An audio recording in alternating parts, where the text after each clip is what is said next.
Hey guys, how are y'all? I want to introduce y'all to somebody. Y'all see her? This is Snowy. She's not very photogenic, but she's looking at the camera right now. But as I start talking, she'll probably run away. But so this series that we're continuing is something I left off on whenever I started my Life of Christ class, Jewish Life of Christ class, and I needed to focus on that. And I got some time to come back and revisit it as promised. And then I'll also pick up on the Bible study and the research stuff. So let me just share my screen. It'll take me a while to get oriented again, but we'll keep at it. Let me know if the sound is too loud. So I want to be, how they move things around. Media assets. Okay. So it's kind of low, so it should be good, but we'll see. And I don't have Feet in the Ducks on. I got this other beat right here, so maybe that'll be better. But so just to get us oriented here, where's the info tab now? All right, right here. 70 weeks in the Great Tribulation, to study the last two visions of Daniel and of the Olivet Discord of the Lord Jesus Christ. All right. And so we're in chapter 8. I thought we got to the second part of the book, but I can't find any other episodes after episode 3. So I'm just picking up with episode 4. And this is whenever I open Logos, this is where it opened to. So I guess we're in the right place. So let me see here. Okay. Chapter 8, Daniel's last vision. We come now to a prophecy, Daniel 10, 11, and 12, which is closely related to that of the 70 weeks, and for much as the climax of Daniel's vision throws much light upon that which preceded it, for so much it is seldom studied as it should be, we propose to examine it with all possible care. It will be found to contain, particularly in the latter part, matters so much important because of the bearing upon the subject of prophecy in general. Before entering upon the interesting part of our study, it will be well noticed the relation to one to another, where the four visions will occupy the last 6 chapters of the book of Daniel. It has my sound, guys. Am I turned up? All right. The vision of the 4 beasts of chapter 7 is the most comprehensive of all. It fills the whole period of time between the rise of Babylon and power figured as commonly shown in Babylonian sculptures would exist until the present, as a lion having eagle's wings, though that of the Medo-Persia, then that of Greece, to that including the entire period of the Roman Empire down to the very end thereof, where human government as a whole is to be displaced by the kingdom of God and of the sovereignty of the Son of Man. In this vision there are references to the saints of the Most High, who are persecuted under the 4th beast, but the Jewish nation is not seen at all. All right. The vision of chapter 8, that of the ram and of the goat, is much more limited in scope, being confined to the period of the Medo-Persian and the Greek empires. This is definitely stated in the explanation given by Gabriel in Daniel 8:20. So that we must needs find the fulfillment of all the details of the prophecy during the Persian and Macedonian areas. It fits in and fills out the broad outline of the preceding vision. The vision of chapter 9 is yet more definite and specific. It too fits into the broad outline of chapter 7, but it has to do mainly with the affairs of Daniel's prophecy. Let's see, so Daniel's prophecy. So where is it? Daniel's people and sitting. Hey, Big Stack, thanks. And sitting down to the destruction of the latter and the scattering of the former. The connection between the vision and the last one of the entire series is very close. In fact, additional revelations contained in chapters 10, 11, and 12 were given to Daniel in response to his earnest prayer, in order to enlighten him as matters in which were to befall his people during the period of the 70 weeks, which had then just begun, for the supplemental vision was in the 3rd year of Cyrus, king of Persia. A new era of national life for Israel had now begun, and the second term of Jewish history started with the return from Babylon in the 1st year of Cyrus, BC 457. It's called the Latter Days. I think some of his dates are off, but we'll go into that later on. I can't remember everything we've studied so far. It's called the Latter Days to distinguish it from the first. See, this book was written When was it written? Well, it's not written in 2019. They're wrong for that. It's an older book. It's giving me the Logos publication date instead of when it came out.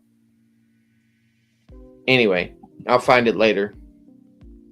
I guess I could do it now. If I go to the content title page. 1921. First published 1921.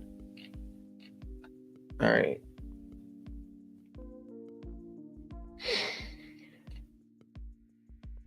All right. Let's see where we are now.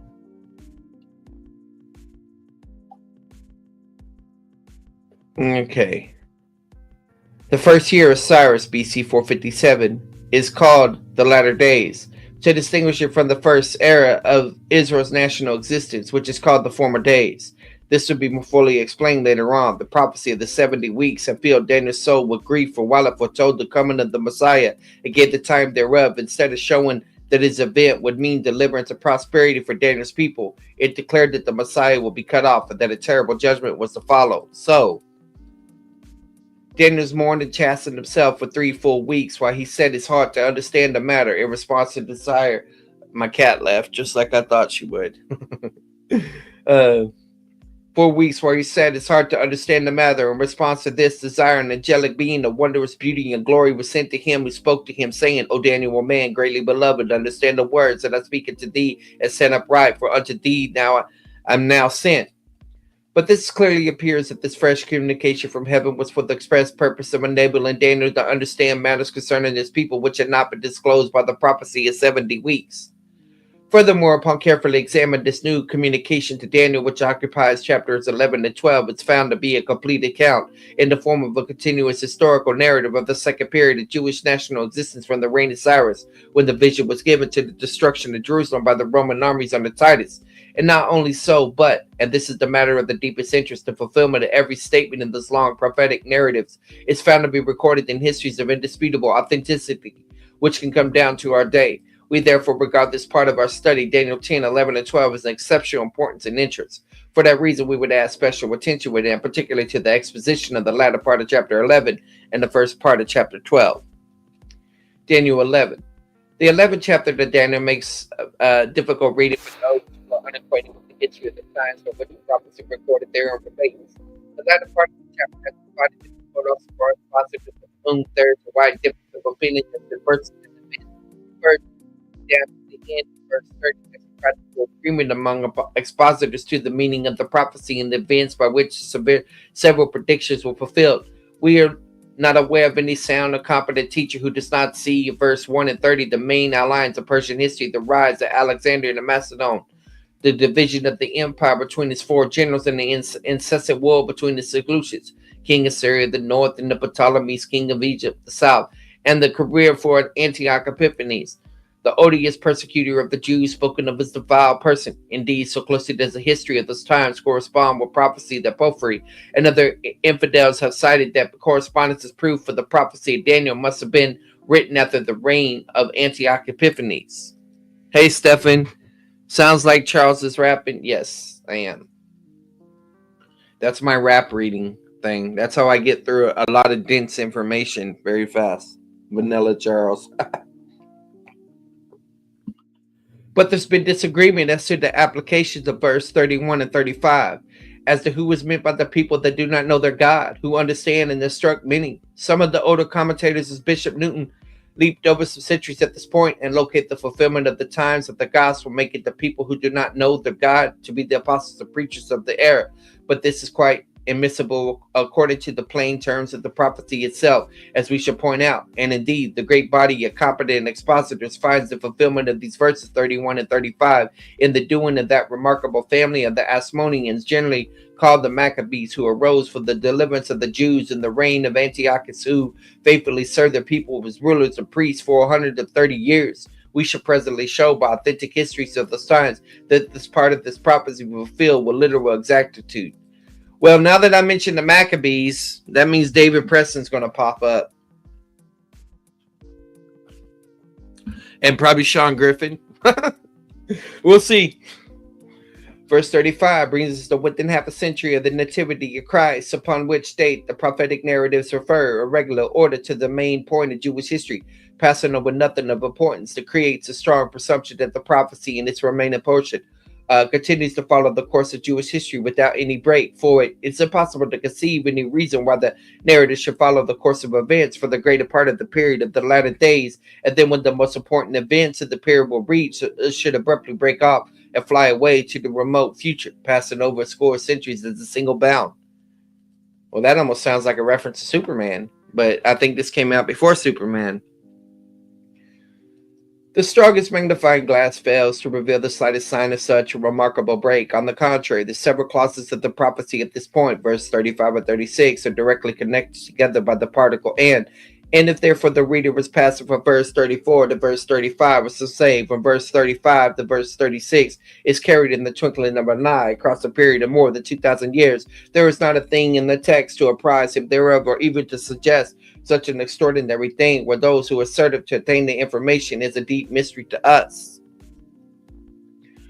We recall again that the one clothed in linen who declared to Daniel that he had come to make him understand what is to befall Daniel's people in the latter days. The prophecy made it perfectly clear that the period was designated as the latter days in the second term of Jewish history, which began at the restoration from Babylon 2 years before the vision was given to Daniel in the third year of Cyrus, and ended in the destruction of Jerusalem and the scattering of the people by Titus in AD 70.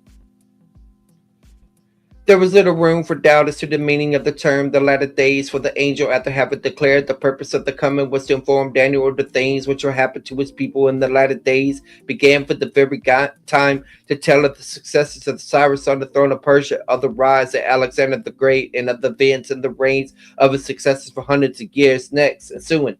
This proves conclusively that the latter days were the second term of Jewish history following the restoration from Babylon, and makes it impossible to assign any other meaning to it. All right, so he's saying latter days refers to restoration.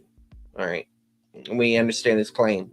Moreover, the scripture contrasts the period with the first part of the history, which is called the former days, just as it distinguishes the prophets of the first period as the former prophets. It would be strange indeed if an account of the latter days of the Jewish people, whether the account were historic or prophetic, were to give with detail the chief events thereof from the very beginning down to about 30 years before the birth of Christ, and then suddenly to break up and fly away to a far distant future, ignoring all those greatest events, and without giving the slightest indication of any interruption in the orderly and continuous flow of the narrative. Of evidence in support of the idea of such a break, there is absolutely none. The idea rests upon no other basis than that many modern commentators, being unaware of historical fulfillment of the latter part of this prophecy, notwithstanding that its fulfillment is marvelously complete and exact, as we hope to show, and ignoring the limitations of the prophecy itself, has survived and contrived the fulfillment which they say will take it the place at the end of the present gospel dispensation. We expect in the course of our study of this chapter to show plainly not only that there's no evidence whatsoever for the supposed break in verse 35 and 36, but the idea is altogether inadmissible. The thing revealed to Daniel. The three visions given to Daniel are within the space of a few years. One, that of Daniel chapter 8, the ram and the he-goat; that of chapter 9, the 70 weeks; and 3 of the chapter 10 and 11, that which is noted in the scripture of truth. Daniel 10:21, all relate to events which were to take place in the new term of Jewish national existence, which began with the going forth of the decree to restore and to build Jerusalem in the first year of Cyrus.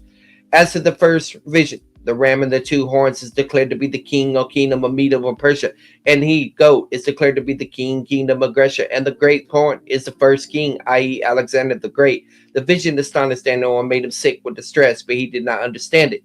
A few years later, that is, in the first year of Darius, Daniel became aware of God's purpose, as foretold by Jeremiah, to bring the captivity to Israel to an end after 70 years. The set up to seek the Lord earnestly by prayer with fasting and ashes, thereby speaking and praying and confessing his own sin and the sin of his people, making supplication for the people, the city, and the sanctuary God. The response from heaven to this prayer was the coming of Gabriel to Daniel with the prophecy of the 70 weeks. The prophecy has to do with the era of the Persia, Greek, and Roman empires, down to including the coming and crucifixion of Christ.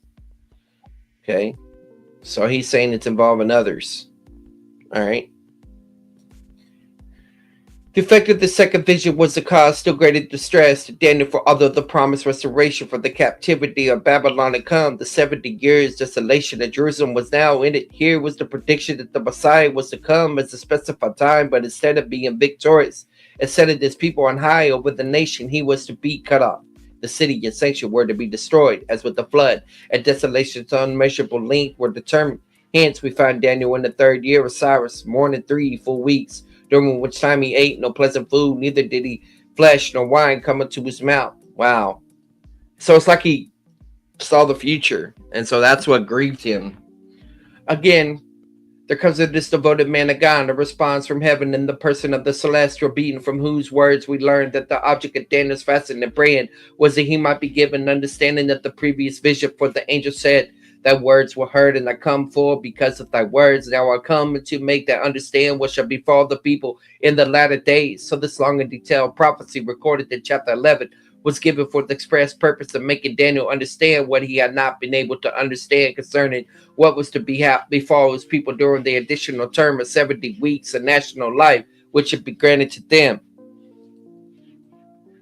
My cat is scratching. 1 second, guys. I think she wants in the other room. Okay, I'll let you in. Sorry.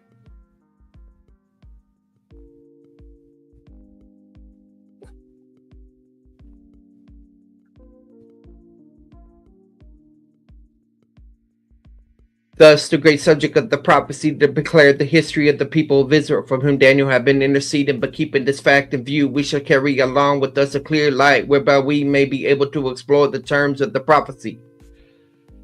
The importance of the thing which the angel came to make clear to Daniel is indicated by the pains taken by the former to encourage and strengthen the man greatly beloved, who now was in advanced years weakened by fasting and overcome with sorrow.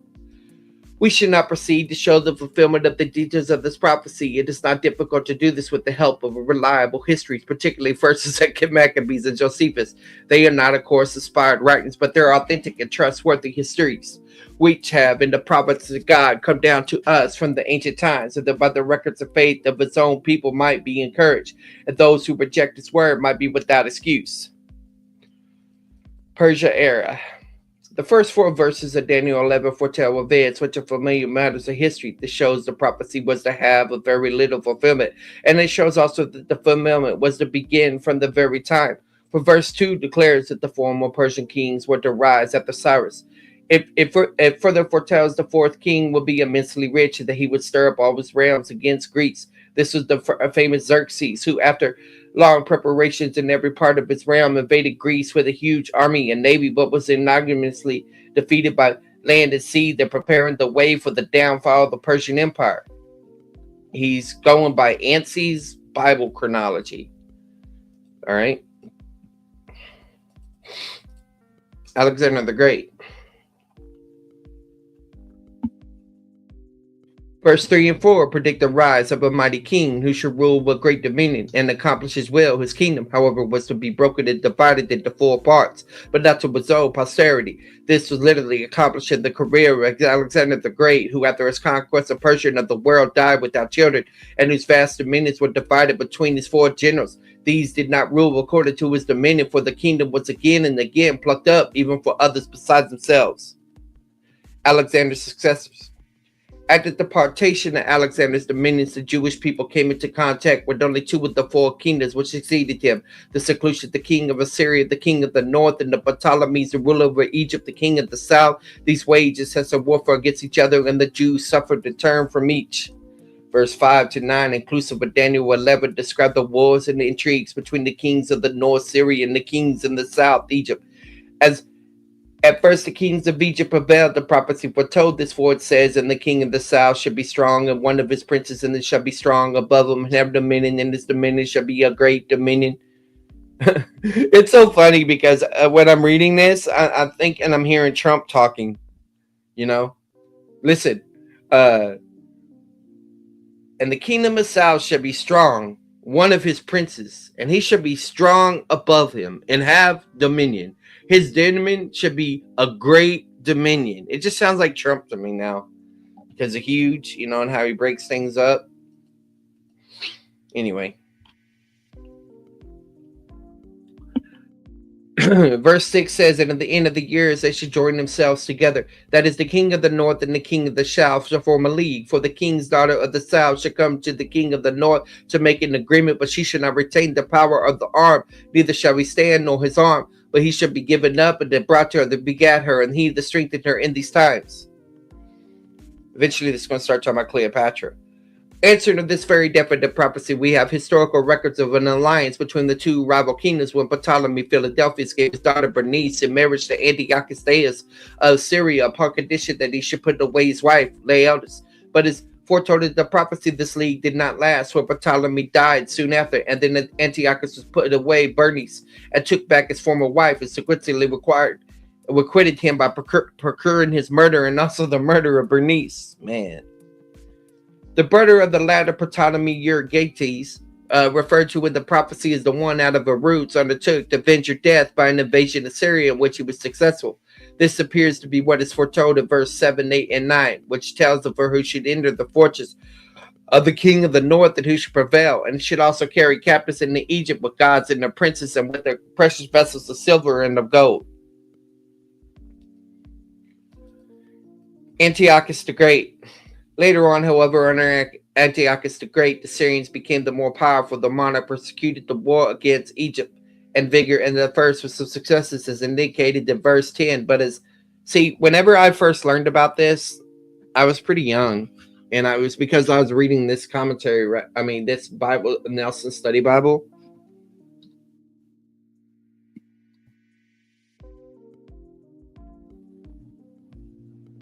And at that time, I didn't even know what I had. It's that good, but I didn't know. Yeah, I think it's called the NKJV Study Bible. No. Where is it? Oh, here it is. So if we go to Daniel, we're in Daniel. We're in 9, right? Is that where we're at? I think this is all Daniel 9. Or are we in 11 already? No, Daniel 11. Okay.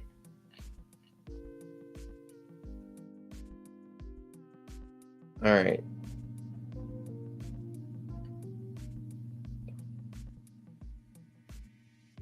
All right. So if you look, this book is really, this particular Bible is really good at this. It gives you all this history. It gives you all these names. Ptolemy, whatever. The daughter refers to Bernice, the daughter of Ptolemy Philadelphus. So this is one we could read.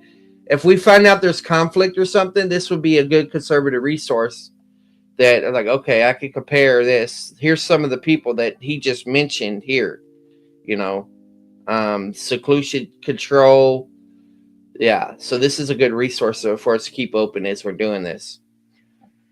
Later, however, under Antiochus the Great, the Syrians became the more powerful. The monarch persecuted the war against Egypt with vigor, and the first with some success, as indicated in verse 10. But as verse 11 foretold, the kingdom of Egypt was moved with fury against him, and defeated him with great loss. Yet though we cast down many 10,000, he was not permanently strengthened thereby. For about 14 years later, Antiochus renewed the war, fulfilling the words, for the kingdom of the north shall return. It should set forth a multitude greater than the former. And in the expedition he was aided by reprobate Jews, spoken of in the prophecy as robbers of their people. For their aid rendered by the Jews, Antiochus was, for a time, very favorable to them. When he entered Palestine, he received by them with great demonstrations of joy. And so was foretold, he stood in the glorious land. But in the end, this proved to be a calamity for the Jews. For he fulfilled the words, and he shall stand in the glorious land, which by his hand shall be consumed. Further, in the attempt to accomplish his designs against Egypt, Antiochus gave his daughter Cleopatra. Yeah, when I first read this as a young Christian, I was like, whoa, man, this is cool. All this was prophesied. Because I knew about Cleopatra from history and things like that. Antiochus gave his daughter Cleopatra and married to Ptolemy Epiphanes, but this did not work at its advantage when she sided with her husband instead of her father. References to the political incident may be seen in the words, and he shall give him the daughter of a woman corrupting her, but he shall not stand on his side, neither be for him.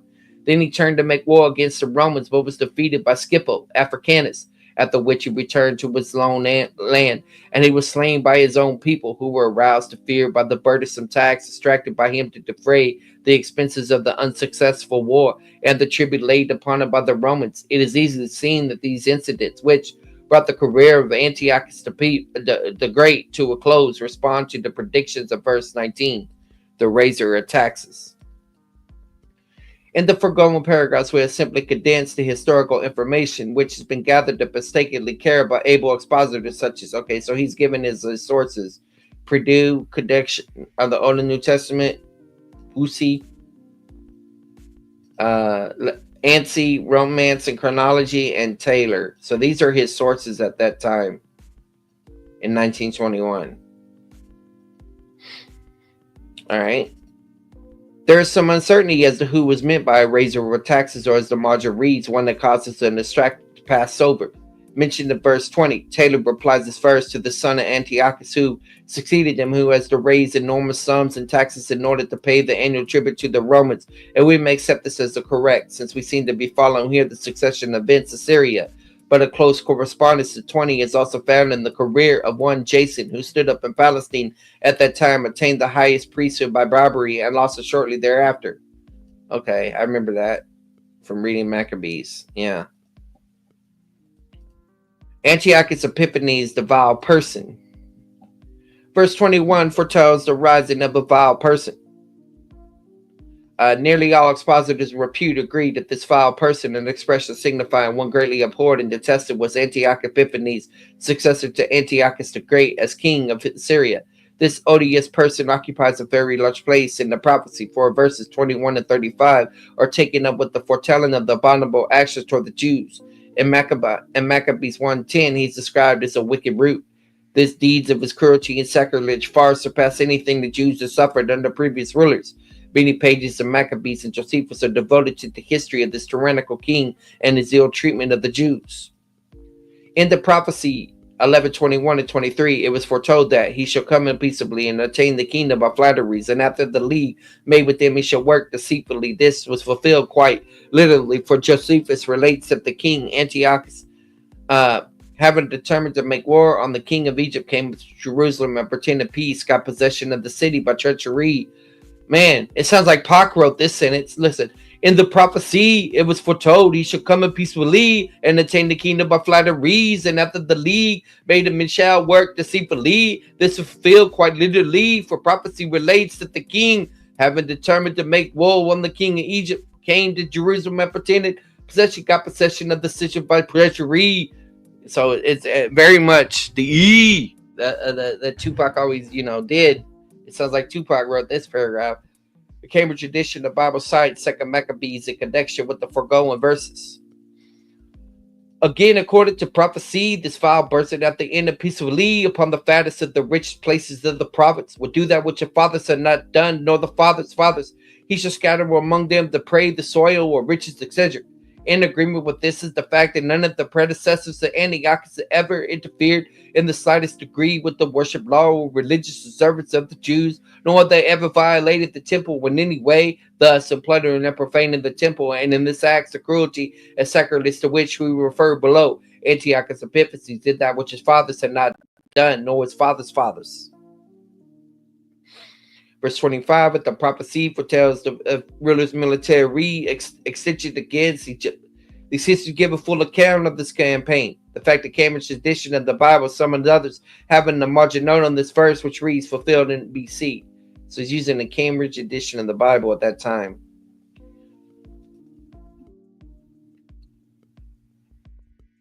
Verse 28 and 30 tell of his return in the second expedition against Egypt, and of his failure, for the ships of Chittim shall come against him. Therefore he shall be grieved, disappointed, and made despondent, and return and have indignation against the Holy Covenant. The record of the successful expedition against Egypt and of the fury of the Antiochus, which he proceeded to vent upon the Jews, is given to Maccabees and Josephus.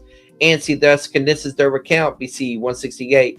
Apophilus met Antiochus Epiphanes 4 miles from Alexandria, drew a circle around him in the sand, and forced him to cease his woe in Egypt. whereas upon Antiochus began the savage persecution of the Jews, which led to the rise of Matthias and the Maccabees.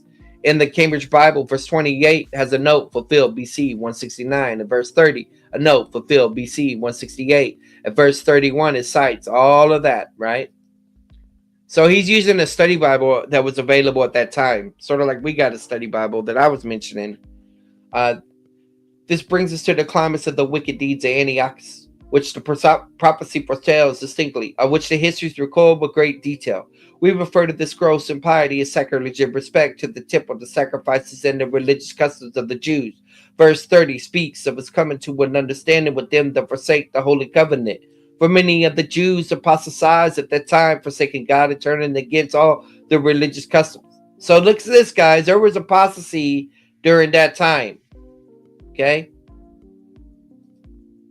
Forsaking God and turning against all the religious customs. Thus in Maccabees 1 and 52 we read, moreover, King Antiochus wrote to his whole kingdom that all should be one people, and everyone should leave his laws. For all the heathen agreed according to the commandment of the king, yet many also the Israelites consented to his religion and sacrificed unto idols and profaned the Sabbath. So everyone should leave his laws. You see that? So they left one law to go after Antiochus's law. Then many of the people were gathered unto them, to wit, everyone that forsake the law, and so they committed evils in the land. The fulfillment again is most exact. Verse 31 of Daniel 11 foretold that arms shall stand on this part, or more literally, arms from him shall stand. This is fulfilled by Antiochus sending the army into Judea. They also polluted at the time the sanctuary stream and caused the daily sacrifice to be taken away. For it is recorded in Maccabees 141, etc. The Antiochus sent letters commanded them to follow strange laws, and forbidden burnt offerings and sacrifice and drink offerings in the temple, and that they should profane the Sabbath, the festival days, and pollute the sanctuary of the holy people. We quote here from Dr. Trellis a written account of the deeds of this atrocious character. When he was informed of the satisfaction with which the news of the reported death was received by the Jews, and especially of the attempt made by the rightful high priest to regain his position, he chose to believe that the entire Jewish nation had revolted, and marching with all haste, he laid siege to Jerusalem and took it, slaying in 3 days more than 40,000 persons, and taking as many more captives to be sold as slaves. Wow, 40,000 died during that time, and 1 million died at 70 AD. Imagine how many are going to die during the tribulation. And taking as many more captives to be sold as slaves. Not content with this, he forced his way into the temple, entered the very holy of holies itself, and caused a great soul to be offered and sacrificed upon the altar with burnt offered, with broth made from the same unclean flesh, was sprinkled by his odor to over the sacred persons for the purpose of defiling them. On his departure, he took with him the altar of incense, the golden candlesticks, the table with showbread, and other sacred vessels to the value of 1,800 talents of gold. 2 years after the commission of these enormous, returning from another invasion of Egypt, where he had been checkmated by the Romans, he vented his disappointment upon the Jews and detailed his army, 22,000 men under Polonius, with others to destroy Jerusalem. I'm live, Mom. Yeah, verse 9. No, she's in there. Turn the light off. Tripping. All right.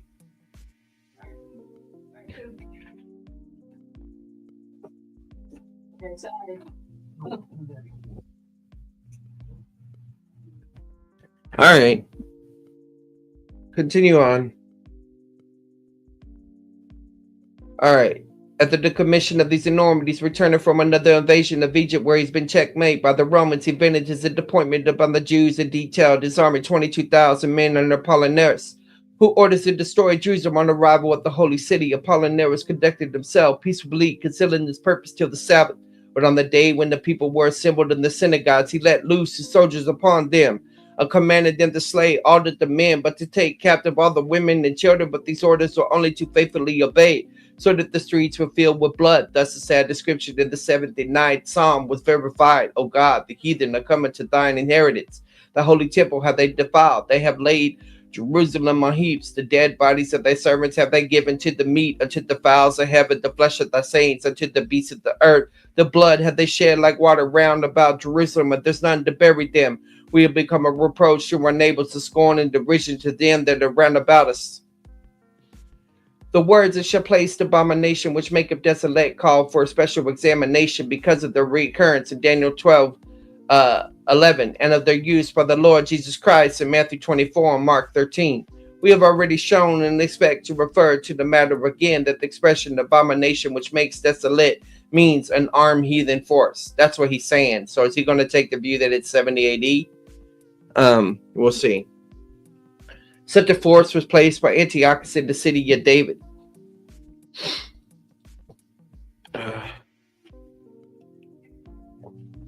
Verse 32, with the prophecy speaks of two classes of Jews, such as do wickedly against the covenant of those that do not know their God. Of the former said that they should be corrupted by flatteries, and of the latter they should be strong and do exploits. Concerning the first class, it is recorded in Maccabees 1:11, et seek. What does that mean? Etc. What does et seek mean? I need to look that up.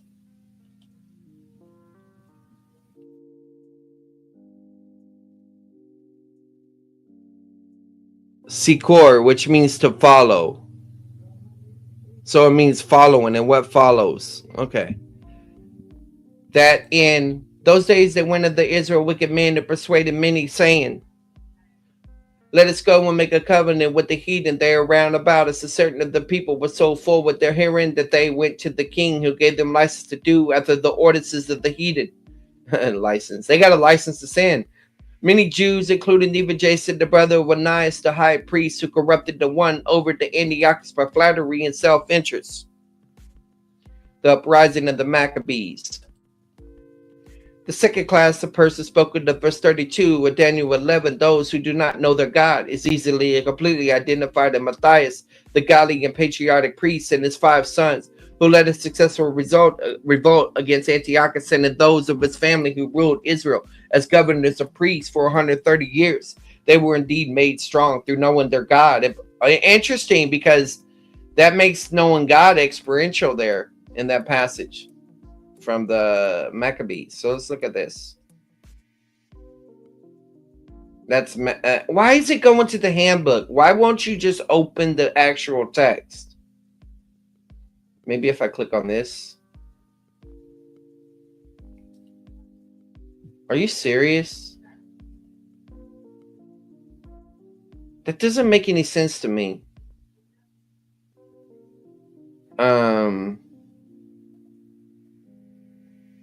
Okay. I need to set that up right. But all right, so let's just use I think it's the NRSV. Yeah, we'll use the Catholic edition.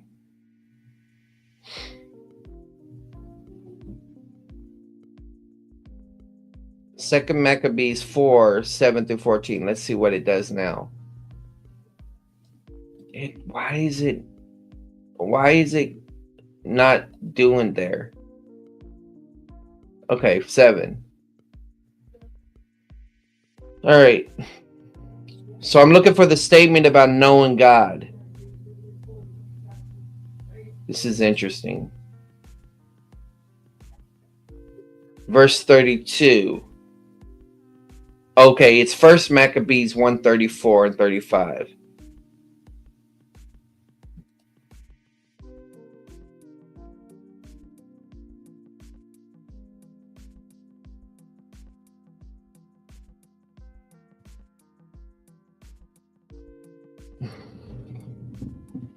What did that say? First Maccabees 1:34. Okay. Taking them all, he went into his own land. He shed much blood and spoke with his arrogance. Israel mourned deeply in community. Rulers and elders groaned. Young men and women became faint. The beauty of the women faded. Where's it about the knowing part? me back up. Such a force is placed in the city. Verse 32. I didn't read far enough. 2 years later, the king sent to the cities of Judah a chief collector with tribute, and he came to Jerusalem with a large force. Deceitfully, he spoke peaceable words to them, and they believed him. But he suddenly fell upon the city, dealt it a severe blow, and destroyed many people of Israel. He plundered the city, burned it with fire, and tore down its house with its surrounding walls. They took captive the women, children, and seized the livestock. They also fortified the city of David with a great strong wall and strong towers, and became their citadel. They stationed there a sinful people, men who were renegades. Renegade never was a one that had been for any. Sorry. They strengthened their position. They stored up arms and food and collected spoils of Jerusalem. They stored them there and became a great menace. That is said 34. 32. 32. They took captive the women and children and seized the livestock. Where is this? First Maccabees. Is he jumping around? Is that what's going on here?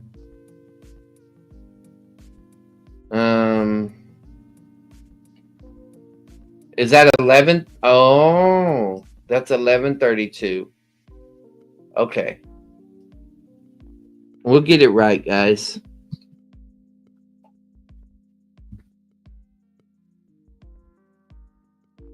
By smooth words, he should turn to godlessness those who act wickedly toward the covenant. So these are people in covenant violation, but the people who know their God will display strength and take action. So knowing God is not positional here. It means that you're in covenant obedience, which is just in harmony with what First John says. Interesting. Very interesting. Because look, guys, let's just go to First John.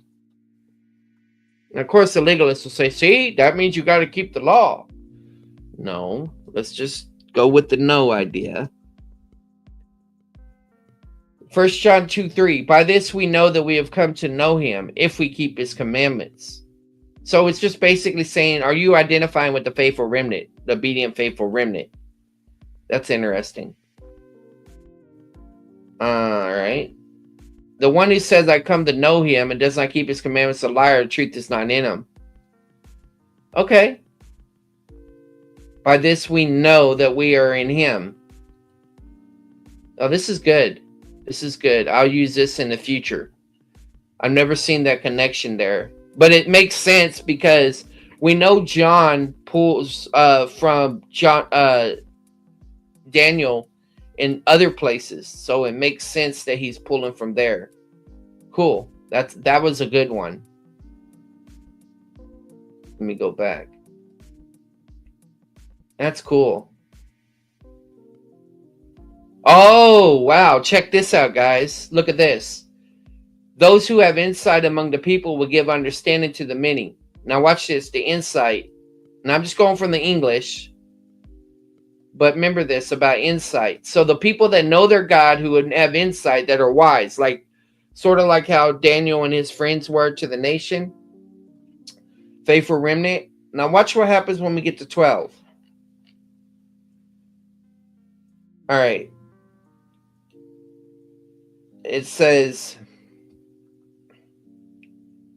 many of those who sleep in the dust of the ground will wake, these to everlasting life, but the others to disgrace and everlasting contempt. Those who have insight will shine brightly like the brightness of the expanse of heaven. So there's a double link there with 1 John, with the knowing God idea and the insight, confirming, because these are two key passages that John pulls from, because in John 5:24, that resurrection language is from Daniel 12. So that's cool. That was pay dirt right there. I'll come back to that in the future.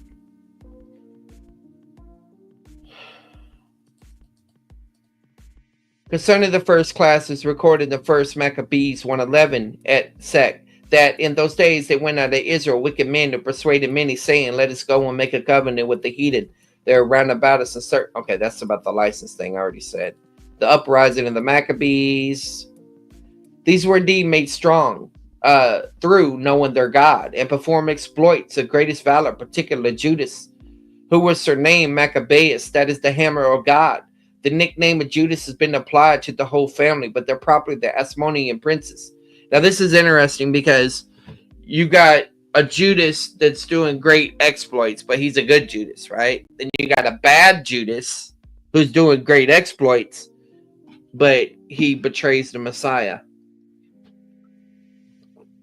And of course, it was a common name in time because everybody wanted to be like the Maccabees. All right. There's no need to speak of the heroic exploits of Judas and his brothers Jonathan, Simon, who succeeded them, for they are well known. But the terms of verse 33 and 34 and 35 call for some explanation. Verse 33 reads, "And they that understand among the people shall instruct many." Upon good authority, we should say that the tense of the Hebrew verb used calls for the render that they that cause to understand. Okay, so it's probably a hiffle if he's going to interpret it like that. He says, upon good authority. So this guy doesn't know Hebrew himself. So he's appealing to some unknown authority without mentioning who it is. But let's just go to the passage, 433. Those who have insight. Yeah, it's a hiffle. I can already see because of the Hirik Yod. And that's my assumption. Let's check. I'm going to hover over it right now. Boom. Why is it just showing the Vav? Here, let me do it this way. Hiffle participle. Okay. So yeah, a lot of times when you have a hiffle, people want to translate it as causative, and so they bring out that for us. It's not always the case, but so this guy should have learned Hebrew. If he didn't know Hebrew, it's just weird how he says upon good authority. Cite your sources then. Anyway, likewise in chapter 12:3, the literal rendering would be they that cause to be wise. These terms aptly designate those who have the word of God and who teach others therein, and impart to others the knowledge of the ways of God, who cause it to be wise unto salvation. Ah, interesting. That's Timothy, right? And people think, because I've interacted with the Black Hebrew Israelites, and they want to say that you know the scriptures, the Old Testament scriptures that are able to make you wise unto salvation. But I don't think that's positional salvation. I think that's referring to ruling and reigning with Christ. This description therefore applies particularly to Matthias and his family, who not only were priests by their birthright and thus the divinely ordained teachers of Israel, but were true priests, faithfully performing the duty to God and to his people. Further, verse 33 says, "Yet they shall fall by the sword and by the flame and by captivity and by spoil many days." This is most literally fulfilled in the history of the Asmoneans. Judas himself and a great part of his army were slain by the sword. Jonathan was also slain with 1,000 men. The chief tax collector set him Jerusalem on fire. 40,000 captives were carried away by Antiochus. I thought they died. So did 40,000 die and 40,000 were carried away? I don't know. I have to look at that in the future. Verse 34 says, "Now when they fall, they shall be holden by a little help, or better by the help of a few, but many shall cleave to them by the flatteries." To be helped, the scripture means to be helped effectually, and what is here pointed down in the Maccabees should accomplish the great victories with the help of a small number. This was wonderfully fulfilled in the Judas time and again, defeated with very small forces, large armies of Syrians, Udameans, and others. But later on, many did cleave to them by flatteries, professing friendship to them. Thus Alexander Bala, successor to Antiochus Epiphanes, made with Jonathan a league of mutual assistance and friendship. Verse 35 of Daniel 11 foretells that some of them are understanding the cause to be wise. That is to say, the teachers of God's people shall fall to try them and to purge them and to make them white until the time at the end. And say that the teachers of God's people shall fall to try them and to purge them and to make them white to the time of the end. So that's experiential sanctification, sounds like. The family of Matthias continued for several generations to serve the people of Israel in the capacity of priests and teachers. Of these, some fell by violent deaths or by captivity. And this continued to the very end of the Asmonean era. For the last of the family, Aristobulus, who held for a short time the high priesthood, was murdered at the command of Herod. The word unto the end will most naturally be taken to mean the end of the Asmonean era, which had a very definite beginning and an equally definite end. For this to be connection with the history of the family that the term is used. But if it be taken that the verse 35 describes the state of things which will continue to the time of the end, the final era of this period of Jewish national existence, it will be true in the sense also. For the final era, verse 35 brings us, see Wonders of Bible Chronology by Philip Mauro. So, okay, he wrote a book about chronology, okay? Daniel stood trembling, and the angels further said, Fear not, Daniel, for from the first day that thou didst set thy heart to understand and to test thyself before thy God, that words were heard, that will come to make thee understand what shall befall thy people in the latter days. Chapter 9, The King. We come now to the remarkable personality, one who fills a large and prominent place in the prophecy, who is introduced in these words. And the king shall do according to his will, when he shall exalt himself and magnify himself above every god, and shall speak marvelous things against the God of gods, and shall prosper until the indignation be accomplished. So we're finally getting into the section about the Antichrist, supposedly.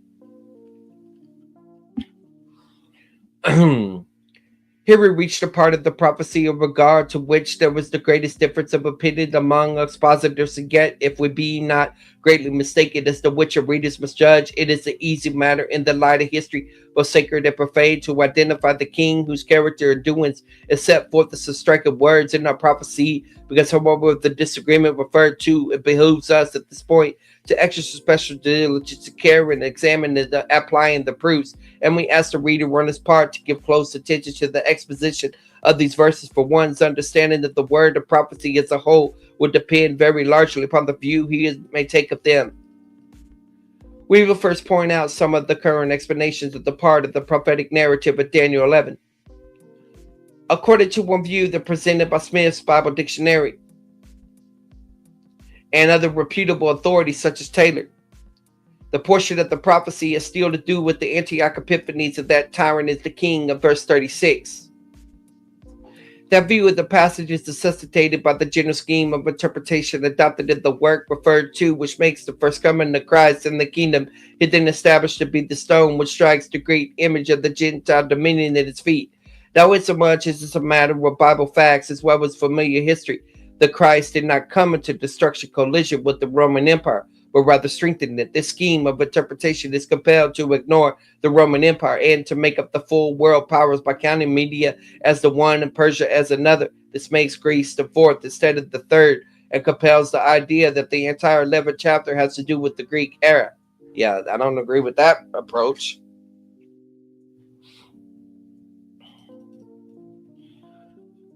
But this whole scheme is shattered by contact with the undisputed facts. For first, Scripture declares plainly that Media and Persia formed one kingdom, not two. Even during the short time that Darius the Mede was on the throne, it speaks impressively of the laws of the Mede and Persians, which shows that for the very first two constituted one government. The Scripture also says plainly the ram which I saw would have two horns is the kings of Media and Persia, and the rough goat is the king of Grecia. The meaning of this is unmistakable, which shows that the two horns or powers were united to form one kingdom, and that it was this united kingdom and not the Persia alone which was overthrown by Alexander the Great. Secondly, it was the power of Rome, not that of Christ's kingdom, which brought the Greek dominion to an end. This happened at the Battle of Anticum. I need to get a drink of water.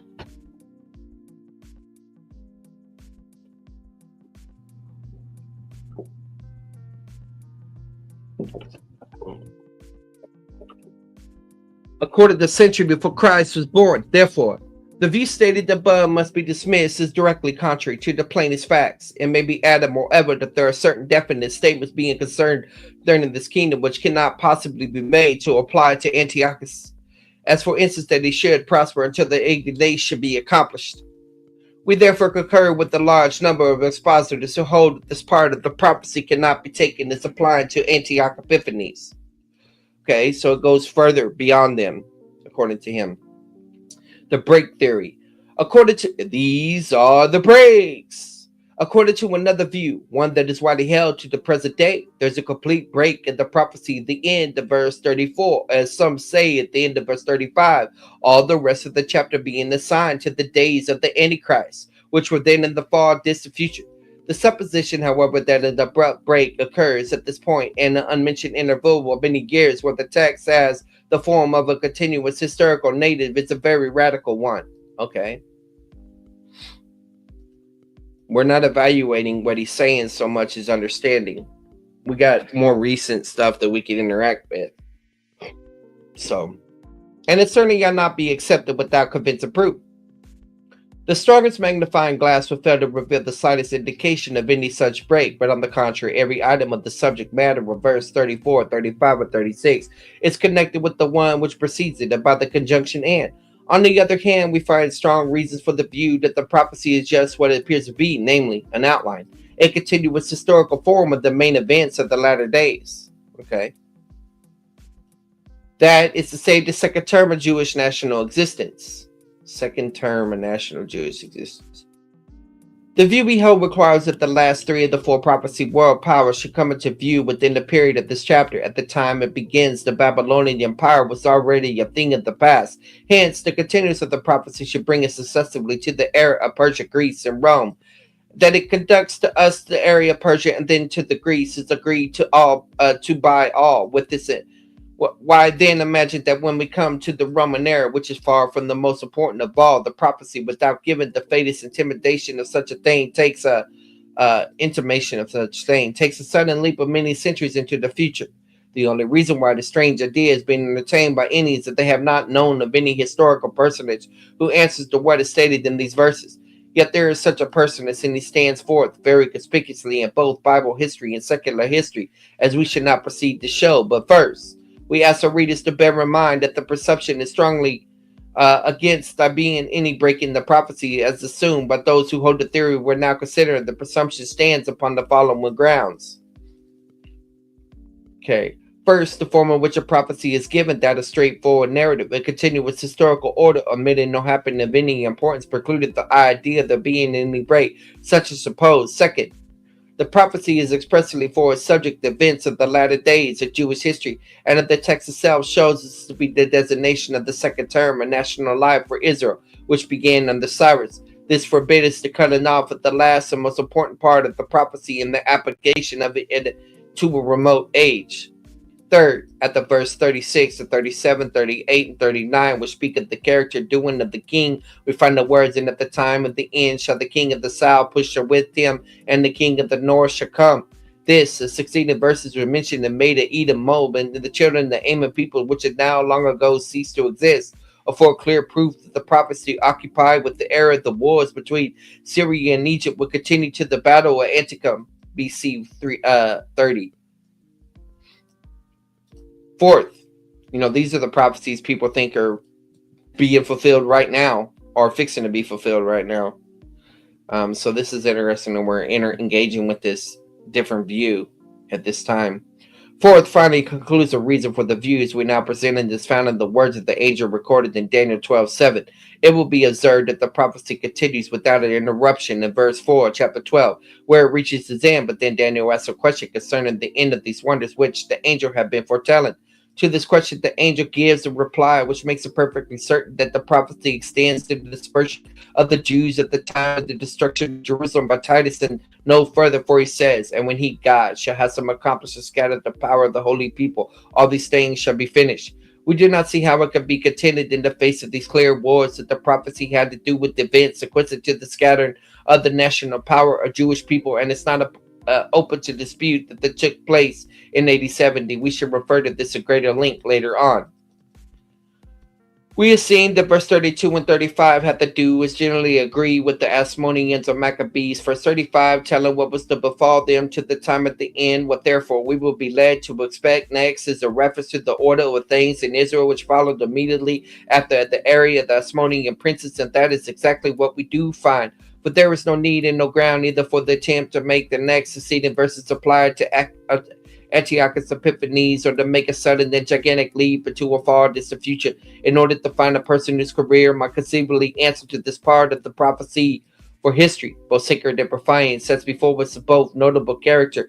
one who appears upon the scene and occupies the center of the stage in Israel just at the end of the Asmonean area, and one who answers to every item of the prophetic description. We have reference to the strange, despotic, ungovernable, and unspeakable, cruel personage whom the evangelist designated effectively as Herod the king. So he thinks it's Herod. Okay. The remarkable character who was the usurper upon the throne of David when Christ, the true king, was born. The proof which enables us to identify the king in Daniel 11, 36 and 39 with Herod the Great and his dynasty is so convincing that we feel warranted in saying that the prophecy cannot possibly mean anyone else. Well, let's just check a view closer to mine, 36 and 39. Let's see who they say it is. The king. Many ancient and modern interpreters concluded at this point a new person, the Antichrist, is introduced. The king is distinguished from the king of the north, therefore he cannot be Antioch Epiphanes. Okay. The king of verse 36 will cast aside the God of his fathers, the worship of the ancestors. Desire woman is usually taken to be either a female goddess or desire a Jewish woman to be the mother of the Messiah. God of fortress. Well, all right, so I'm just looking through and seeing if I see any identifiers. All right, so let me pop Constable's notes because you know that's free. Y'all got access to that. The coming ruler.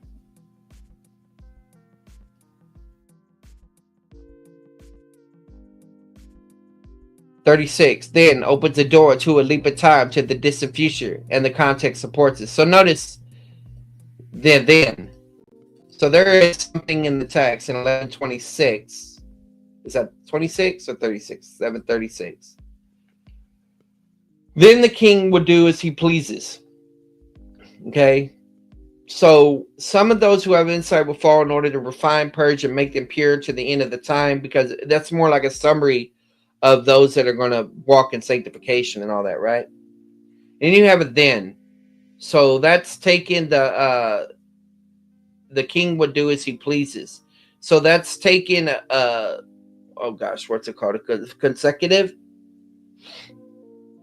Let's see if I can find it. 36. Ava'asa, the king would do. Okay, so when you have a vav attached to a perfect, it becomes some people would call this a what would they call it? Vav conversive or whatever. But some people don't like that term. So let's just click on this will do. Yeah, it's a wetikal. Well, wetikal is so let me see how to explain this. Let me pull up my discourse Hebrew so you can see this. And this is just scratching the surface, but it'll give you an idea of what's being talked about here.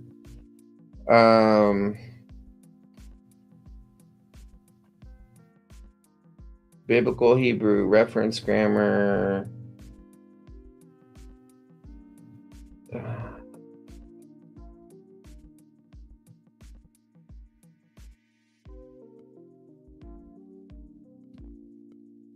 What's the name of the grammar? Dang, I got 230 results. Learning Biblical Hebrew, reading comprehension, that's not it. It's something discourse.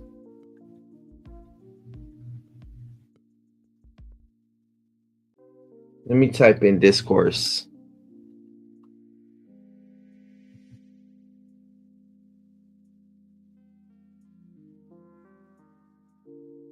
Yeah, here it is. All right. I was actually using this to teach with. So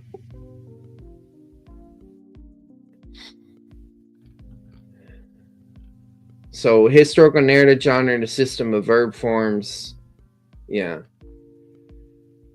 Okay. Genres and the tasks that they perform. Lesson 1. Okay, identify and read the cow vayikto, third person masculine singular verb. Learn. All right, so it's going through all this. The vayikto, vayumor, the rule. Okay, so it's teaching grammar as you're going. And in a minute, it will go into the narrative. Word order, assignments, PL Vayicto. Yeah, I need to get back to this grammar. This is a cool one. Direct speech, verbless clause.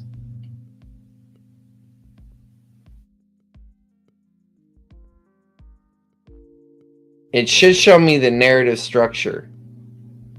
That's what I'm looking for.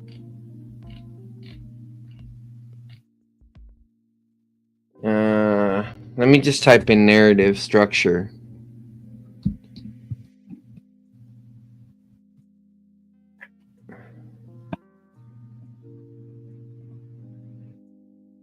Let's see. Background and relative past, the rules, the katal. That's what we're talking about right here. Katal just means perfect. You have been taught that the Vayicto verb form functions as a main line of historical narrative. So let me just open up my Hebrew so you can see all these lit up, because I have mine all set up. I haven't done Hebrew in a while, but yeah, let's just go with this one. All right, see, everything's all lit up. So you see the gray ones? These are the Wekatals. Your green ones right here, these, I think, if I remember right, yeah, Wayikto. Yeah, these are your Vayiktos. They're the main line of the text. In other words, it carries the narrative. And so that's what they're explaining right here.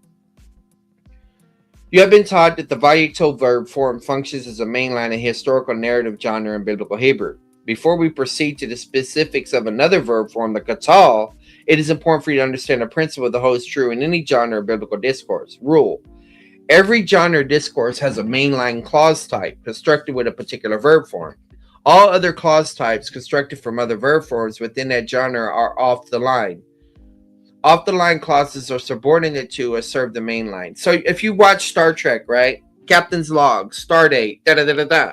And then while you're watching that, you'll come to where, and the captain's log is supposed to frame the episode or set the scene, and it's supposed to be where the captain is evaluating things. But then you'll hear other logs, supplemental. And that's what these other things do that are not mainline. They're supplemental. They do flashbacks, they give background, they qualify certain things, like that. So that's why it says off the line clauses are subordinate to or serve the main line. Each of the line verbs form as function that are particular to it. The katal verb form has two functions in historical narrative, one of which we'll learn in this lesson and one of which we will learn in the next lesson. To reiterate, the katal verb form, which it follows, aser, that's the relative clause, ki or im, those are the if or because, is a dependent clause. That is a clause that cannot stand on its own as a complete thought.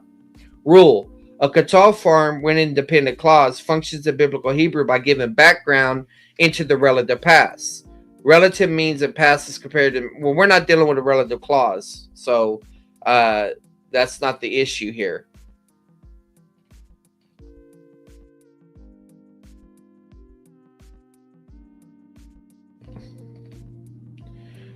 All right, now you have the ex katal construction.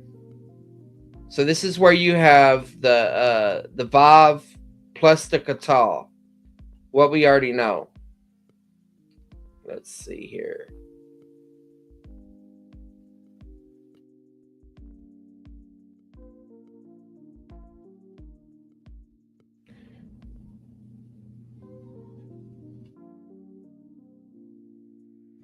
In historical narrative, a katal verb form will almost never occur in the first person of a clause, called the clause initial position. Okay? So in other words, it's not normal for the perfect, that's what a katal is, for the perfect to occur at the beginning of a word. So whenever that occurs, there's a break at some type. All right? And we'll talk about this in a minute. There's more than we can say about this. And I got charts that I developed a long time ago to explain all this. I have to go back and look at them though. I might try to pull one up. Let's see right here. The fronted X element of the Hebrew clause might be the clause's subject, direct object, indirect object, or prepositional phrase. So this says Va le Adam, U le Adam Amar. And to Adam he said.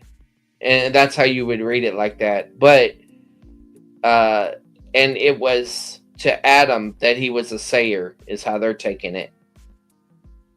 All right, let's see. But it's used to clarify switching time of participants of the story, one for all function as topicalization. In historical narrative, the ex-catal has shifting function called topicalization. See, this is all discourse analysis. So independent clause, that's what we're looking at right here. And it was, this is how they want you to translate it. And it was X who did that. So if we go back to the passage, and the king would do as he pleases. So this would be, and it was the king who would do that he pleases. I think that's what we're talking about here. And to Adam he said, most English Bibles, let's see here.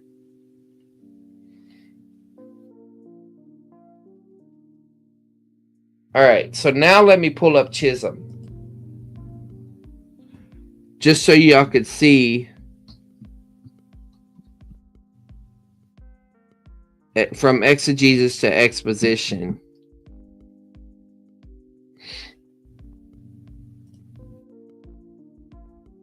I have more stuff, but this is a book that I first read probably 2009. I was already learning first year Hebrew.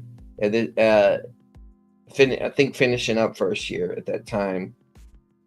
All right, so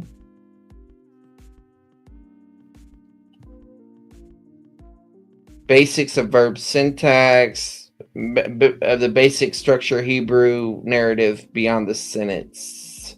I think this is it right here. Yeah, all right, so you got view. Let me blow this up. Main elements. Hebrew narrative structures consist of three main elements: the framework, non-standard constructions to deviate for and interpret the normal pattern, and the quotations, dialogues embedded in the narrative. The narrative framework. Okay. See, it's given introductories, and this is talking about vayiktos, and we don't have a vayikto. Vayikto is the vav, which is the word and, with an imperfect. We have a perfect, but it.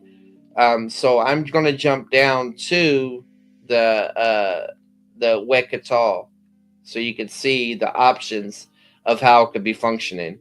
And the reason this has significance is the wekatal occurs in I think it occurs in Genesis 15:6. Non-standard constructions, vav plus non-verb constructions. That's a disjunctive. That would be like Genesis. That's given background parenthetical information. Supplemental. This is what I was telling you earlier. But this is whenever it goes, instead of verb first subject, it goes noun first. So that's not what we're looking for. Contrastive.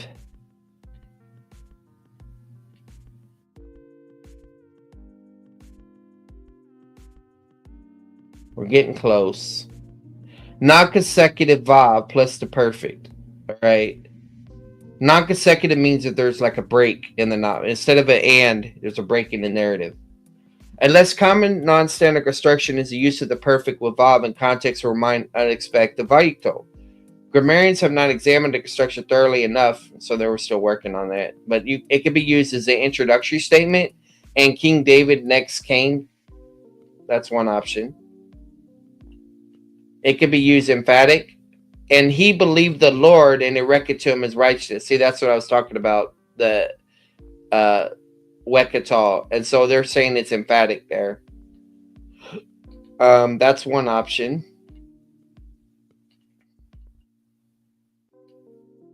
It could specify things to make things more specific. So like, I haven't read Hebrew without vowel points in a while, but let me see if I do it. Vayisrael ahav eth Yosef mekah benai u asa lo kathnoth pasim. Okay, and Israel loved Joseph. All right, from all the sons, and he did to him katon. What's katon? I don't know that one.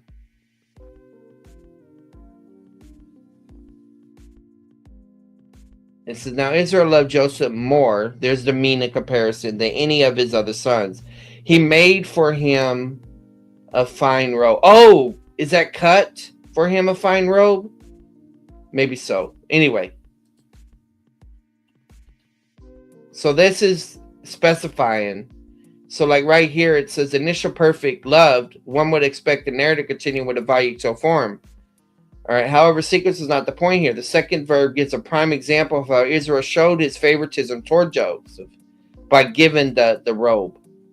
He even made for him a fine robe. It can be used complementary. Okay.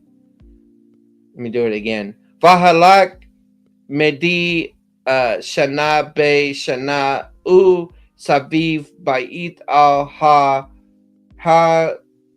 gilgal hu ha mitzvah u shafat et Yisrael.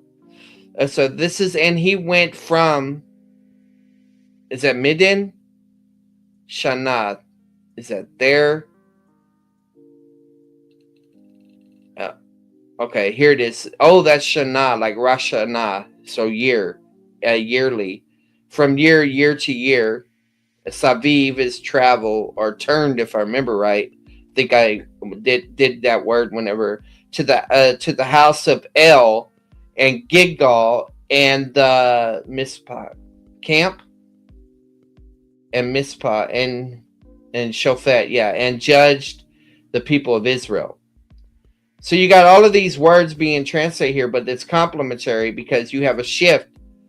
It says perfectly, it gives the procedural details of his trips. Like one thing happens first and another, but it's complementary because it's building on it. It says when he went, he traveled through specific areas and made legal decisions for the Israelite community. Okay. Let me get some more options. Consequence. Sometimes the vowel perfect construction introduces consequence of what precedes. Okay. And then climatic or concluding is another option. And then clauses introduce. All right, so those are different ones. Now, let me stop sharing my screen and I want to see if I can find my Hebrew chart that I made a long time ago when I was studying all this. All right.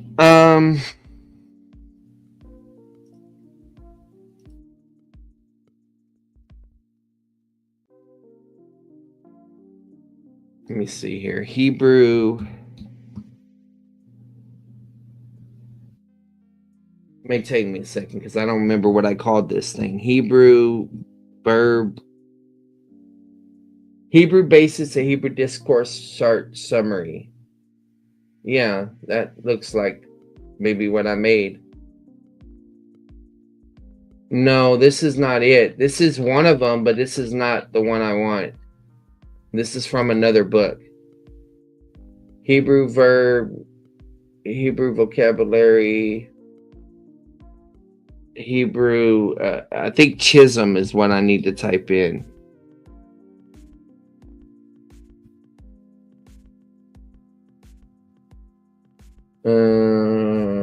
Hebrew exegetical method, Hebrew clause chart, maybe that's it. Yeah, this is it. Oh, cool. And it's been a while since I looked at this, but let me show you what I built based on what we were reading a while ago so we could visualize it a lot better. All right.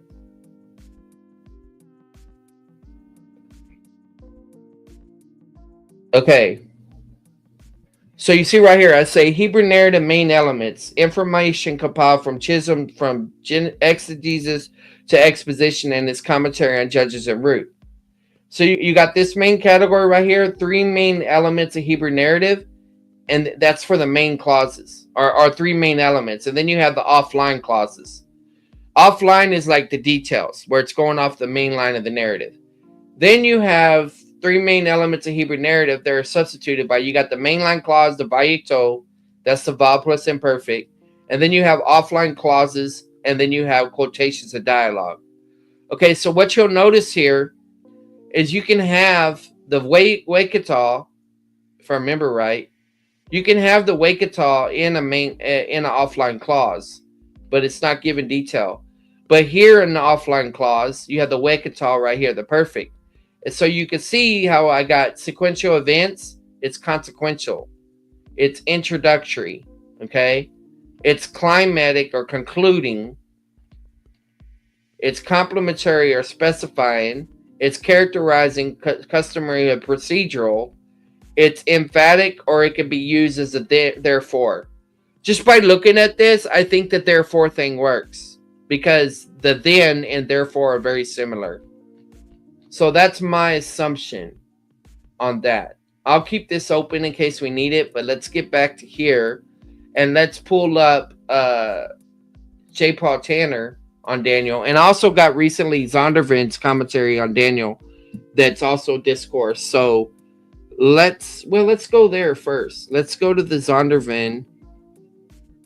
I want to have more interaction with it too, even though it probably don't agree with me in my doctrine. Daniel. All right. Zcot's pretty expensive. All right, let's see here. And the verse that we're on, Daniel 11:36.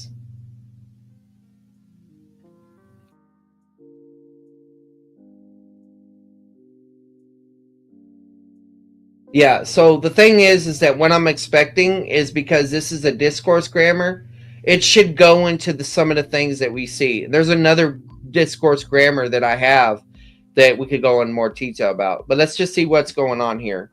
I don't even remember who the author is on this one. Oh, that's how I get to the info thing. Widder Wendy. I don't know who Widder Wendy is, but okay. In 336, the prophecy references the king, Hamelech. I need to turn off these. How do I turn these off? View, tools, read aloud. Cool. Notes, highlighting, notes, features, search, home.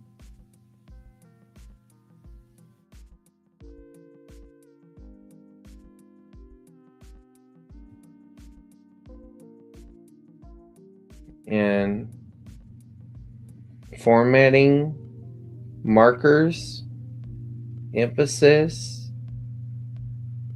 popular highlights, markers, page numbers, Facebook tags, factbook tags. That's what I want. Yay, I'm learning my Logos ever since they redone it.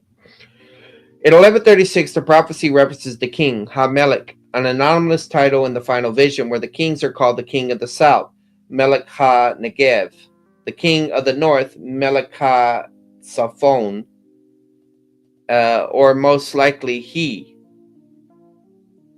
The identity of the king has been much debated, with many scholars seeing a continuation of the prophecy concerning Antiochus Epiphanes, and others seeing a shift to the eschatological leader, the Antichrist. So we got a footnote here. Scholars with the view that this prophecy was written in the 2nd century BC understood 1136 to be about Antiochus Epiphanes IV. Everything up to 1136 is considered ek eventu, after the event. Prophecy, that is a narration. So this is liberal stuff. This is the narration of known historical events styled as prophecy. And then it's a forgery.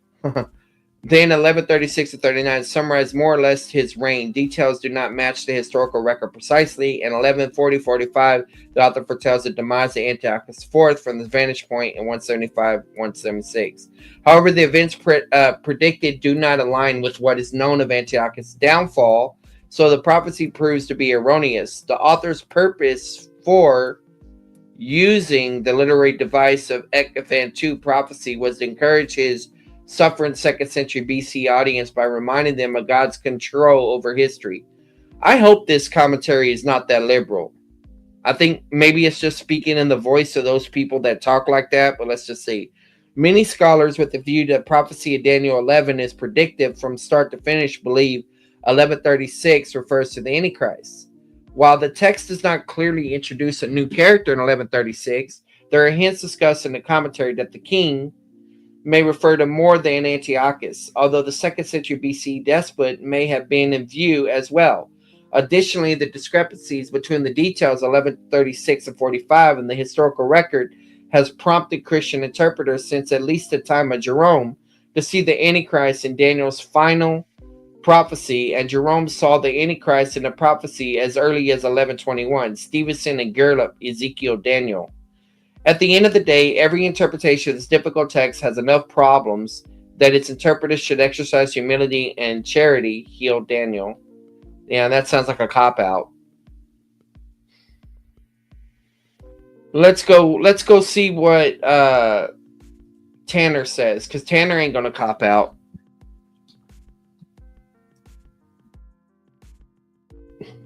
I don't always agree with Tanner, but I definitely respect them.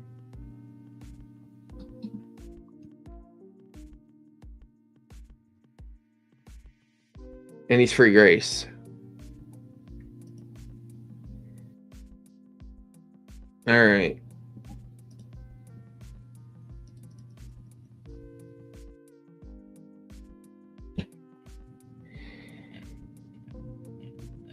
So we need 1136.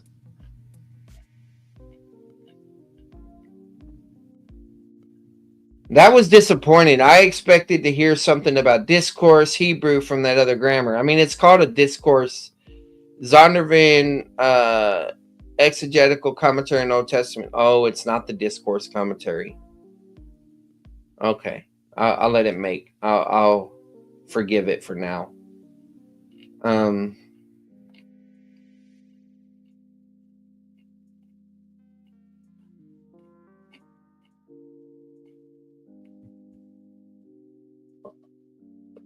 He's talking about all the Maccabean stuff too. 1136, predictions of the distant future reserved to the end times. All right, so we're shifting into this more into the realm of what I'm closer to agreeing with. So we see here, up to this point in Daniel 11, the message revealed that Daniel has surveyed the historical struggles between the Ptolemies, ruler of Egypt, and the secluded rulers of Syria, culminated in the atrocities of Antiochus IV, where critical scholars assume that Antiochus continues to be described in the remainder of the chapter. Many evangelical scholars, both in the early church and in modern times, have rightly concluded that there is a leap forward in time beginning with 36, and a different ruler was in view. The message that the angel began to reveal in 11:2 was seen and extended through 12:4. The opening words of chapter 12, now at that time, indicate a clear link with the preceding material. The notice at 11:40 at the end time alerts that the end time have been anticipated in the days of Antiochus has now come into view. The most sensible conclusion is that there has been a temporal shift from the days of Antiochus to the future in time, where terrible warfare and distress have finally given way to the resurrection. The Antichrist at the end times, 36 through 45. Daniel 11, 36 and 45 had long been a hot-headed debate. Critical scholars following the lead of Neoplatonic philosopher and skeptic Porphyry of the 3rd century. Yeah, that was what's his name mentioned too. I didn't know it went that far back, but it makes sense. Contend that this passage is about Antiochus IV, Epiphanes, continuing the account of him begun in verse 21. Conservative evangelicals, however, argued that the account of Antiochus IV concluded at verse 35, and now the author has moved on to discuss the Antichrist at the end times, the one for whom Antiochus IV was but a type. Critical scholars admit that the details given in verse 36 and 45 do not correspond accurately with the life of Antiochus IV. For instance, Antiochus did not even die in the land of Judah, but they used this observation to conclude that the portion in Daniel was written shortly before Antiochus IV died. Come on, that's dumb. As though the author thought that Antiochus' life might end this way, even though it did not. I pointed out before, it is the denial of the validity of predicted prophecy, that drives him to such unwarranted conclusions. Miller, however, is certainly far more correct when he writes. Interpreting this passage to foretell Antichrist has been a widely accepted view since ancient times. Chrysostom, Jerome, and Theodoret, and Young rightly calls this the traditional interpretation in the Christian Church. Almost 1600 years ago, Jerome declared those of our persuasion believe all these things are spoken prophetically of the Antichrist who is to arise in the end time. Today, the majority of both amillennial, e.g. Young, and premillennial, Archer, Gleason Archer probably, scholars interpret the king to be the Antichrist. Well, my numbers will probably start going up now that we're talking about the Antichrist. This is how it goes, right? While most critical scholars interpret the passage of Antiochus IV, the most evangelicals interpret this as the future Antichrist. There are others who take a mediated position. Baldwin, for instance, is hesitant to fully assign this passage to Antichrist since he is not formally introduced to Scripture, i.e. by use of the term itself, until the epistles of John. Okay? So John introduced the Antichrist. That's cool. Interesting.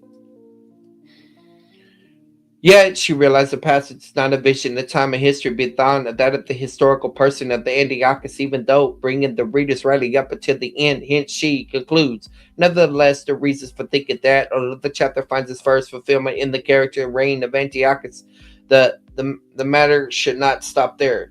And let me say the word right. It's and some say Antiochus, but I think it's Antiochus. I think I need to say the O like an Omicron. Antiochus, you could say, maybe. Depends if you think there's a difference between the Omicron and the Omega.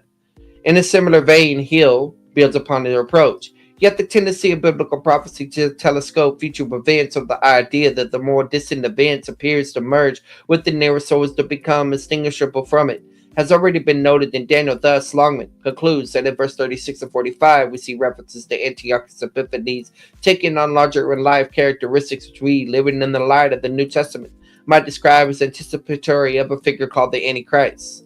Finally, mention should be made of alternative or minority evangelical view, Chisholm. That's the Hebrew scholar guy we were just looking at earlier. For instance, attempts to interpret the whole passage in light of Antiochus IV, but then asserts that though the passage describes Antiochus as typologically a portrayal of the Antichrist. What book is that in? Handbook of the Prophets? Oh, which I got. Okay, cool. Perry, on the other hand, is attempted to argue in a far more radical view than the material Daniel 11 and 12:3 concerns the fall of Jerusalem in the years 80, 66, and 70. So he's going more preterist type. Such that the king in Daniel 11, 36, and 39 is John of Grishela. Never heard of this guy before. John of Grishela, a zealot later. During the Jewish revolt, and the king of the north, as well as the little horn in Daniel 7, is the Roman Emperor Vespasian. The following chart shows four of the primary approaches the commentators have taken in regards to this passage. So you got Antiochus, the fourth but typological, both Antiochus and the Antichrist, and then the Antichrist. So let's shrink this down so we can see what everybody holds to. Man, I like Tanner because he makes these cool charts. All right, so let me see if Golden Gay. That's who when I was talking to the guy I debated last night, Dr. George Antonios, who just wrote a commentary on Daniel. He mentions Golden Gay, and of course it's being quoted here. So he would say it's Antiochus IV. CO, I know from Hebrew stuff. Okay, Chisholm, I know, at least from here. Fawcett, Kell, Baldwin, we saw a while ago. Longman, okay. And then the Antichrist, Leopold Young, Walford, of course I know, second president DTS. Leon Wood, R. Wallace, Dwight Pentecost, Gleason Archer, and Eugene Merrill. I love Eugene Merrill. Why's it got a mark here? Theology, Ezekiel, and Daniel. Okay, that's biblical theology in the Old Testament, which I got. All right, so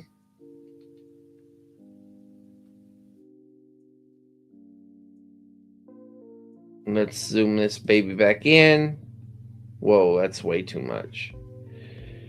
All right, so this is what the present author holds the Antichrist interpretation. All right, so this is what he says. Regarding the historical development interpretation of the concept of the Antichrist, C.G.C. Jinks, the origin and early development of the Antichrist myth. So journal articles is essentially what he's given us right here. Okay, cool. The present author holds the Antichrist interpretation, while admitting that there are some statements in verse 36 and 35 that could be understood and regarded to Antiochus IV. He would do as he pleases, he will enjoy success until the time of wrath is completed, and even that he makes an invasion of Egypt. There are too many statements in the passage to contradict what we know of Antiochus IV to be able to even admit the mediating position of Baldwin and Hill, i.e. that both Antiochus and Antichrist are in view. Furthermore, it seems a bit illogical to the author having already introduced Antiochus in verse 31. Let's see if I can bring this up one more font level. Yeah, there we go. And having described the character 22 and 35 to suddenly reintroduce him again in verse 36 and 39. We might have expected comments like those of 36 and 39 to have followed 21. Steinman concurs.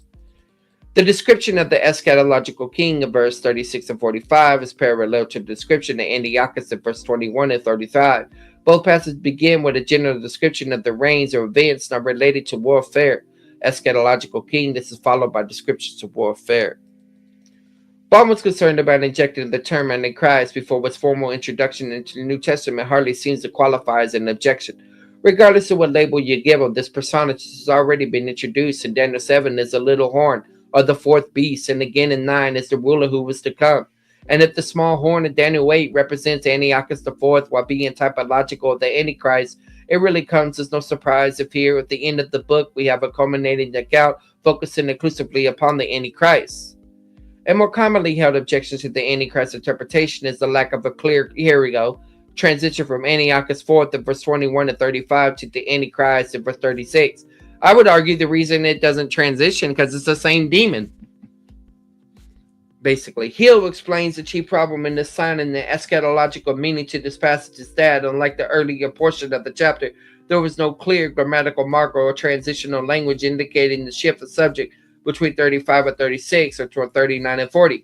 This is quoting Golden Gate, Longman.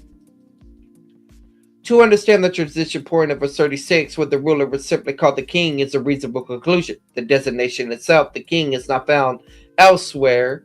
Where the ruler is simply called the king. Wow, this is the first time he's called the king. So all the rulers in the whole book are not called the king until you get there. So he's not a king, he's the king. This is what his point is. Rather, in this chapter, a qualifier such as the South and North is always included when the kings of... Okay, so he's not the king of the South and he's not the king of the North. He's the king. Interesting. Rather, in this chapter, qualifiers such as South and North is always included when the kings of the secluded period are being discussed, with the exception of both kings in 1127.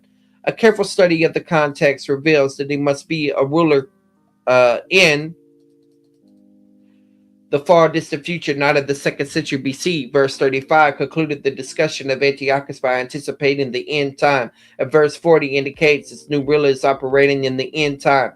Furthermore, 12, 1 and 4, which begins with the words, now at the time, linking the opening of chapter 12 with the end of chapter 11, goes on to describe a terrible time of distress using words similar to those uttered by Jesus in Matthew 24:21, describing the great tribulation, and then stipulates that the time of the resurrection for Old Testament saints will shortly follow.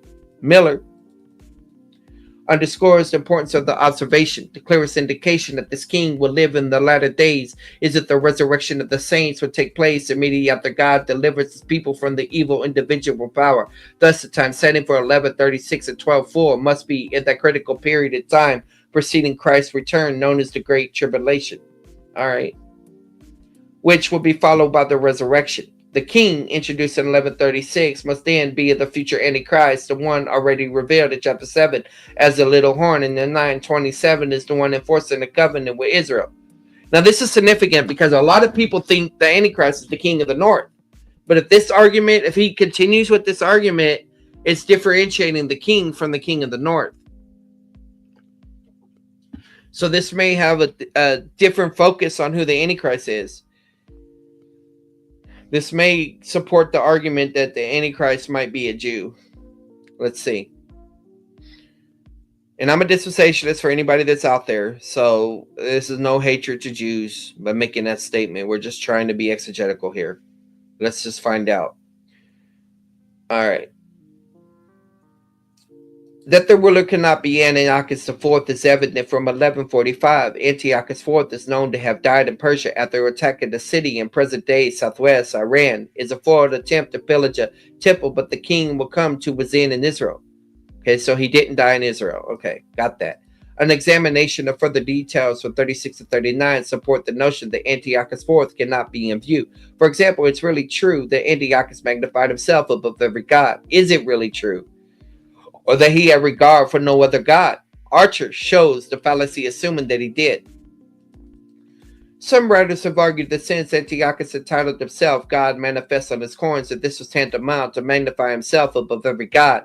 But in point of fact, he placed a statue not of himself, but of Zeus Olympus, or possibly Jupiter Capitolonus, as the quote image in the temple, Jerusalem temple, just as he represented Zeus enthroned on the reverse side of his coins, or done with the title of Nikephoros, victory winner. Oh, that's interesting.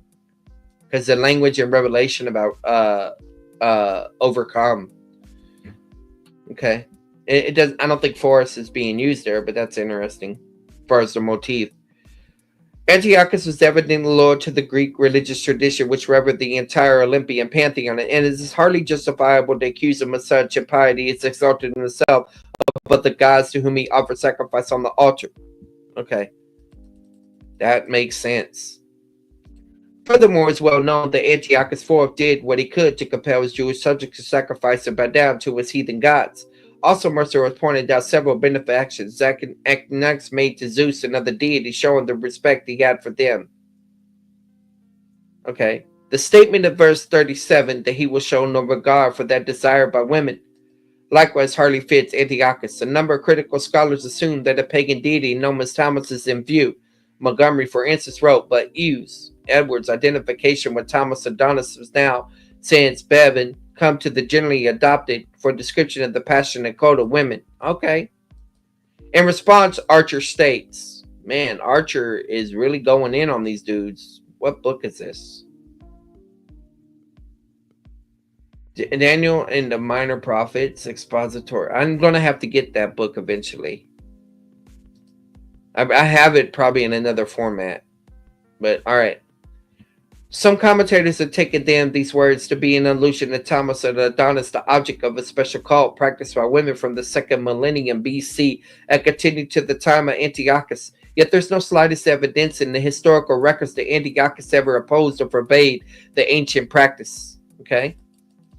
Finally, the descriptions of the king, verse 36 to 39, are strikingly similar to the themes set elsewhere of the Antichrist, especially 2 Thessalonians 2, 1 and 4, Revelation 13, 1 and 10, which warrants the consideration of the king, Daniel 11, 36 and 45, being the Antichrist, a description of the Antichrist, 11, 36 and 39, textual notes.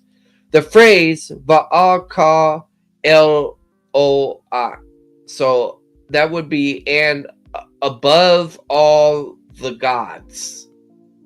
But this is singular. Let me see this. Is lacking in second manuscripts and unattested in the Septuagint. How it's reflected in Septuagint, I think that's Theodosus. Yeah, Theodosian.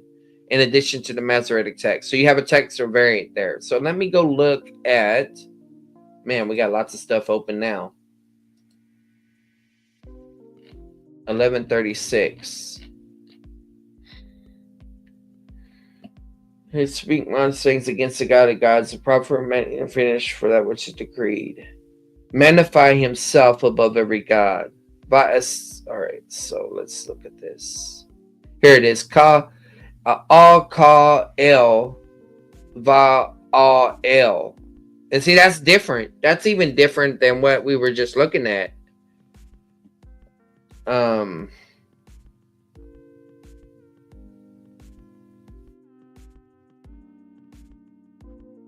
going to highlight it and come back to this later on.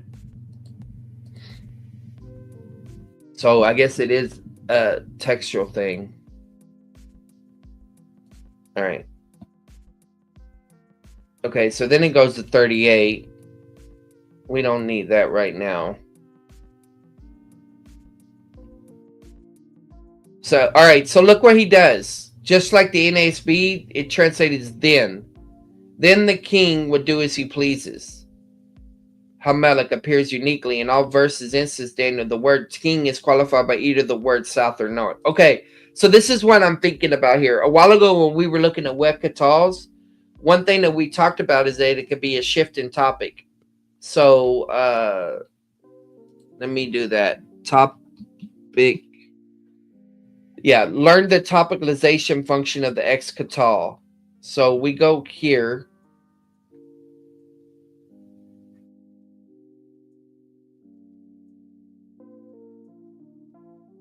All right. So right here, Elohim nasa et Avraham va'isar elav. All right. So God lifted up.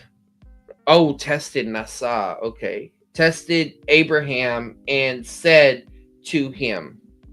Okay. So this is what you need some examples. We're going to clarify what the Vayikto and Excatal relate to each other in the context of discourse. The first example comes from the beginning narrative. All right, so right here, it's going subject first and verb. So this is an example of an Excatal because it's a subject then the katal. Okay, this is not a way katal, and I may have messed up earlier because I was talking about Excatal. So I might have to pull Chisholm up again and go into Wakatal.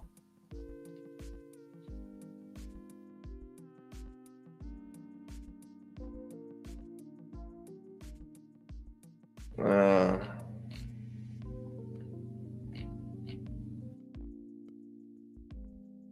let me go back to my chart. Well, I was reading the Wakatal here, so I guess I didn't mess up too bad. So my point is that it's highlighting the topic, and it makes sense. If this is the first time the word the king ever occurs in Daniel, that you have an introduction of a new character. And so that would support the idea of translated as a then. So 36.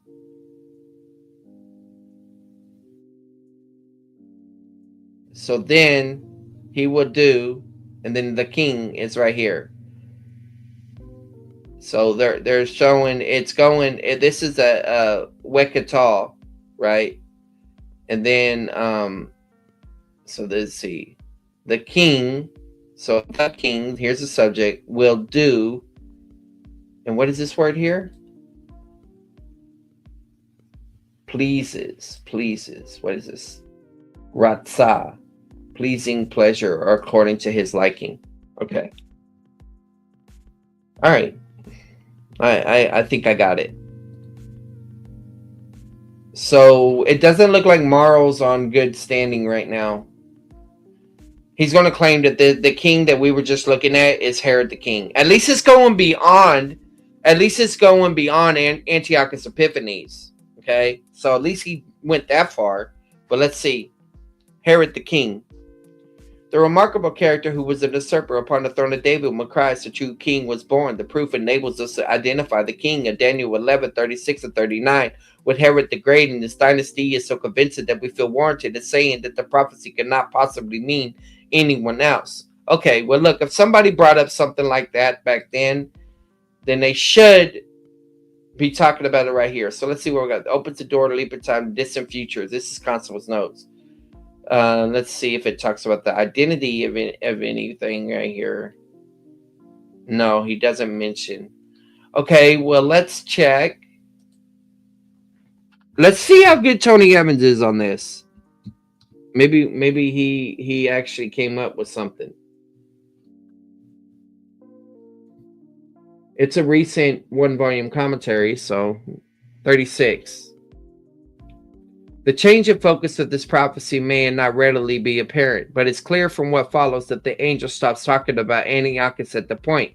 This is where Antiochus wrote the model type of the little horn of 7-8 ends, because here the Antichrist himself steps on the scene. It's the 7th week of the 7 years, and the prophecy of Daniel 9 is unfolded, and the 7 years of the tribulation to come are discussed. The Antichrist's true character as a monstrous beast is revealed.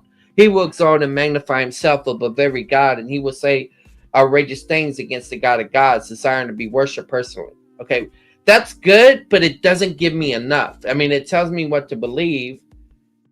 Dr. Dean has stuff here, his notes on Daniel. Maybe I'll check that later. Let's go back to, let's check the Moody Bible commentary.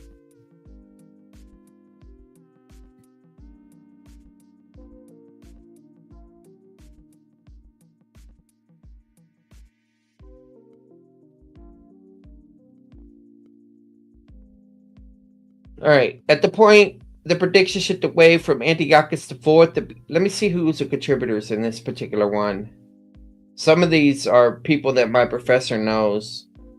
And let's see. Who does Daniel? Michael Radelnik. Okay.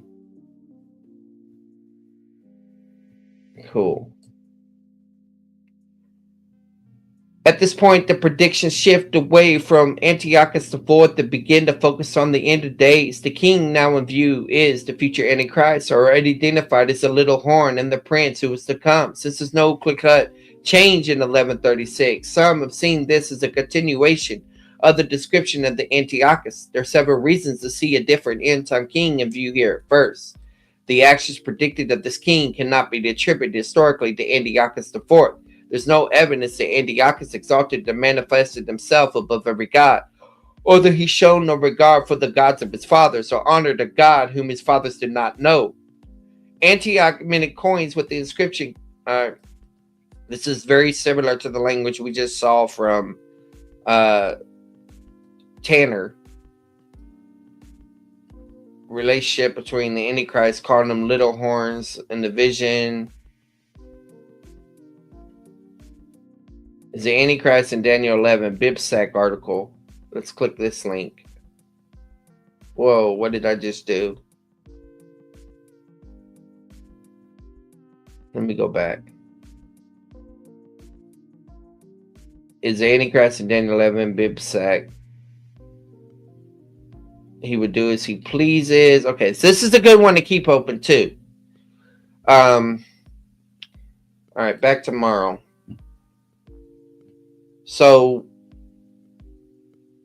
the question is there anybody else that takes the view that the king in Daniel 11:26 is the Antichrist? Let's go ahead and search the internet for that. What scholar takes the view that Daniel 11:36 refers to Herod the Great? All right. See, yeah, the people that aren't getting into this AI stuff, they're sleeping. George M. Harton is a scholar who interprets Daniel 11 as revealing the path to power of the Antichrist. Harton states it is a significant passage predicts events at end time in the beautiful land and the beautiful holy mountain. Yeah, but where does it say anything about Herod the Great? An interpretation of Daniel, there's the word harden that came up. The coming of the willful king. Herod was declared to be king of the Jews by Mark Antony. Approaching Meditations of Matthew 2. Herod is the end time king. Okay. But look what's happening here, guys. This site that I'm clicking on right now, Mike Rogers 70 AD, it's quoting the very book that we're looking at. So that makes me wonder if Philip Mauro is unique in this argument. Let's see. Millennialism, prophetic model. I'll look at your prophetic model later. All right, let's see.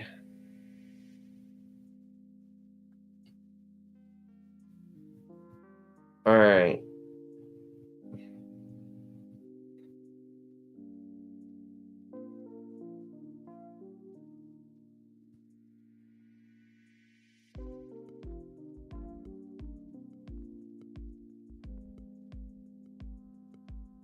Herod the king, his dynasty, Herodian dynasty, 1136. So they're viewing the king as the whole dynasty. It looks like maybe. This is interesting. Conferring the title of the king.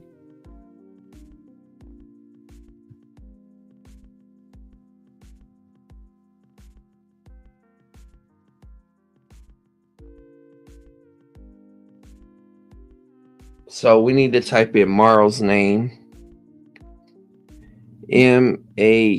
Mauro. Confirmation from events.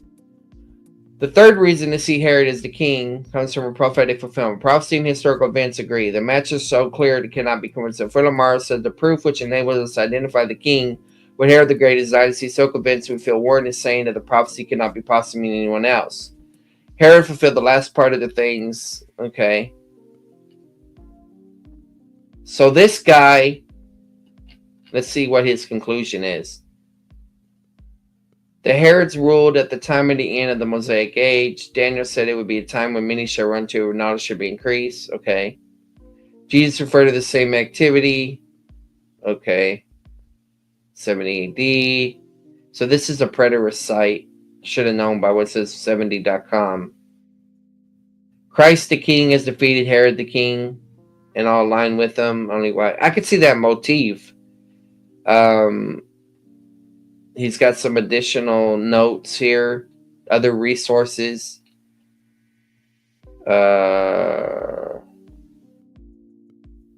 This is interesting. I'll file this one and come back to this one in the future. So that's interesting. That means some people are, at least at 2018, are still holding to Mauro's view on certain things. So in the future, what I'll have to do is I'll have to study that site and see if these other more recent commentaries on Daniel have countered that. See if there's anything we can narrow down even more. All right.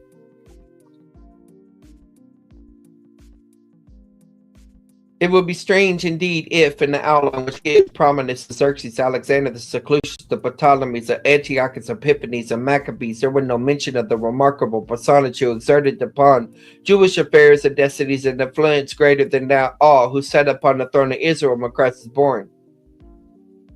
The word the king should suffice in light of the context without further description to identify Herod to those who thoughtfully read the Bibles. For Herod alone, see, we're back to the Christmas story, guys. For Herod alone is called by that title when the Gospels, and he alone had the rank and authority of the king in Israel in the days after the captivity, the latter days. The text does not speak of the king, but of the king, the emphatic Hebrew article being used. This is a marked contrast with the term in verse 40, where the original speaks of a king of the north and the king of the south. Okay, so that confirms what Tanner was saying, that the king, whoever it is distinct from the king of the north and south. So you got two people with two different views agreeing on the same observation. So that's good. A glance at the context is enough to show that the king of verse 36 cannot mean either of the kings of verse 27. However, these are never spoken of as the king, but always both before and after verse 36 as the king of the north or the king of the south, as the case may be. Nor does the scripture speak of any king who was to rise at the time of the end of this present age, who answers at all to the description of the prophecy. The man of sin, described in 2 Thessalonians 2, 3, and 10, is supposed to by some to be the king in Daniel 11:26, but he's not called a king, nor described as having the kingly rank, but rather is one claiming divine worship in the temple of God and backing up his pretensions by means of miracles and lying wonders. Yeah, because at that point, he's not offering himself as a king, he's offering himself as God. That's the difference. So the fact that that doesn't mention that he's a king is irrelevant, because the term Antichrist would actually mean anti-king, anti-anointed, and the kings are only anointed. So it comes from other passages. The king of Daniel 11:36 is a very different personage and achieves the end in a very different way, as will be clearly seen by all who diligently compare the two passages. What has caused also able commentators to go astray at this point, and in some instances to seek far afield for the interpretation of this passage, is the fact that they were unable to find anyone among the successors of Antiochus who appears at all to the description of the king, but they, having overlooked two things, which had they heeded them would have kept them from being so misled. Those things are first, that the discrepancy is not first for its subject, the kingdom of Syria or Egypt, but the people of Israel, and hence the expression the king, without other qualifications, would mean one who was king over Daniel's people, and second, that the verses immediately preceding relate wholly to the affairs of the Jews under the Asmonean princes, and hence the term of the prophecy itself leads us to look at the point for the beginning of a new order of things in Israel, and that is just what history certifies to us. For precisely at this juncture of affairs, the Asmonean dynasty was brought to an end by violence and bloodshed, and it was replaced by that of a king who answers perfectly to the description as the last part of the prophecy, and he had the temple rebuilt. Interesting. I think it's foreshadowing, though. Moreover, after this, we should specially invite attention to the set of the king that he shall prosper until the indignation be accomplished, or until wrath be completed. Okay. In fulfillment of which is the fact that the dynasty of Herod retained through all the political upheavals of the time in favor with Rome. Now, this is interesting because if this is Herod the Great, right? He dies shortly after Jesus Christ comes on the scene, the true king.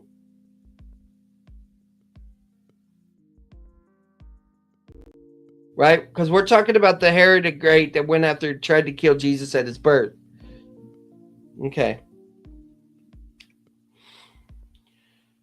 Though the political, one time I did an observation on Matthew, and I called it the Battle of the Three Kings, if I remember right. Different kings. I was talking about the kings of the east, then Herod, and then the king coming. So I was catching this in a motif level back then. Anyway, in fulfillment of which is the fact that the dynasty of Herod retained through all the political upheavals of the time its favorable Rome with flourishing authority in Palestine until the destruction of Jerusalem, which is the wrath of indignation, the tribulation, to what the prophecies of Daniel so frequently refer to the end of Jewish nationality. Okay, so what they're essentially saying is that the wrath period ended in 70 AD. And so they're trying to say that the Herodian dynasty ended in 70 AD. That seems to be the claim.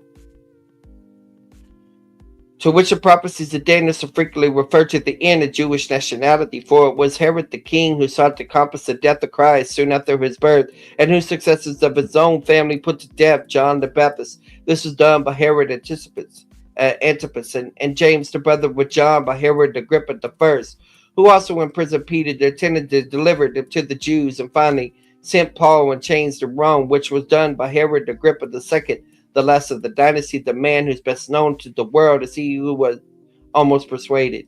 Interesting. According to his will.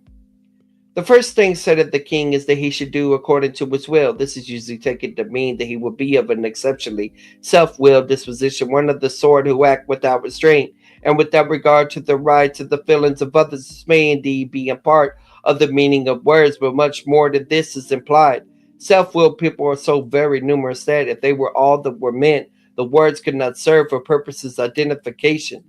Yeah, that's true. But not many are so placed and have such power in their hands that they are able to do, that is, achieve or accomplish what they will or plan to do, and this is what is meant.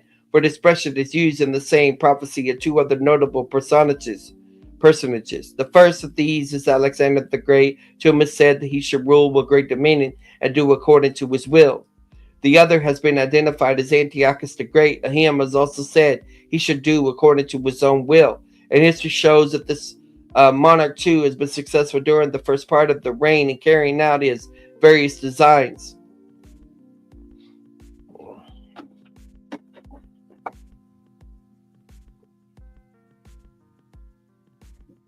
Oh, my throat.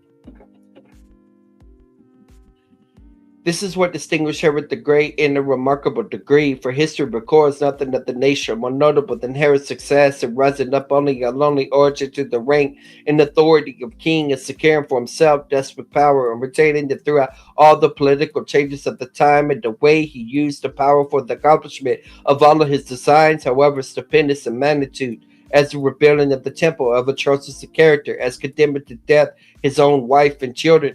For Herod contrived to secure the favorable confidence first of Julius Caesar, then of Mark Antony, and then of Octavius Caesar, though he had assisted Antony and Cleopatra against him. All things considered, there's nothing more wonderful in the career of Herod than his extraordinary success in doing according to his will.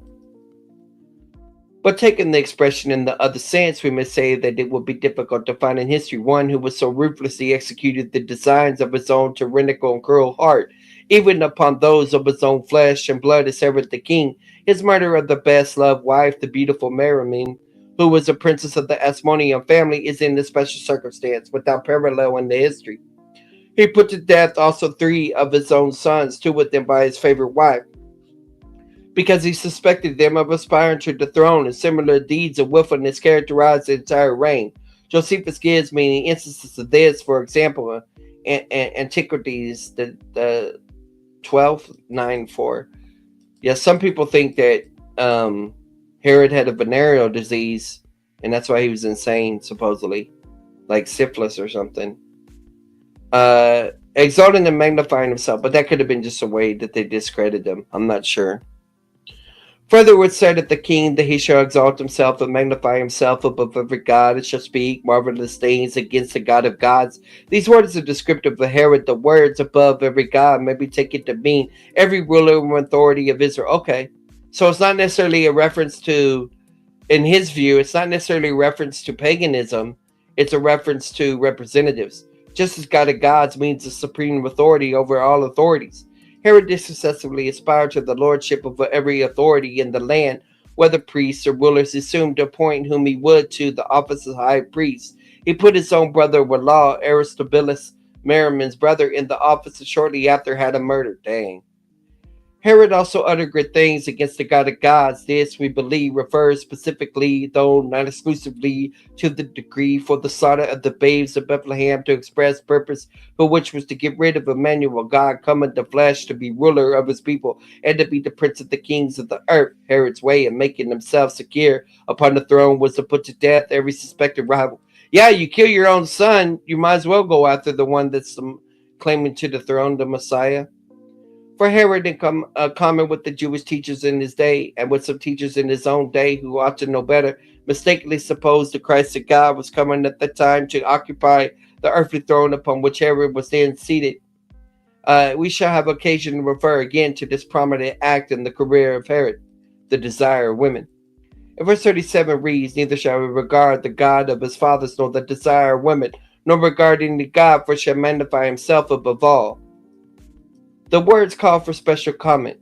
The first clause manifestly could not apply to any heathen king like Antiochus, for whether or not a heathen king should change his national gods is a matter of no importance whatsoever. But with the king of Israel, it's a matter of supreme importance. Now Herod, though supposedly of an Edomite origin, was virtually a Jew. For all the remaining new domains who would come into the Jews several centuries previous have been amalgamated with the Jews in addressing the people. Herod habitually used the expression, our fathers. So fully was Herod regarded as a Jew that the Herodians even held him to be the Messiah. Therefore, in introducing the worship of Sia, Herod conspicuously failed to regard the God of the fathers. Moreover, in this connection, it should not be forgotten that Esau was Jacob's twin brother, and hence that the God of the fathers of the Edomites was the same as the God of the fathers of the Jews. The words, know the desire of women. These are all observations and statements I could study in the future, but The words of the desire of women are very significant. There could scarcely be any doubt that they refer to Christ, and the Daniel would so understand it. For of course, the women must be understood to be the women of Israel, and the ardent desire every one of them was on. She might be the mother of Christ. The same word is found in Haggai 2:7, and the desire of all nations to come.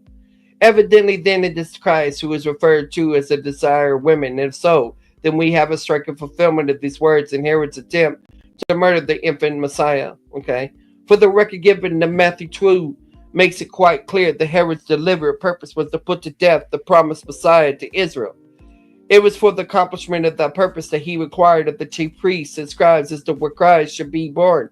The slaughter of the babes of Bethlehem was an act of atrocity almost without parallel in history. It was moreover an event that had been foretold by Jeremiah in the words, "A voice was heard in Ramah, lamentation, and been to weeping Rachel, weeping for her children," etc. Each one of those words of difference was the desire of his own mother. And thus Herod fulfilled 337 in another sense, the God of forces.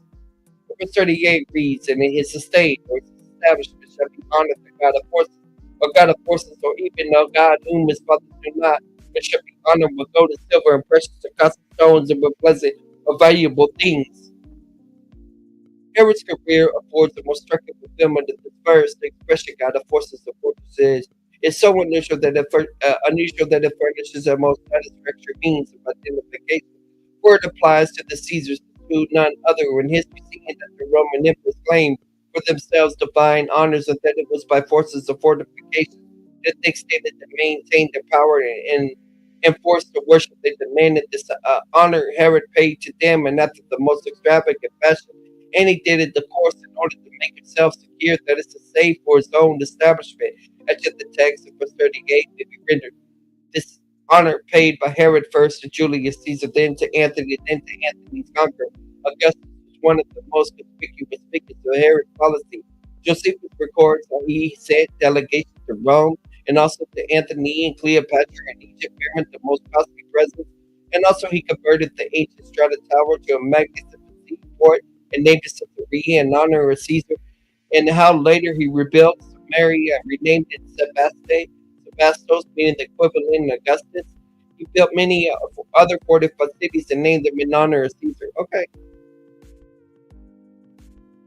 Same subject is continued to verse 39, which reads, "And shall he do with the most strongholds with a strange God, whom he shall acknowledge and increase with glory. He shall cause them to rule over many and shall divide the land for gain, or parcel out the land for hire." Here we have a reference to one of the most prominent acts of Herod's long reign, namely his rebuilding of the temple and his making the temple Herod's stronghold for Caesar. He made the temple the most famous building in the world for its dimensions and magnificence, particularly for its size of the stones wherever it was built, to which his disciples specifically directed the Lord's attention in Mark 13:1, in which Josephus says, "with 25 cubits long, 12 broad, and 8 thick." How big is that? We'll just type it in.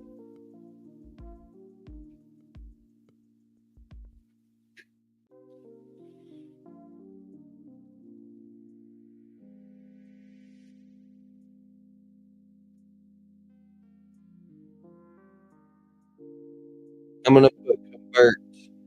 Let's see if we can do this. Convert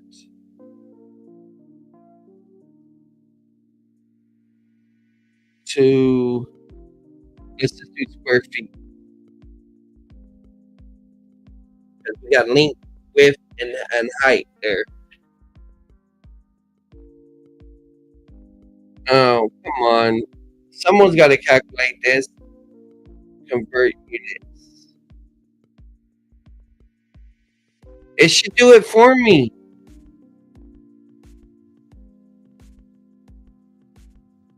Oh. I got to sign into the AI.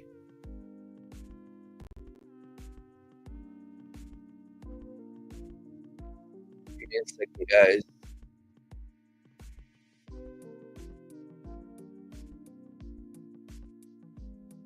Let me try again.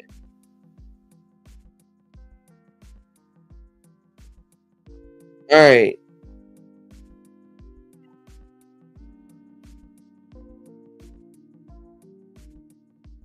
The area of two broad faces, two linked faces are square feet, 640 square feet. Yeah, with the area to top and bottom of this variety calculating that surface area. Oh well, crap. I had to figure that out another time. All right. But in rebuilding the inherited carriage, he converted it into the fortress for his own purposes, that being the most stronghold of the land. As part of the plan, he constructed on the north side of the temple, an overlooking the strong citadel, which is named the Tower of Antonia, after Mark Antony Josephus says. But for the tower itself, when Herod the king of the Jews had fortified it more firmly than before in order to secure the guard of the temple, he gratified Antonius, who was his friend and the Roman ruler, by calling the Tower Antonia. Yeah, it's definitely using that language of fortified and tower. Okay.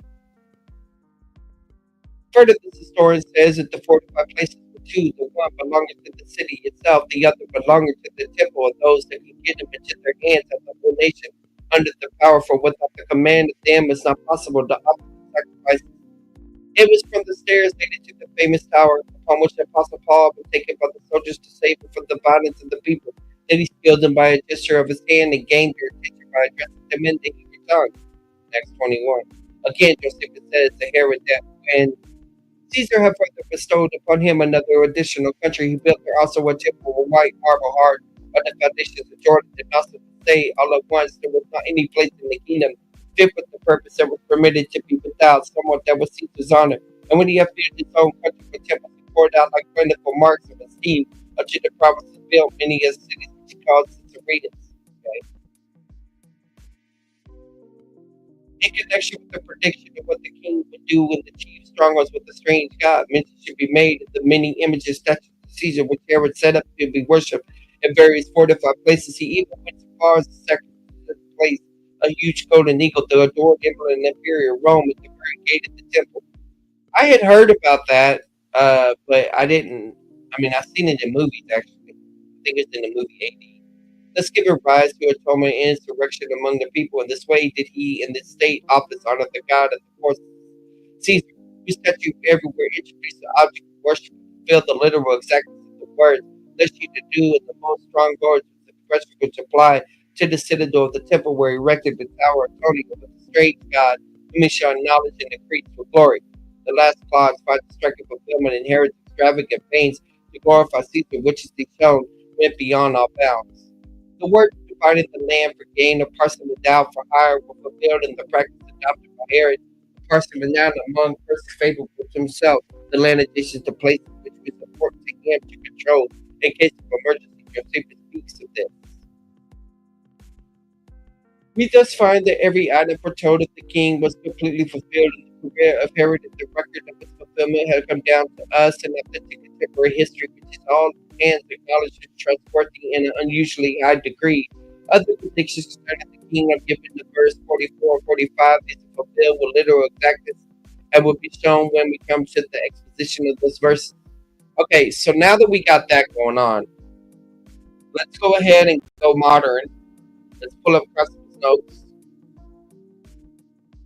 and let's see how he views this. Okay.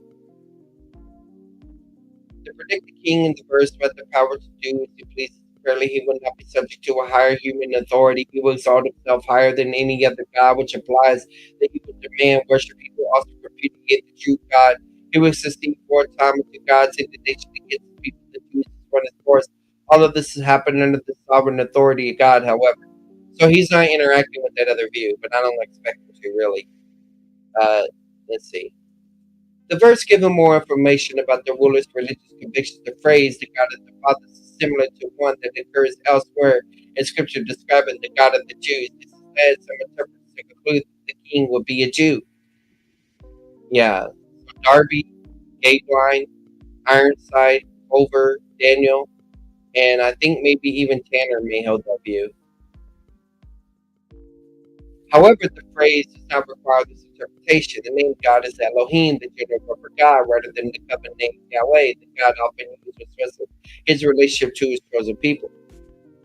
This word Elohim can have a plural translation, gods, or a singular one God. However, in the light of the other revelation about this man, he seems to be a Roman, someone from the West. Okay, so he's saying he's from the West side. Of course, he could be a Jewish Roman, but the description of him in this verse does not identify him clearly as a Jew. Probably the angel meant that the king will abandon the religion of his past or ancestors, or what the religion may have been. He will do this because he set himself up as the object of worship in place of all others. The identity of the desire of women is also problematic. It may be a reference to the Messiah, supposedly. You say that Pentecost, Gabeline, McGee, Walford, Feinberg, Ironside, Earsby. Supposedly, the supreme desire of every godly Jewish woman in Daniel's day was that she would bear the Messiah. Another view is a reference to Talmud. See how we came across this Adonis, who was a pagan god in Daniel's day, the woman found very attractive.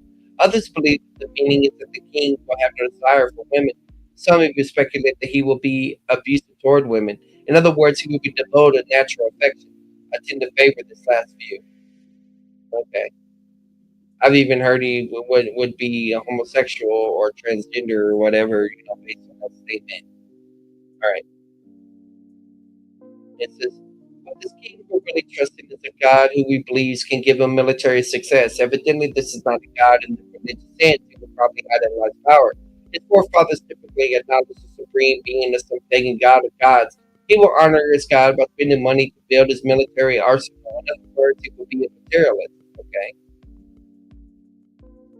Yeah. You do have a Trump motif there about women and then materialism. I know y'all gonna be mad at me for saying that, but I'm just trying to understand why some people would think that. I don't believe that, but anyway. McGee believed that this God will be Satan who controls the kingdom of the world. Feinberg and Ironside believe that God in view is the Roman beast, the political leader, whom they distinguish from the Antichrist. They identify the Antichrist with the religious leader in Jerusalem. This is a minority view among millennials. Roman beast, whom they distinguish from the Antichrist. Okay. Leader in Jerusalem.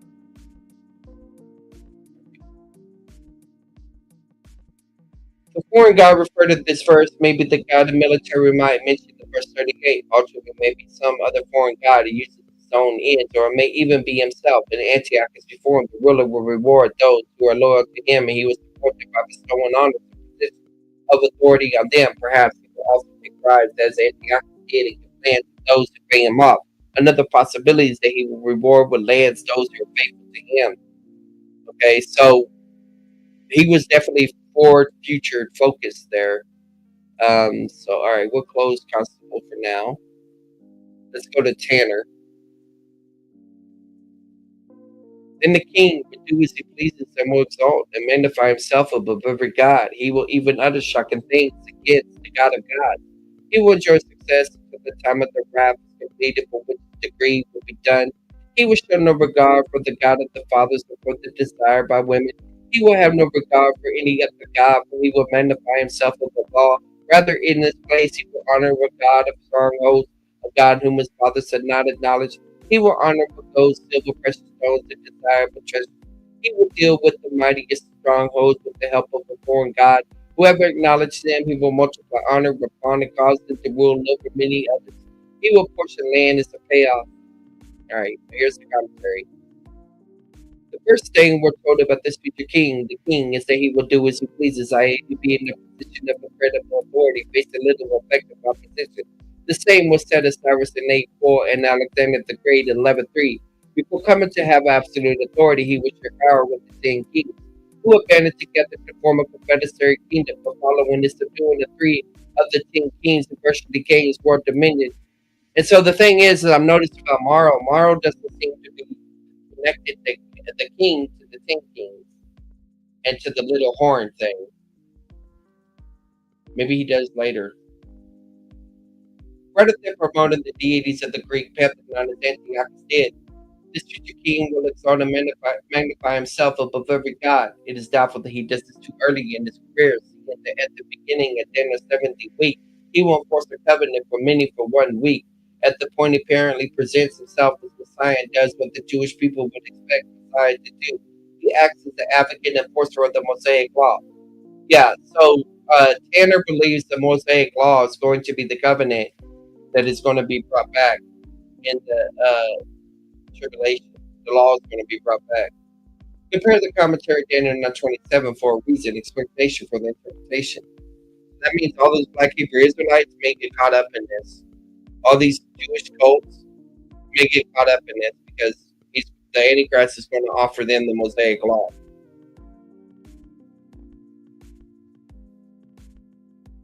Seven-day Adventists, maybe, too. Compare the commentary Daniel 9:27 for a reasoned explanation of this interpretation. I mentioned that and I watched it pop up. Had he exalted the magnified himself before every God at the time of the covenant, the Jewish people would never have given him a hearing. The fact that he put the end sacrifice and offering under the first 3.5 years, the middle of the week, is a signal that he's making a bold move in this demonic strategy to secure world dominion. The reference to the sacrifice and offering in Daniel 9:27 is also a subtle suggestion that there will be a revealed temple of Jerusalem at this point. The reality which is supported by the New Testament, Matthew 24:15, 2 Thessalonians 4, Revelation 11:1-2. The remaining of 9:27 suggested at this point that he commits abomination and desolation by entering the Jewish temple and proclaiming himself to be God against the commentary on 9:27. According to 2 Thessalonians 2:4, he, the man of lawlessness, opposes and exalts himself against every soul for God or object to worship, so he takes a seat in the temple of God, proclaiming himself to be God. While exalting himself, he will even utter shocking things against the God of gods. He obviously hates the true God of heaven, and with us blaspheming his name for a season of time and 3.5 years foretold. In Daniel 7:25, God will allow the Antichrist to enjoy success, but only until the time of wrath is completed. Daniel 11:36. The source of nature of the wrath is not made clear. This may refer to God's wrath, as the Hebrew word translated wrath, za'am, normally denotes God's wrath, rarely that of man. The time of the Great Tribulation is the time the Antichrist is allowed to enjoy success, but this is also the time noted in the Old Testament as the day of Yahweh, in the New Testament day of the Lord, where God punishes the evil, unbelieving world that is rebelled against him. 1 Thessalonians 5:2, 2 Thessalonians 2, Revelation 6:7. At that time, God will exercise his wrath in a way not previously seen, yet when the period has run its course, all that God has decreed will have been accomplished, and the Antichrist will be judged and removed by the personal appearance of Jesus Christ. 2 Thessalonians 2:8, Revelation 19:20 and 21. Verse 37 focus upon the religious outlook of Antichrist. No regard for the God of his fathers first. We're told he will show no regard for the God of the fathers, that is, he will have no respect for the true God, nor will he honor him. See translation, no forbidden. Translated here, show no regard for the expression the God of his fathers, Elohe Avav, Elohe Avav is a crude interpretive. Okay, so it's the main issue. Let me take the cough syrup 1 second. Or Dayquil.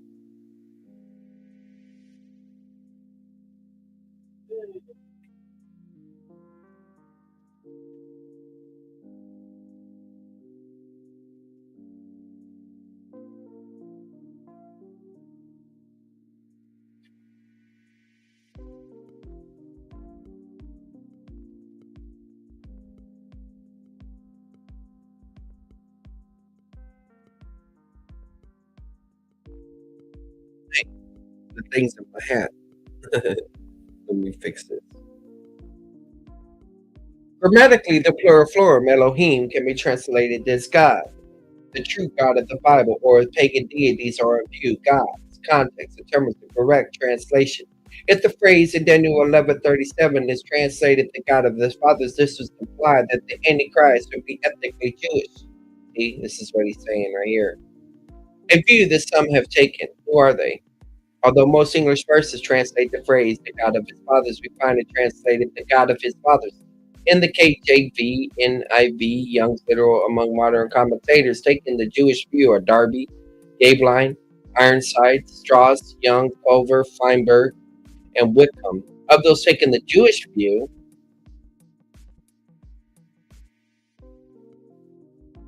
Gabeline and Feinberg hold that the Antichrist is to be equated with the false prophet, so they think it's one person, not the beast. Okay.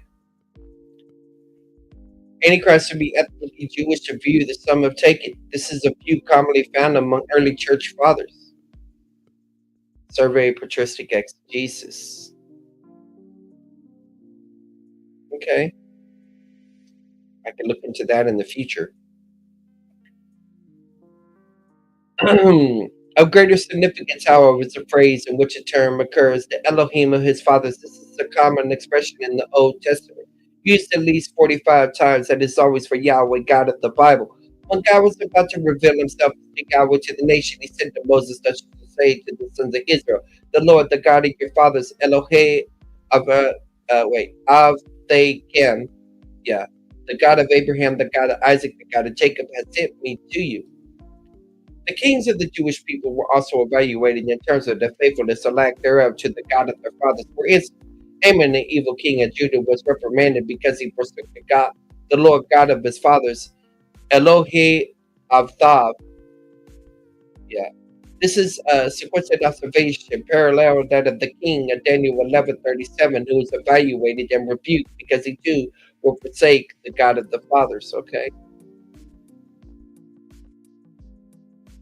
Steinman admits that the phrase is always a description of Yahweh, yet nevertheless contends that the Antichrist need not be Jewish. Therefore, this king will come from among the people of God. Some interpreters see this as an indication that the Antichrist will be Jewish. However, the phrase is a religious identification, not an ethnic one. Okay.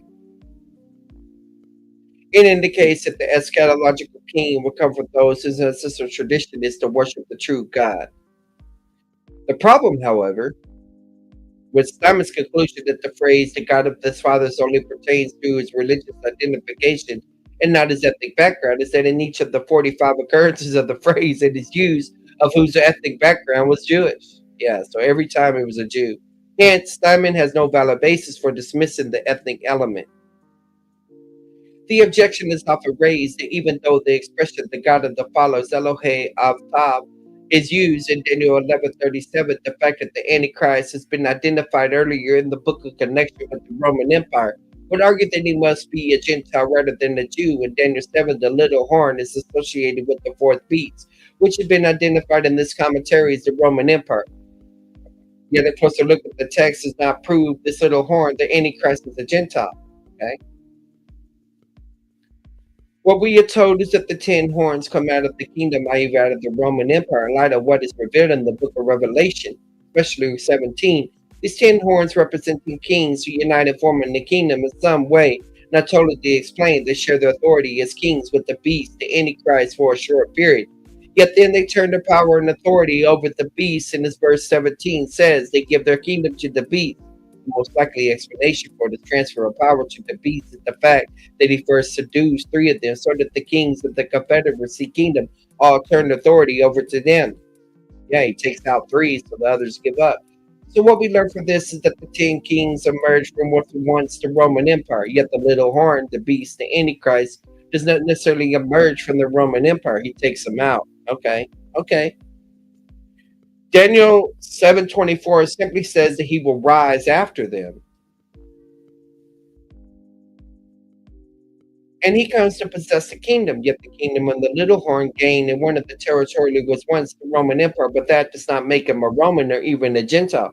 The ruler to come in 926 can be understood in much the same way. The Roman armies destroyed Jerusalem in AD 70, and they are the people of the ruler who is to come. He is connected to the Roman armies of AD 70, and that he will one day come to rule over a 10-nation confederate kingdom comprising territory once part of the ancient Roman Empire. Furthermore, the territory was extensive, including most of the countries of the Mediterranean and other countries now making up in Europe, France, and Germany, and even at times countries now regarded as part of the Middle East, including Syria, Turkey, Iraq, and even Judah. Yet even if someone insists that the Antichrist must be in some way Roman because of Daniel 7:24, that still does not prove he's a Gentile. He could be ethnically Jewish and yet politically part of the revived Roman Empire of the future. Yeah, that makes sense. Finally, one should observe that the New Testament never asserts that the Antichrist to be Gentile, which is listed in the ounce of caution. Okay. No regard for that desired by women. A second statement about his religious outlook is that he will also have no regard for the desired by women, which is the genitive construct. There'll be Ke, no, Kem doth Nashim. Kim doth Nashim in Hebrew text. Contrast for the desire women. All right. So this would be the desire women, not for the desire women. For discussion of options to the translated noted above, this is certainly not a comment about his sexual preferences. Okay, so he's shooting that down because both the preceding and the following statements is something about his attitude to God or God. Hence, it's not a reference to him disfavoring normal human marital relations or having a low regard for women. There's that low regard for women thing, right? And who brings that up? We saw Mauro brought it up, right? Okay, we'll come back to that. Most English translations take this as the subjective genitive, an agency, implying he had no regard for which women desired or took delight in or treasured. Okay.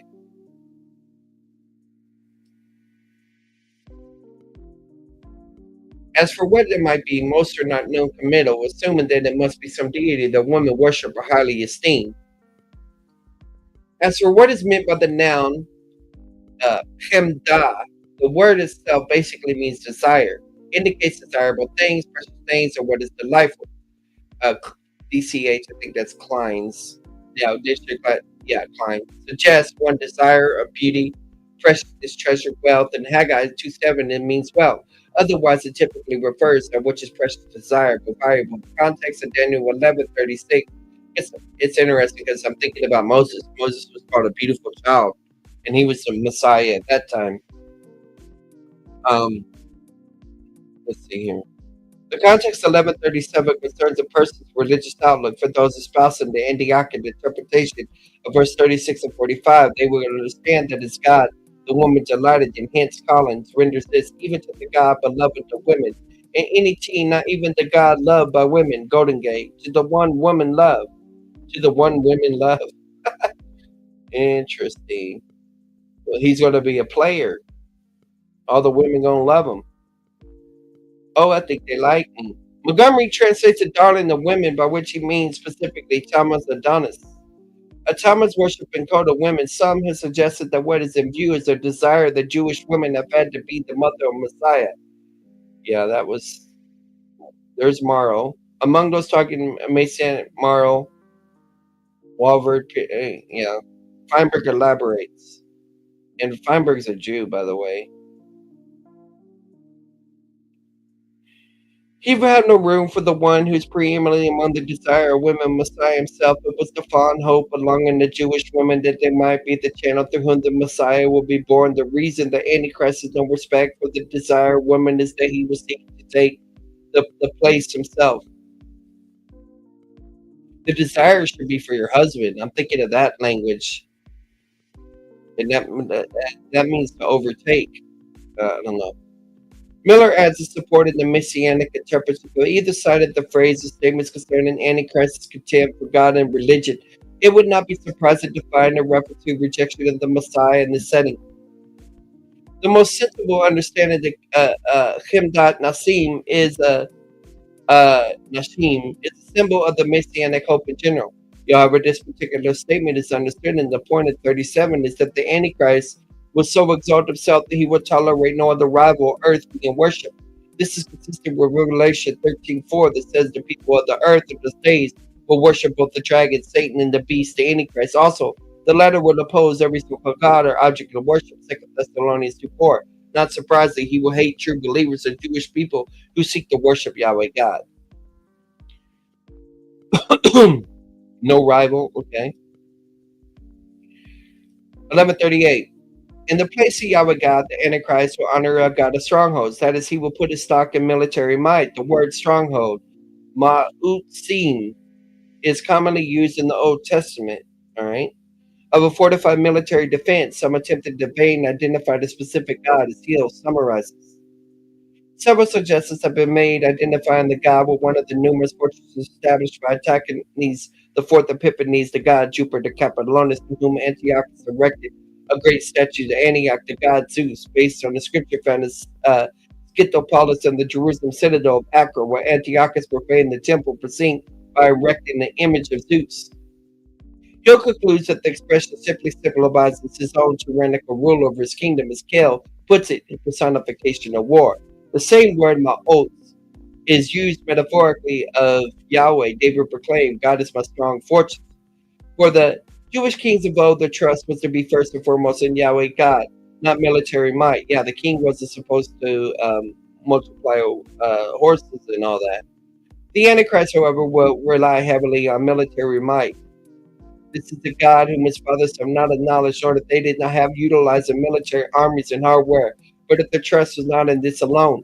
Precious resources like gold, silver, precious stones, and desirable treasures will mean nothing to this tyrant. He will readily pour them into procuring whatever military goods he can attain, for he assumes that having a superior military machine will enable him to take over the world and rule it. From the human standpoint, he will be successful in his quest until the Lord Jesus Christ put a stop to his madness. Revelation 13:4 state, who is like the beast and who is able to wage war with them. Many will suffer at the hands of this godless man when such massive military resources are placed in his hands. Yeah, so he's not just coming up as a peaceful person, he's coming up as a warrior. 1139. In the quest to rule the world, the Antichrist will out of necessity need to deal with mighty strongholds and strategic locations. This he will do aided by a foreign god, Eloah Nakar. This later expression is commonly used in the Old Testament of foreign gods or idols associated with them. In Genesis 35:2, Psalms 81:9 declares, "There must be no God, no other God among you. You must not worship a foreign god." The aid rendered the Antichrist could look at that from Satan himself, for he's ultimately the one propagating false deities. In Revelation 13:4, indicates that Satan gives authority to the beast. In addition to military force, the Antichrist will use other tactics to create a loyal following. To those who acknowledge him, he will multiply honor upon their business. He will dole out favors of those who back him and join this crusade. Those favors will take the form of granted political position to rule over many others, and the allocation of key territories and portion land is a payoff. The word land, adama, can also mean territories or countries, and the word payoff, mekir, can have the connotation of a present or payoff. A parallel with shokar, a bribe.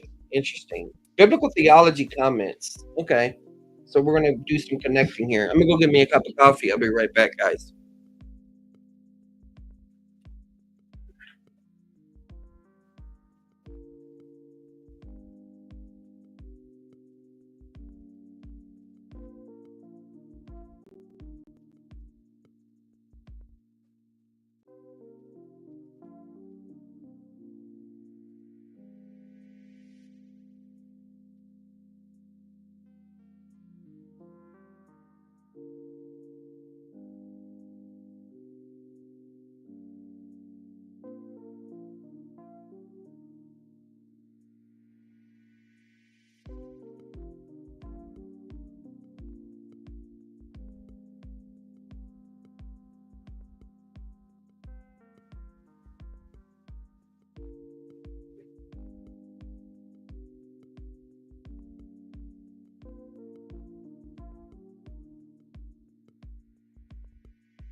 All right. Biblical theology comments. Daniel 11, 36 to 39 is probably the most instructive passage in the Old Testament about the nature or mindset of the future Antichrist. In light of the view taken in this commentary, he would probably be ethnically Jewish. Judas, the famous betrayer of the Lord Jesus, was also Judas. Okay, Jewish. So it's not just surprising that Satan would use someone who was Jewish to accomplish his purpose. Satan purposes to dupe the Jewish people in general by means of a counterfeit Messiah. Then it's not surprising at all that Antichrist would be Jewish. He would have to be in order to be welcomed by the Jewish people as their Messiah. All right. The passage is also significant for what it teaches about the Antichrist's attitude and commitment to military might. He will honor the God of fortune, so that we read in Revelation 34, who was like the beast and who is able to wage war with him. His war machine will appear to be humanly unstoppable. Application and devotional implications. According to Daniel 11:36, the Antichrist will even utter shocking things against the God of gods. And this, Revelation 13:15-6 adds, there was given to him a mouth speaking arrogant words and blasphemies, and authority to act for 42 months was given to him, and he opened his mouth to blasphemies against God, to blaspheme his name, his tabernacle, that is those who dwell in heaven. The very idea that anyone who speak a word of contempt against God, much less blasphemies, is dumbfounding. Repeatedly in Scripture, God is exalted as the one who was good. He is not merely good as humans might think of good, mostly good, but 100% purely good. He can do no other. The fact that God is totally and purely good is something that we as believers need to cherish and cling tightly to. There is no reason to speak of a word against God because He's perfectly good and operates out of a heart that longs to bestow the goodness on us. Satan, however, relishes every opportunity to attack the character of God and therefore tempt all those who can question God's goodness, just as He did with Eve. If we're not careful, we can be deceived and start to believe the lies of the evil one, the very one who has the audacity to utter shocking things against the blasphemy, the name of a glorious, wondrous league of God. Yeah, that sounds like pot. All right, the military campaigns of the Antichrist leading up to Armageddon. We'll come back to that in a minute. Let's switch back to Mauro, the time of the end. 1 second, guys.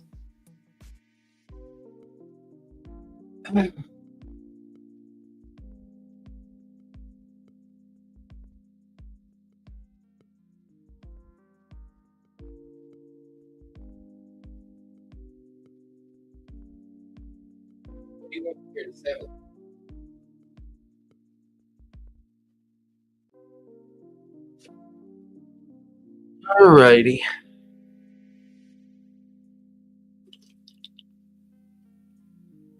Okay. Back tomorrow. Back tomorrow. If we study now, we're going to be back tomorrow. Anyway, I cut you down so bad to the bone you can say I'm back tomorrow. Here we go. The time of the end. In order to avoid the confusion, it's evil to observe that the time at the end may mean one period of time in one place in a very different period in another. The meaning is controlled. It is also revealed by the context. But this is quite frequently overlooked, that we have observed that even the careful writers of prophecy have a disposition to take the words that the time at the end is the meaning, the ending of the gospel dispensation, even when the passage in which they occur does not relate to the present dispensation at all. All right. I need to shoot my chair up. I wish it would stop going down. I need to put vice grips underneath it. Particularly should it be noted that in the book of Daniel there are two distinct sets of prophecies. The first set, found in chapters 2, 7, and 8, relate to the great Gentile world powers, and the prophecies in chapter 2 and 7 carry on to the end of times of the Gentiles. Chapter 8 gives details of the Greek empires, is filling the line given the vision of chapter 7. The second series, chapters 9 and 12, inclusive have to do with the history of Daniel's own people and its holy city. Hence, the expression time at the end where it occurs is there. These later prophecies means the last stage of the national existence of Daniel's people, that is to say, the era of the Herods. The period of the Jewish history occupied by Herod and his dynasty was therefore the time at the end in the sense required by the context. So we have a strong confirmation of the view we have been presented in the fact that, just as the point of the prophecy, there is given us an outline of those great events which occurred during the reign of Herod, whereby political supremacy in the world was given to the Caesars and all was made ready for the coming of the Redeemer. The outline is found in Daniel 11, 40 and 43, and brings us to the subjugation of Egypt, the last of the great independent monarchies to fall under the spreading power of Rome with the Libyans and Ethiopians. The record of history corresponds so accurately to the prediction of the prophecy, as we shall presently point out, that there could be no question at all as to fulfillment. In reading this chapter, it is to be remembered that the prophecy is not primarily concerned with Syria, Egypt, Rome, or any other alien power, but it refers to them only insofar as they come in contact with and affect the destiny of the Jews. I do agree with that part. Caesar Augustus. Hence, these verses 11, 40, and 43 have parenthetical character. They read as follows. And at the time of the end shall the king of the south push him, and with him a king of the north shall come against him like a whirlwind with chariots and with horsemen and with many ships, and shall enter the country, shall overflow and pass over. He should enter also with you with the glorious land. Many countries shall be overthrown, but these shall escape out of the sand, eat of the mold, and the teeth of the children of the Ammonites shall stretch forth his hand upon the countries in the land. The Egypt shall not escape, but she has the power over the treasures of gold and silver, and over all the precious things in Egypt. And the Libyans and the Ethiopians shall be in his steps. Okay. The events foretold in this part of the prophecy took place at the time at the end, that is to say they were consistent with the last area Jewish history. The Herods at the time, the king of the south, Cleopatra the last, to occupy the throne in Egypt, aided by Mark Antony, made a push with Herod, who was in league with them against Syria, which had meanwhile become a Roman province. This was the beginning of the Great Actian War. Actian War. As to the manner in which the war began, we have a very clear account in Plutarch's Life of Mark Antony, by which it appears that the fulfillment of the prophecy was marvelously exact, not only as regards the manner in which the war began, but also in respect to the sides in which the different parties were at first engaged in it, in regard also to the outcome, to the particular arms, chariots, and horsemen, and many ships, by means of which the victories of Augustus were achieved, and finally in regard also to the rapidity of his conquest, which was effected within the space of a single year. Daniel's last vision. On paper of the 11th chapter, Daniel, to which we identified Herod as the king of verse 36, it shows that verse 40 and 43 were fulfilled in the events whereby Egypt, under all the conquered arms of Augustus Caesar, were completed ready for the printer in the early part of 1922. So he's saying, I wrote all of that in 1922. Okay? So this book's copyrighted in 1921. Prior to August of that year, we were not aware that anyone had previously pointed out the prediction concerning the king was fulfilled by Herod, of the fulfillment of the last verses of the chapter were to be found in the stirring and world-changing events of his reign. But in August of 1922, there came into our hands in a strange way, which seemed providential, an old book now long out of print, in which, to our greatest surprise and gratification, we found our conclusions as to above matters set forth and supported by proofs more ample than we at stars collect. The book was written by James Farquhar and was printed in Aberdeen, Scotland in 1838. Okay. It bears the following quaint and lengthy title, Daniel's Last Vision and Prophecy, respecting what commentators are greatly different from each other, showing its fulfillment of events recorded in authentic history. Yeah, that's a long title. In our comments, which we hear follow with verses to 44 43, we are indebted to this volume for the quotation from Plutarch's Life by Mark Antony, which set up the fulfillment of the verses in such a clear light. Plutarch's description of the Attican War. The first move in the Attican War was made by Antony at the urgency of Cleopatra, in which he was assisted by Herod, says Plutarch. Antony, being informed of these things, that is, a certain disputes between Augustus and others in the Synod of Rome, immediately sent Candice. Candidus, not cannabis, Cannabis, to the seacoast with 16 legions. In the meantime, he went to Ephesus, ascended by Cleopatra. Then he assembled his fleet, which consisted of 800 ships of burden, whereby Cleopatra furnished 200 besides 20,000 talents of provisions for the army. What they say about Cleopatra? Face tickets, sell 1,000 ships or whatever. I can't remember the name phrase.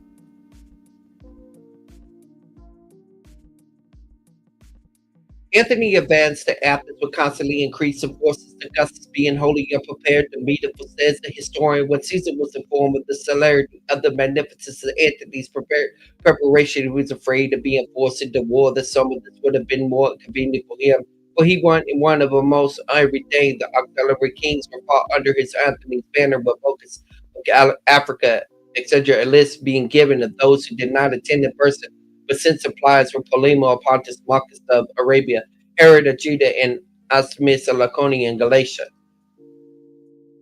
Thus, the king of the south was the first to make a push in this war, and he was pushed with Herod, showing the accuracy of the prophecy. It should be noted that, as Plutarch records, the Synod of Rome declared war with Cleopatra alone, ignoring Antony, so that it was strictly between the king of the north and the king of the south. Interesting. Mr. Farquhar points out that the predictions of the prophet were strictly fulfilled, also in respect to the character of the forces engaged in the war, for notwithstanding that each side assembled large numbers of infantry, and notwithstanding that such of the arms used to be relied upon to decide the war, yet in the case the infantry were not engaged at all. The issue being decided is the prophecy indicates by chariots and horsemen and many ships. A strange feature of the affair is that although Antony's footmen outnumbered those of Augustus, and although his generals urged him to bring the matter to an issue, the man battle nevertheless, to quote again for Plutarch, Such a slave he was to the will of a woman that gratified her, though much superior on the land. He put his whole confidence in navy, notwithstanding the ships had to have their complement of men. They're basically saying that uh, the women were manipulating Mark Antony, which is the reference to Cleopatra. This brought on the great naval fight of Anticum, which ended in a complete victory of Augustus, and thus did the king of the north come upon a king of the south with the effect of a whirlwind with many ships. The more literal and exact fulfillment of prophecy cannot be found.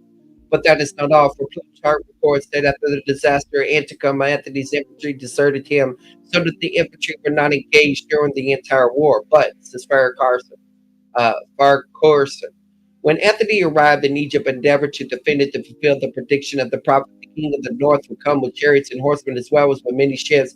There were actually the cavalry. For Plutarch says, when Caesar arrived, he encamped near the hippodrome of Alexandria. Upon Anthony made a brisk, salty run to the cavalry, drove them back into the trenches, and returned to the city with the complacency of a conqueror. It was the conduct of the cavalry that sealed the fate of Antony and Cleopatra, and left them without recourse in the last retreat. The countries in the glorious land. The course pursued by Augustus after the triumph over Antony and Cleopatra follows most literally the prediction of the prophecy, for he entered into the countries and overflowed and passed over them, possessing himself of regions of Africa, Upper Silicia, Pamphylia, Thrace, Pontus, Galatia, and other provinces from Arelia to Armenia. Wherever he entered, and also into the glorious land, that is to say, the land of Judea, which was already being designated the glorious land. For Augustus chose to invade Egypt by way of Palestine, at which time Herod, who was already with a great prudence and foresight, made his submission to Augustus with such skillful diplomacy that it was accepted, rendered him much assistance. Josephus says, Caesar went for Egypt through Assyria when Herod received him with royal rich entertainment, and then did for his person all right along with Caesar, and he was revealed with his army along with Ptolemy to feast them with his friends, and then distributed among the rest of his army what is necessary to feast them with dogs. Edom, Moab, and Ammon. The reference to verse 31 to the countries of Edom, Moab, and names should be enough without anything further to show that we must seek the fulfillment of the part of the prophecy in Bible times.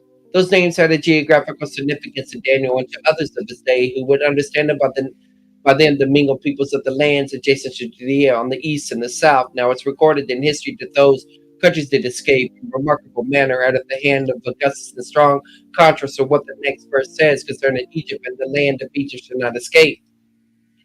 Augustus sent an expedition to the countries referred to under Aulus Gellius, in which he was joined by 500 of Herod's guards. From Josephus. Dean Perdue, the well-known commentator, refers to the expedition and its failure, citing Pliny's Strabo Dio Cassius Perdue's connection. The Universal History noted they added to their account of the expedition, saying the vast success that attended Aulus is the expedition deterred both him and others from any further attempts at the country. Treasures of Egypt. The prophecy made special reference to the vast treasures of Egypt, saying that he shall have power over the treasures of gold, of silver, and over the precious things of Egypt. Here again are words which make it perfectly clear that the fulfillment of the prophecy must be sought in the days of Egypt's greatness and wealth, and is not to be found in the squalid and poverty-stricken Egypt at latter times, which, according to the sure word of prophecy, was to become the basis of the kingdoms and not to exalt itself anymore. But in the days of Herod and Mark Antony, the churches of Egypt were fabulous value, and here again history furnishes us with such a marvelous fulfillment of this item of prophecy that we can but think the records. But we think that the records have been providentially cared for. Speaking of Cleopatra's vast and famous treasures of gold, silver, and precious stones, and other rare or costly objects, Caracosson says that the history of the fate of her treasures is very singular and worthy a more detailed reference to it. So he shows how this great treasure had been accumulated during the centuries of the Macedonian rulers of Egypt, by Ptolemy's being drawn from the great grain trade of the country, from the very lucrative commerce of Alexandria, through which passed the gems, pearls, spices, and other rich produce and merchandise to India, from which earliest ages have been in high request in the western part of the world. Continuing his account, Farquharson says, Augustus Caesar was very desirous of securing the treasures of the sovereign of this wealthy city, but there was on 2 occasions the utmost hazard that should elude his grasp. For after Cleopatra fled the battle of Antica, Plutarch says She formed the design to draw on her galleys over the isthmus into the Red Sea and proposed with all her wealth of forces to seize some remote country. That design was abandoned, but when Caesar afterward approached her from Judea, took Pelusium and entered Egypt. Man, it makes me want to go watch the Cleopatra movie all over again. When Caesar afterwards approached Judea and took Pelusium and entered Egypt, the same author says Cleopatra had erected near the temple of Isis a monument of extraordinary size and magnificent. To these she removed the treasure, her gold, silver, emeralds, pearls, ebony, ivory, and cinnamon. Caesar was under some apprehension about this immense wealth blast upon the sun and the emergency she should set fire to the whole. For this reason, she was continually sending messengers to her with assurances of generous and onerous treatment, while in the meantime he hastened the city with his army. Her person in the church monument afterwards secured by a stratagem is related by Plutarch, and thus the king of the north had power over the church of gold and silver and over all the precious things of Egypt. Okay. The Libyans and the Ethiopians. The prophecy also says concerning the victorious king and the Libyans and the Ethiopians shall be at his steps, commenting on these words. Farquharson says, the conquest of Egypt and maritime Libya laid inner Libya and Ethiopia open to the steps, that is, as we may interpret the term, to the inroads of Augustus Caesar, and his officers were advantaged soon after taken by them. And this author proceeds to show the conquest of the countries named in the prophecy by Cornelius Balbus, which was considered so great an achievement that Balbus, though not a native Roman, was contrary to all proceedings that allowed to triumph. Thus, while Augustus did not himself subdue those countries, they were at his steps, as the prophecy says, at the time he left Africa and returned to Rome. Okay. Thus, ancient history, which has been preserved to our day, shows to us a series of events of the highest importance and shaping the course of the human affairs, which events correspond with marvelous exactitude and just the right sequence to the several details of the prophecy. The entire series having taken place in precisely the area we should look for them to occur. If we take the prophecy to be what it appears to be, namely a continuous prophetic narrative, then does not be the fulfillment. There's something that can be with certainty recognized as a fulfillment inspired prophecy. Tidings from the east and the north. Tidings from the east and the north. We now come to the last two verses of chapter 11, which read thus: but tidings out of the east and north shall trouble him, therefore he shall go forth for great word to destroy it, and not that he make away many, and it shall plant the tabernacles of his palace between the seas and the glorious holy mountain, yet he shall come to an end, and none shall help him.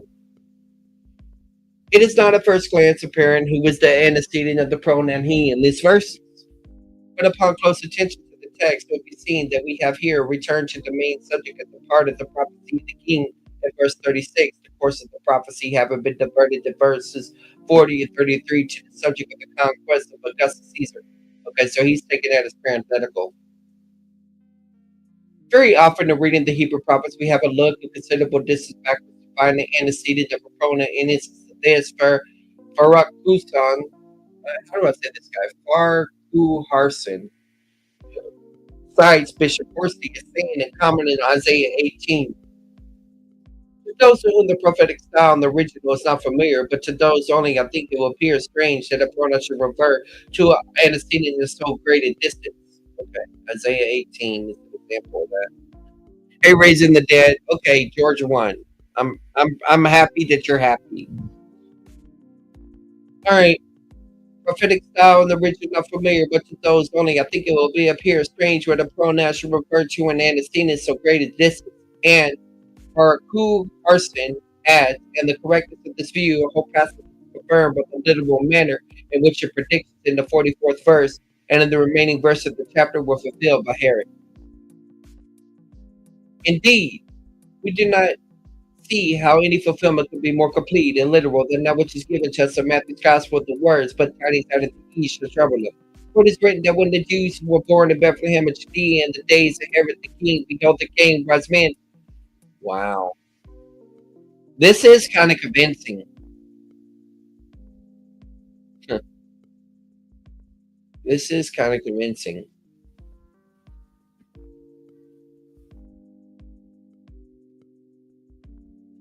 But it's just maybe superficial similarity. Wise men from the east of Jerusalem saying, where is he that is born king of the Jews? For seen in the star in the east, troubled the worship. Herod heard these things and was troubled, and all Jerusalem with him. So here we have the exact same prophecy, namely the tidings of the east, which troubled him. Huh. Nothing was so calculated to trouble Herod as reports that someone was aspiring to his throne in the case among the most familiar of all fasts. Herod, being said is not, but the wise man from whom he sought to learn the identity of the newborn babe was exceedingly wroth and sent forth, and slew all the children that were born in Bethlehem and all the post thereof from 2 years old and under. Matthew 2:16. Thus we have almost verbal agreement with the words of the prophet. He should go forth with great fury to destroy and utterly to make away many. And about the same time that is in the last year, Herod's life, tidings out of the north also came to trouble the self-tormented monarch for Antipater, his oldest son, a despicable character then at Rome, which has now become the center of which is simply called in this prophecy the north conspired. Okay, so they're recognizing law of conquest. They're saying Rome now becomes the north in this example. Um, I believe they were Zoroastrian. Yeah, that's possible. Uh, Conspired to have letters written to his father, giving information to two other sons whom he preserved, purpose to make his successor to culminated their father to Caesar. This caused Herod again to break forth its intense fury against his own sons and supposed betters, and related by Josephus to great length. In regard to these extraordinary events, Parker Harston quotes a passage of which we give below for the universal ancient history, saying he just so the most readily because the authors of the passage had no thought at all recording the fulfillment of prophecy. They say the reader may remember that he left Herod in the most distracted state that could well be imagined, his conscience strong with the most lively grief for the murder of his beloved and virtuous Marimony, and of those two other worthy sons, his life a crown in imminent danger from the rebellious Antipater and ungrateful Pheroras.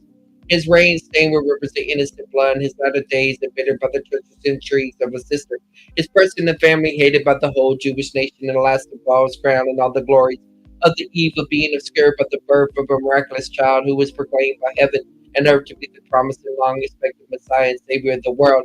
To all these plagues we must add some fresh intelligence to it come tumbling in upon the wretched monarch, in which by assuring him still more not only of the treasonous design of the natural antipotator, but also of the, and why do I keep saying antipotator? It sounds like I'm saying potato, but it's pater. Antipater means anti-father.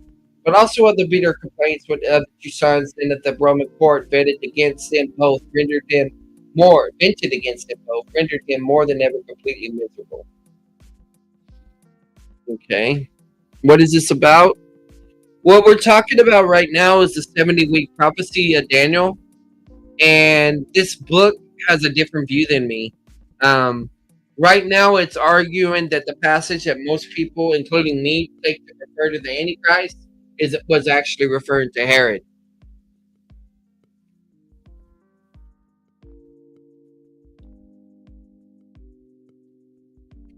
When it's linking it to the prophecies in Daniel 11. Herod's great fury, to use the words of the prophecy, were not confined to the babes of Bethlehem, the members of his own family, for says Josephus, it was also during paroxysms of fury that nearly about the same time he burned alive Matthias and 40 young men with him who had pulled down the golden image of the Roman eagle, which he had placed over the gate of the temple. Furthermore, Josephus relates the following characteristic actions of Herod.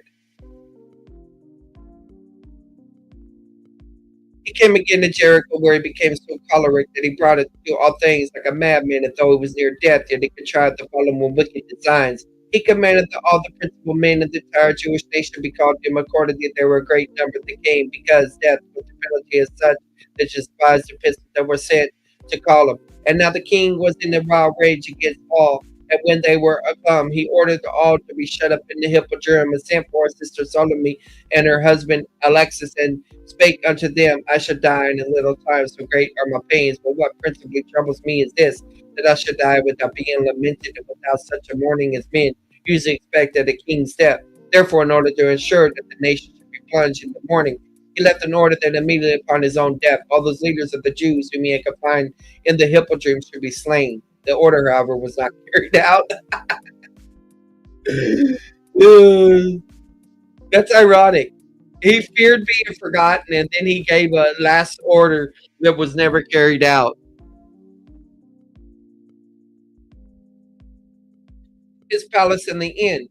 We have already pointed out the Herod placed his royal dwelling places in the glorious holy mountain. He had two palaces in Jerusalem, one in the temple area, the other in the upper city. So they have between the seas, that is the Mediterranean and the Dead Seas. The last word of the prophecy concerning him is, yet we shall come to an end and none shall help him. As to this, we cannot do better than to quote Farhuston's comment. This part of the prediction obviously implies that in his last hours the king would aptly for deliver a remedy from some affliction or disease, but will receive none. And how literally was this fulfilled in the end of Herod the Great? So this supports the idea I was talking about earlier about the syphilis. History has preserved to us few such circumstantial accounts of the last days of remarkable men, as which Josephus had transmitted to us of this, but we deem it too long for insertion here. It exhibits the most fearful picture to be found anywhere at the uh, anywhere at the end of the impenitent sinner who, having cast out of his heart a fear of God and a feeling of responsibility to Him, had equally lost a sense of duty to men after committed the miserable innumerable crimes or cruelties of which he spared not those connected with him, but the dearest and tenderest ties, any more than others was the last seized in his old age with the painful and loathsome disease and suffering alike from that and from the pains and guilty fear, yet continued in the course of extreme wickedness to his last hour, seeking no remedy for his evil passion, but exalted all the resources of the physician's skills to mitigate his bodily distemper and lengthen out his wretched life. We refer to Josephus for an account of the remedies and expedients to which he was forced by the vice of physicians, all of which failed to conceive or arrest the disease, would cut him off while he was mediating new crimes of massive cruelty. Thus he came to the end, and none helped him. He died of prey to horrible disease and to horrible remorse 5 days after he ordered the execution of his oldest son. We had deemed the matter of sufficient importance to give to the explanation of this part of the chapter minute and detailed examination, for we are convinced that the theory of a break at the verse 34 and 35 involving the transference quality of all the rest of the prophecy included the part contained in chapter 12 to a future day deranges all that part of the prophetic word which is important for us to understand at the present time. That was a long sentence. Conversely, our belief is that the important passage correctly settled that the things which have been involved in the general obscurity occasioned by the break theory will be cleared up. Indeed, we should not have to go very far to find practical proof of this. And now that we have reviewed the evidence which point to Herod the Great as the king foretold in this passage, one wonders that any careful student of prophecy could have missed so plain a mark. For the passage to foretell that at a definite point in Jewish history, namely just as the close of the Asmonean era that should arise, would have not been in Israel for nearly 500 years a king. Okay, but he wasn't he wasn't the real king. And the character doings of the king, which are the most, he wasn't in the Davidic line, are predicted in strong and clear words. The perfect agreement with this is fully recorded in the Bible, profane history, in the fact that precisely at the point indicated that to rise one who became king over Daniel's people, which king are precisely the character that did precisely the kings with the prophecy of foretold.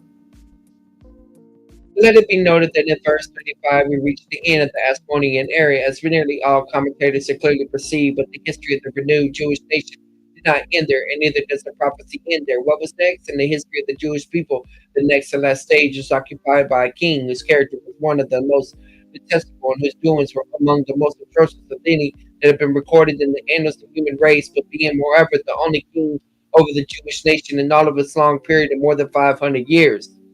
In perfect agreement with this, we find that the next section of the prophecy, which also is the last, is occupied with the description of the character doing of the one who is simply designated as the king. Furthermore, upon comparing the recorded records of history with the detailed statements of the prophecy, we find an answer in each and every particular. We would not know where to look for more complete and literal fulfillment of prophecy. Again, we will point out that considering the nature and purpose of this prophecy is divinely announced in chapter 10:14 and manifestly in verses 1 and 35 of chapter 11, it is simply impossible that Herod the king should not have a place and a prominent place in it. And even so, in fact, we find him there just as the right place to describe with such detail and accuracy as to make it an easier matter to identify when we have the facts and history before us than to identify any of the other notable characters to whom the prophecy refers. It would seem that in regard to the seemingly plain matters, some sound and able teachers have been misled through having accepted the idea of a break in the preceding chapter of the 70 weeks, to which we pointed out at the chapter 11 and 12 is a supplement. That made it easy to surmise a similar plague in chapter 11. So that's like a parenthetical statement. That's what he's saying.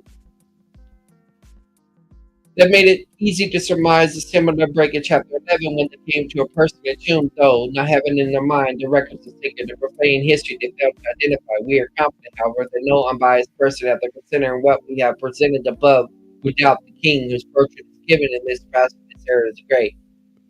Yeah, just because it's similar does not mean it's the same.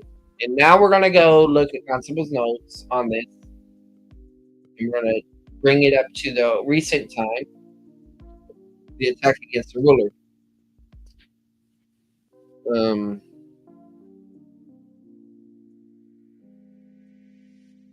Okay, yeah, that's where we're at. Get a drink of water.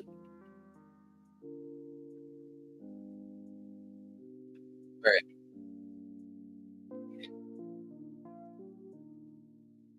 Finally, the very end time of the seventh week will arrive. Then the king will be the focus of attack by the king of the south. The power south is Palestine. The king of the north, the force of its north. Evidently, these two rulers will attack us simultaneously. So, raising the dead, Constable holds the view that this happens in the future, where the other guy, Mauro, believes it happened already. Apparently, this other king, Antichrist, is neither the king of the south nor the king of the north. That's three people that have confirmed that. Okay. See, Tanner. Okay. See, that's what I like about Constable. Constable stays up on it. So Constable is quoting Tanner right here, the very resource that we were looking at in comparison to Mauro. In view of 926, he would probably be a Western ruler, the little horn rising out of the Roman Empire. Let's see what he says here. Marvel, Pentecost, okay. Other interpreters believe the king of the north is the Antichrist. Archer. Still, others thought that the king was not the Antichrist, but only a minor ruler. Ironside. McGee believed that he will be a Russian ruler. Yeah, I don't hold to that view. The conflict will be great, but he will apparently, the ruler described in verse 36 and 39, Antichrist will invade many countries, overwhelm them, and pass on to conquer others. The Nazis were able to do this early in World War II, as well as Alexander the Great earlier. Presumably the warfare will be carried out by armored vehicles and missiles such as used in modern warfare, though in order to communicate with Daniel's generation, ancient equivalents of these are used here. Likewise, the ancient names of the countries and states occupying the region where the final conflict will be carried out using a prediction, though most of the political units will no longer bear these names in the last days. Who is that? Oh, Archer. Ezekiel describes a great military force descending on Israel from there, the far north in the future. Ezekiel 38. I have the current view that this refers to the beginning part of the tribulation. Ezekiel did not mention the power for the south. Part of the fulfillment of Ezekiel's prophecy is probably the same invasion that Daniel recorded here. I believe part of what Ezekiel prophesied to take place in the description of the battle of Gog and Magog will find fulfillment at the end of the tribulation. Okay, so Constable puts it at the end of the tribulation. I'm in the view that it's referring to the beginning of the tribulation, because that's when Israel dwells in unwalled cities. And part of it at the end of the millennium. The aspect of fulfillment. Okay, so he's saying there's another millennial focus. Okay, the aspect of fulfillment described in the present verse will probably occur toward the end of the second half of the tribulation, when Israel suffered intense persecution. One writer argued that the king of the north would be a ruler from the area the Syrian formerly occupied, not someone from farther north in the area of Russia. All right.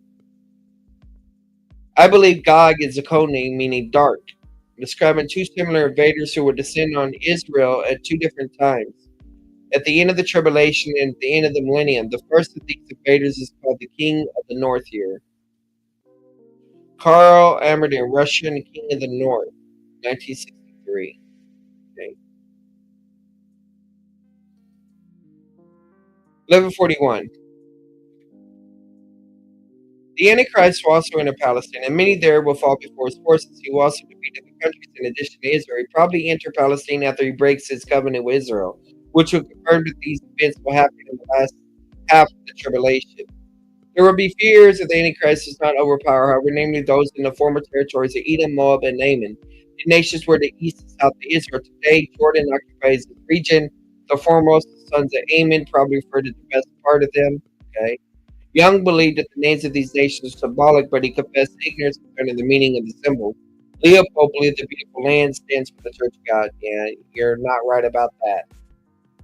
All right, 1142 and 43. This ruler will then press his attack and invade other countries, particularly Egypt, which will fall to the control. He will plunder treasures in Egypt and bring those living in the ancient territories of Libya and Ethiopia under his control. Libya lay to the west of Egypt and Ethiopia to the south. 1144 and 45. Rumors of enemy armies from the east and from the north will irritate the ruler, resulting in the killing of many more people. Compare the invasion sequence of Sennacherib in Isaiah 37. He will also return to Palestine. His headquarters there will evidently be in Jerusalem. The city stands between the Mediterranean and the Dead Sea. The NIV translation of the beautiful holy mountain confirms this location since Jerusalem stands on a mountain. It is definitely there that the Antichrist will meet his match and suffer defeat. Later Revelation says that Jesus Christ will return to the Mount of Olives from heaven and destroy him. Okay. He's got to go to Basra first, though.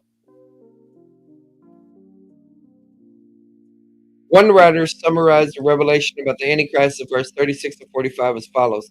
He will act in self-will, he will exalt himself, will magnify himself above every god, he will blaspheme the true God, will succeed for a limited period of time, and will be an irreligious person. He will also place confidence in military might. His military might will be challenged, and he will initially be victorious in battle. However, he will face renewed conflict, will establish his headquarters in Jerusalem, and finally come to an end. Campbell. Okay. All right. So we got that done. Now let's go back to Tanner.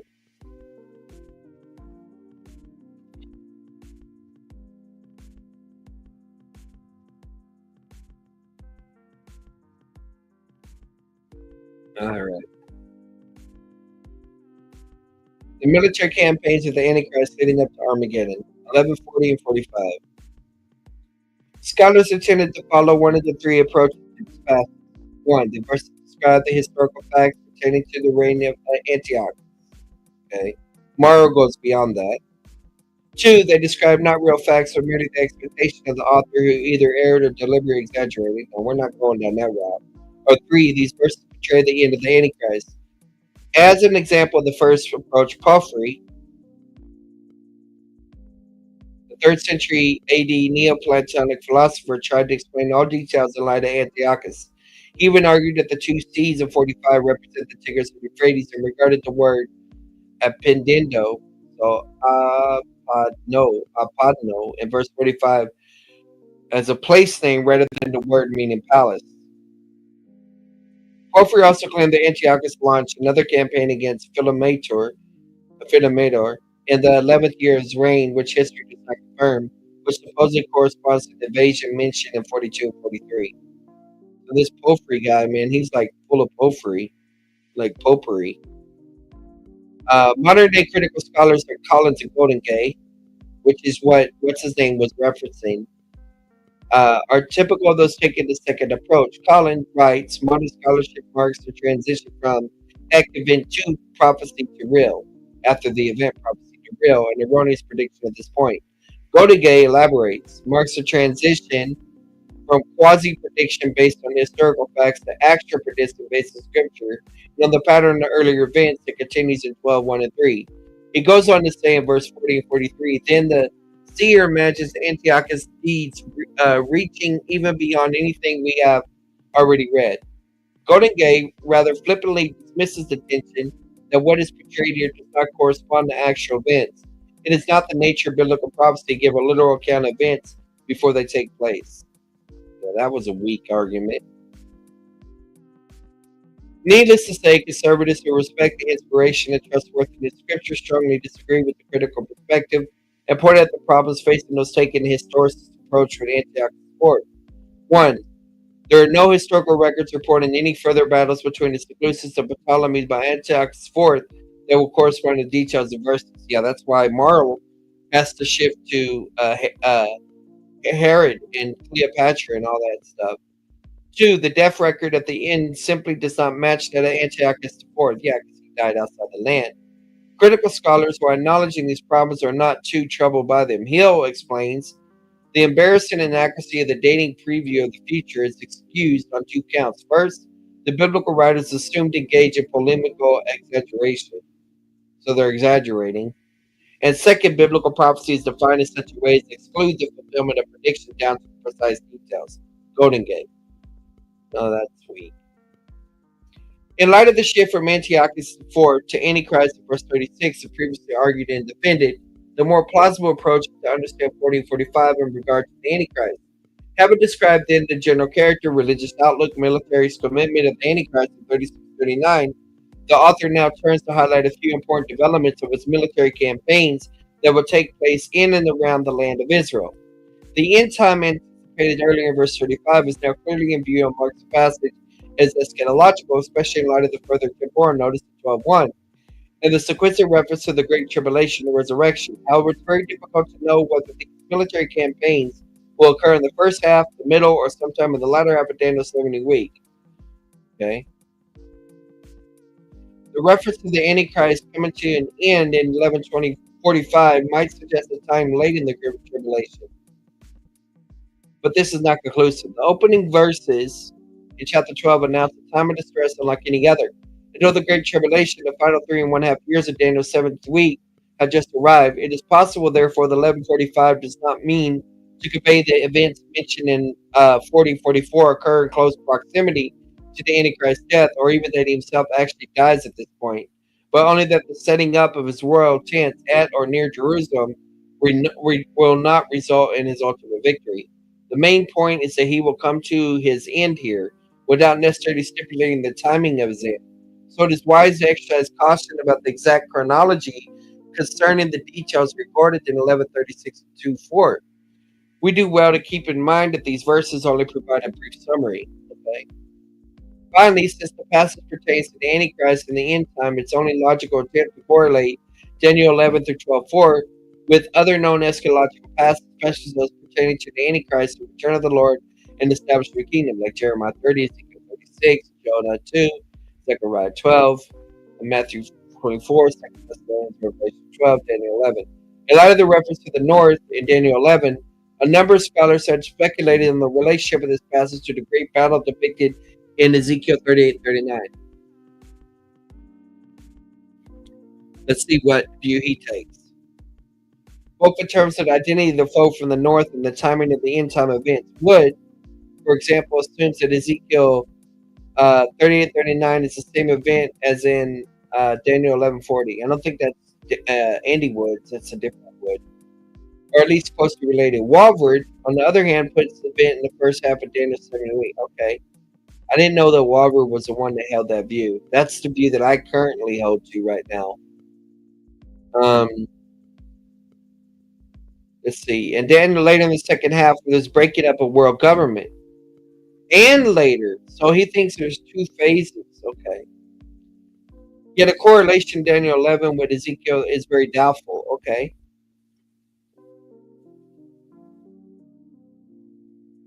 As I have argued elsewhere, Ezekiel 38-39 passage probably does not pertain to the period of the Great Tribulation, but comes much later, after the millennial reign of Christ. Okay. So he puts it at the end. He wrote that way back in 1996. Passages. Miller. Who is Miller? Let's see who Miller is. Oh, and the NAC commentary. Okay.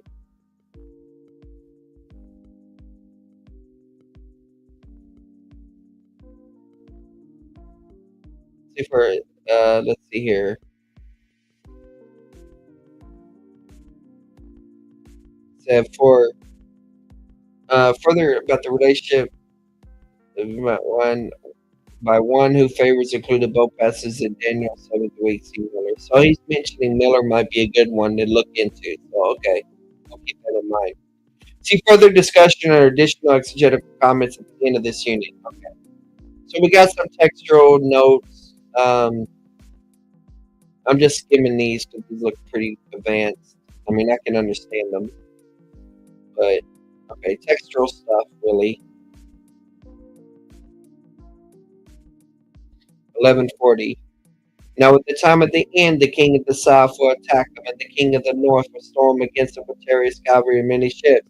He will enter countries to sweep through like an overflowing river. He will even enter the beautiful land now. Many countries will fall, but these will be delivered from his power. Edom, Moab, and the foremost part, the Ammonite territory. Then he will exert his power against these countries, and the land of Egypt will not escape. He will gain control of the hidden stores of gold and silver, the precious stones of Egypt and Libya and the Cushion will be forced into submission, yet reports from the east and from the north will alarm him, and he will go forth in tremendous rage to annihilate and utterly destroy many. Then he will pitch his royal tents between the sea and the beautiful holy mountain, but he will come to an end when no one will help him. Commentary.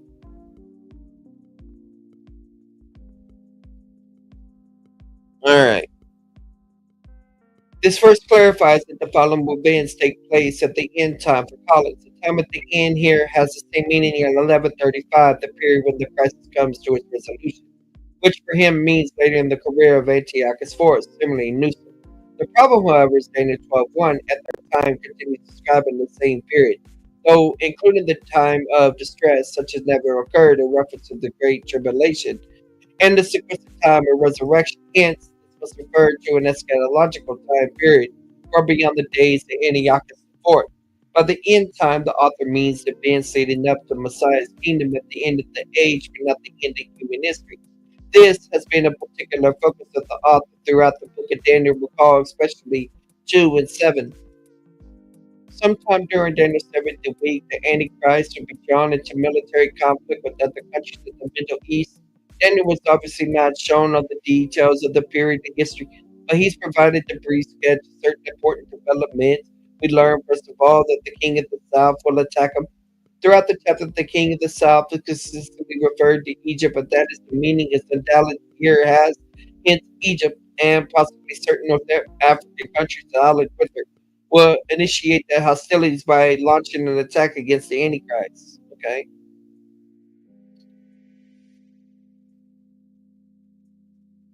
Identifying the king of the north. The identity of the king of the north in this verse, however, is not quite so apparent. Is the king of the north distinct from the Antichrist, or the two one and the same?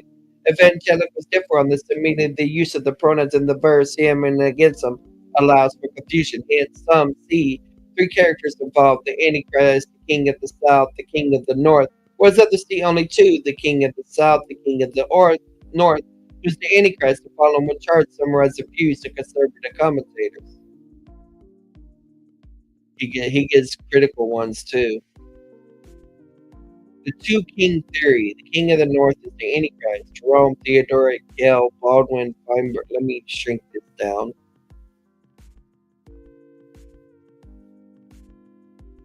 Young, Baldwin, Feinberg, Archer, Miller. So the king of the north is the Antichrist. The three king theory. The king of the north is distinct from the Antichrist. Walford, I didn't know that. Leon Wood, Whitcomb, Pentecost, Donald Campbell.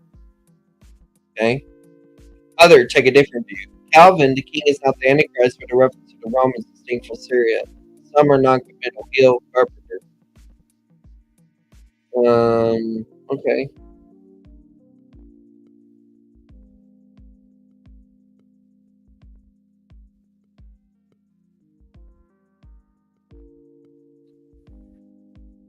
All right. In favor of the three king view, the way the king of the north and the south are introduced in 11 and 25 when in conflict with one another is distinct from the way they're referred to in verse 40. In the earlier verses, the word is clear as to who is invading and what is being attacked without the kind of ambiguity that we find in verse 40. Second, if this author intended the king of verse 36 to mean the king of the north, it is quite remarkable that the text identified him only as the king and not by the fuller designation. In the earliest part of the chapter tracing the hostilities between the Ptolemies and Seleucids, the word king is mentioned 14 times. Everywhere else, the king is always specified as either the king of the north or the king of the south, except in verse 27, which refers to both kings. The shorter reference to king in verse 26 is why I catch it. It stands in sharp contrast with the title king of the north, found in 40, almost suggesting that these might be two different persons. Finally, the Endotian version of the Septuagint does not have the king of the south as the subject of the first line of verse 40. This may indicate that the authors of the Septuagint understand the verse to refer to three separate kings. Admittedly, this is a minor point, especially since Septuagint Theodotion does have the king of the south as the subject. No, that's a different Septuagint. Which one is this? OG, the Greek translation. What is the O? Maybe that's a mess up. On the other hand, the two king theory has several arguments in its favor. First, Antiochus IV, the type of Antichrist, was portrayed as a king of the north in 21 to 35, and one would logically expect the antitype, the Antichrist, to be cast in the same mode rather than be found fighting against the unknown king of the north. Verse 40, as Miller notes, it would be appropriate, therefore, to designate both the type and the antitype with the same phrase, the king of the north. Second, there's no emphasis in 40 and 45 on the Antichrist attacking northward, whereas there is significant emphasis upon him attacking southward. The question is significant. Why does the text only emphasize invasion defeat of the king of the south? Rumors from the north only draw him back to Judah. They do not indicate he attacks as king of the north. Attacks the king of the north, okay? Third, the three king view would in effect turn the kings of the north and south into allies against a common enemy, which are pictured elsewhere in the chapter's enemies. Sorry. As to which view is correct is difficult to say with certainty, and we simply cannot be dogmatic at this point. Elsewhere, I wrote slightly in favor of the three king position that the Antichrist is distinct from both the king of the south and the north. Okay, and therefore he comes in conflict with both of them. 1992, we wrote that. Upon further reflection, however, the argument in favor of the two king theory probably had more to commend them. Okay, interesting. Especially the emphasis in the text upon the pursuit and defeat of the king of the south. Verse 1445 would then be the final war between the king of the north and the south, struggle traced throughout the chapter, but now climaxed with the Antichrist himself as the final king of the north. Okay. Certain non-millennial commentators, but not all, follow a spiritualized and hermeneutic and thus come to a slightly different interpretation. Ford, for example, understands two kings to represent two powers opposed to the true church. Young interprets the king of the north as the Antichrist in verse 36, spiritualizes the king of the south to be representative of the powers that will resist the Antichrist. Leopold, on the other hand, interprets both kings as forces coming against the Antichrist, and the invasion of the beautiful land symbolizes invasion against the Church of God. Oh my goodness. The king of the north's political background. A second question has to do with the political background of the king of the north. The number of evangelicals argue that the king of the north represents Russia to the far north of Israel. Yeah, Harvard. I think Andy Woods might be leaning that way. I'm not sure. I've argued elsewhere that this is certainly not the case. Do we owe Russia an apology? Okay, I'll look into those.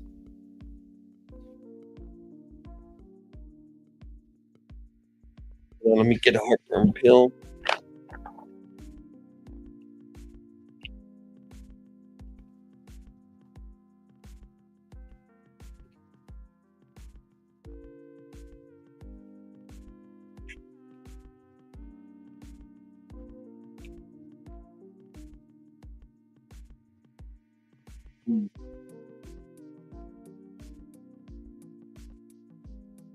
One second, guys.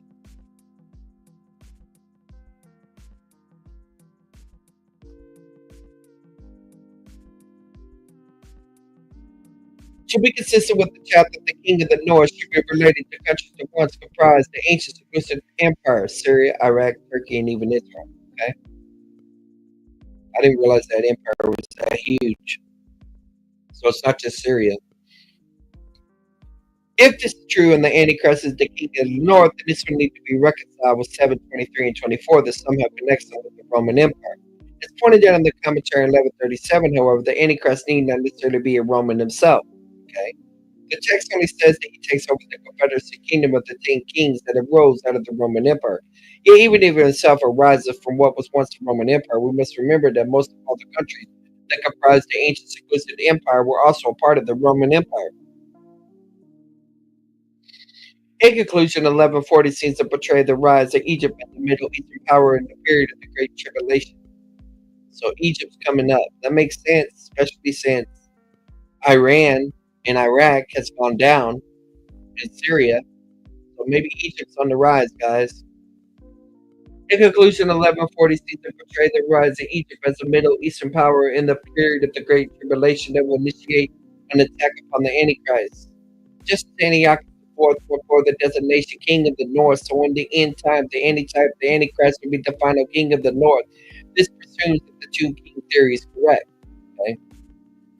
In response, the Antichrist set out on an expedition to retaliate against the king of the south. This attack will resemble a raging storm, bringing catastrophic destruction to everything in its path. People pass through various countries, with its forces swelling up like a river, overflowing its banks. So the implements of the warfare are expressed in ancient terms, chariots and cavalry. The fulfillment will undoubtedly realized in more modern reforms. Archer elaborates, assuming the warfare will be carried on by armored vehicles and missiles such as used in modern warfare, though, in order to communicate with down generation, ancient equivalents of these are used here.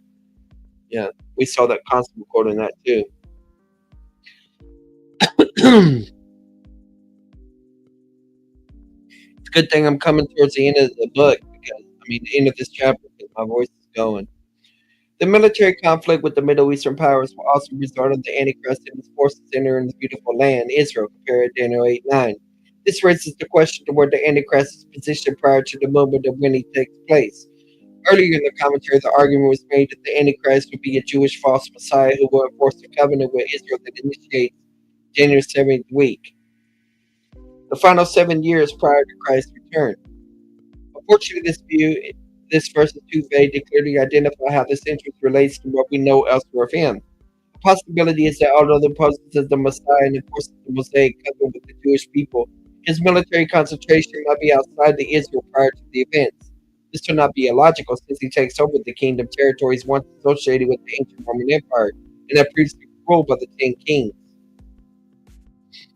In the process of the movements of battles, many countries will fall to the Antichrist in the providence of God. However, Edom, Moab, and the foremost part of the Ammonite territory, countries that now comprise the modern day nation of Jordan. So let's move to Jordan, guys. We'll be safe there. We'll be delivered from his power. No reason is stated for this. Jerome mentioned a view, though not his own, that these were fair because they lay in the interior out of the way of the line of the march, and Miller seems to favor this view. It seems doubtful that it's such a distinct passage we have here, though I even mention such an insignificant detail at all. Collins has argued that exemption from the perspective of the Antiochian theory. Edom and Moab and Nain were traditional enemies of Israel. They're aligned with many other sons of darkness and Dead Sea Scroll. Which one is this? War Scroll. Judas Maccabees attacked the Edomites and the Ammonites. Okay. In light of this, we should not expect Antiochus to. In light of this, we would not expect Antiochus to attack them. What is surprising that they are not listed as allies. Yet this passage does not pertain to the time of Antiochus Kel, takes a spiritualized view that they are by name representative of all the hereditary and chief enemies of the people of God, and this enmity lies the reason for the people being spared by the enemy of God. Young took a similar view that these are mentioned here as a symbolic representative of nations which are enemies of God's people who will escape the wrath of the king of the north. Again, Kel and Young, however, is the fact that there's nothing in the text that hints territories should be understood symbolically, especially since they are part of the general geographical area involved, and that other countries mentioned in the context are taken literally. Indeed, the whole chapter has been very literal in terms of the countries and territories mentioned. A more plausible explanation for the deliverance that God will sovereignly protect them at the time for reasons of his own choosing. This could be related to the fact that some of the Jews inhabited Judah will heed the warnings of Jesus in Matthew 24 to flee Jerusalem and find place of safety in the wilderness of those regions in Revelation 12. Yeah, Pella. Okay. Yeah. Jerome apparently took his view that Antichrist also was going to leave with Udamea, Moab, and the children of Ammon untouched. Ah, interesting. For the saints are to flee to the desert. If this is indeed the case, and it might be included that the events of Daniel 11:40 take place about the midpoint of Daniel's 7th week in conjunction with the Antichrist entering the rebuilt Jewish temple and proclaiming himself to be God. Midpoint. Okay, so midpoint. Synonymous occurrence simultaneous with abomination and desolation. In the course of events, the Antichrist will make a successful invasion of the land of Egypt. Country mentions at 41, Egypt would not escape. The victory will yield great riches for him, hidden stores of gold, silver, and other precious things in Egypt. The Antichrist's victorious campaign in Egypt will then extend to neighboring countries of North Africa, resulting in the forced submission of the Libyans and the Cushites. That's Luvium Bakushing. Yeah. Regarding the translation, will be forced into submission. Be'emit Adva in his steps. See the translation note above the verse. The notion that these might be camp followers or allies in step with them, okay, is doubtful in light of the fact that it has Antichrist conquest at the forefront. All right. Pentecost, who dismisses the idea that Libyans and Cushites are North African nations, suggests that it's more likely that Put refers to Arab nations in the Sinai area and Cush to nations in the Persian Gulf region. Yet this is very doubtful. The term Cushites is a translation of the Hebrew word Cushim, a people more accurately linked with ancient Nubia, okay, which encompass what we think today is southern Egypt and northern Sudan. Right. Also, in the three other places where the word lube is used, it refers to the region of North Africa west of Egypt. Okay. What 42 and 43 do indicate is that these three people groups, the Egyptians, Libyan, and the Cushites, are either conquered or forced into submission to the Antichrist. Some among the early church fathers held that these three were the same as those mentioned in 724, the three kings subdued by the little horn. That's interesting. Though theoretically possible, there's no confirmation of this. That's interesting, though.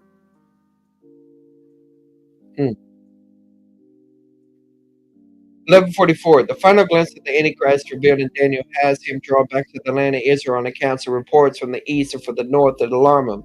As to how much time transpires between the initial assault against the Antichrist in verse 40 and the time he receives these alarming reports were not told. The geographical references here, east and north, are vague, but most likely have to do with the regions of the Middle East, not the Far East, such as China. Okay. Makes sense. Compared to sixth bowl judgment in Revelation 16:12, in which the Euphrates dried up, so to prepare the way for the kings of the east. While Pentecost seems to go from the east, also includes 200 men army mentioned in Revelation. Notice the reference to Euphrates crush. Yet this is highly questionable. The horses mentioned are not literal horses. The riders are probably not human riders. It's a very deadly demonic release. Oh, that's deep. Man, that's that blows your mind. If that's correct, you're talking about an army of 200 million demons. If I'm understanding what he's saying here. Whoa, that sounds like aliens. Anyway, Daniel 11:44 probably means reaches to the east. And what I mean is, I don't believe in aliens. I believe you're demons. Daniel 11:44 probably means region of the east of Israel, keeping with biblical usage. East of Israel. Who's east of Israel? Jordan, Iraq. In any case, the Antichrist here reports alarm him as to the nature of these reports. We're not told. They could have to be with the troop movements against him while he was very engaged in the Egyptian campaign. And here, a connection to Revelation 16 is a strong possibility. Kel took them to be reports of revolt and insurrection, similarly young. As a result of these reports, the Antichrist feels obligated to return northward to Israel in preparation for battle. He is intent on waging war, but he would go forth in tremendous rage to annihilate the utterly destroyed many. Some scholars, Miller, would take 44-45 as the final battle of the eschaton, namely Armageddon. A number of relevant biblical passages would need to be correlated with this, including, but not limited to, Job 3, Zechariah 12, 13, 14, Revelation 19. So that's a lot of work. 11:45. Verse 45 depicts the Antichrist back in the land of Israel, where he will pitch his royal tents between the sea and the beautiful holy mountain. It is here that we come to an end. certainly cannot refer to Antiochus IV, who did not die in the land of Israel. Collins points out there are three accounts of Antiochus and recorded in the book of Maccabees, where they agree on his death being in Persia. Apart from these resources, the Greek historian Polybus has provided an account of Antiochus' demise. In Syria, King Antiochus, wishing to provide himself with money, decided to make an expedition against the sanctuary of Artemis in Elymais. On reaching this body was spoiled in soap and barbarian tribes were brought in the neighborhood would not permit the hours his retreat had died at Tabia, Persia. Spitful madness, some say, owing to certain manifestations of divine displeasure when he was attempting the outage of the above sanctuary. The exact location where he pitched his royal tent is a bit vague. The Hebrew text may be translated between the seas toward at or the beautiful holy mountain, or between the seas and the beautiful holy mountain. Taking this way between the seas will refer to a place between the Dead Sea and the Mediterranean. Yet the option preferred in this commentary is to understand the reference to seas to mean the Mediterranean Sea singular in judgment. Your translation, okay. Hence, the Antichrist established world tents between the sea, the Mediterranean, and the beautiful holy mountain. Regardless of which translates preferred, the beautiful holy mountain refers to Mount Zion, Jerusalem. Regarding the royal tent, Hill notes that the context suggests a portable palace. That is a cluster transformed into a royal pavilion. Apparently, this is not a permanent structure, but something suitable for ease of migration, rather than being in or at the city of Jerusalem south of verse instead of being located outside Jerusalem. Earlier may have dwelt at Jerusalem itself, especially in the deceptive role as Israel's Messiah. Okay. No details of final battles or catastrophes are recorded here in verse 45. Yet the previous verse, he would go forth in tremendous rage to annihilate and utterly destroy many, implies that this certainly would take place. At the time of Daniel's 7th week draws to a close, the Antichrist clearly distances himself from Jerusalem with every intention of destroying her. Oh, that makes sense. This is clear whether or not one agrees with the Antichrist, both Jewish and a false Messiah. Okay. Although Zechariah 12:14 does not specifically refer to the Antichrist, it's clear from these chapters that many nations are coming against Jerusalem at this time to destroy her. And the preceding verses provide hint that the Antichrist is behind this final assault. This has to be demonic activity.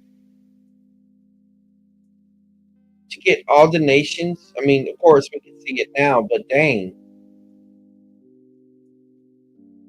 Antichrist behind the final assault. These attacking nations are at least partially successful. 14:2 confirms. For I will gather all the nations against Jerusalem. The battle of the city shall be taken, and the house of wonder and the woman great. Half of the city shall go out into exile, but the rest of the people shall not be cut off from the city. Zechariah 14 goes on to describe the Lord's intervention that prevents him from completely destroying Jerusalem and allying inhabitants. So that's whenever half the city goes into exile. Okay. In conjunction with these events, I submit that Babylon the Great in Revelation 16 is really a code name for apostate Jerusalem. So now we got Andy Woods in opposition to Tanner on this. Interesting. Code name for apostate Jerusalem in the Tribulation. Defense position, see my paper, apostate Jerusalem, Babylon the Great. Yeah, I was there when he presented that paper. Right there. See ETS, Fort Worth, March 31st, 2017. He sent me this paper. I got his email. But I was there when he presented that paper at that regional ETS. It's the only ETS I've ever been to. Alright. Anyway.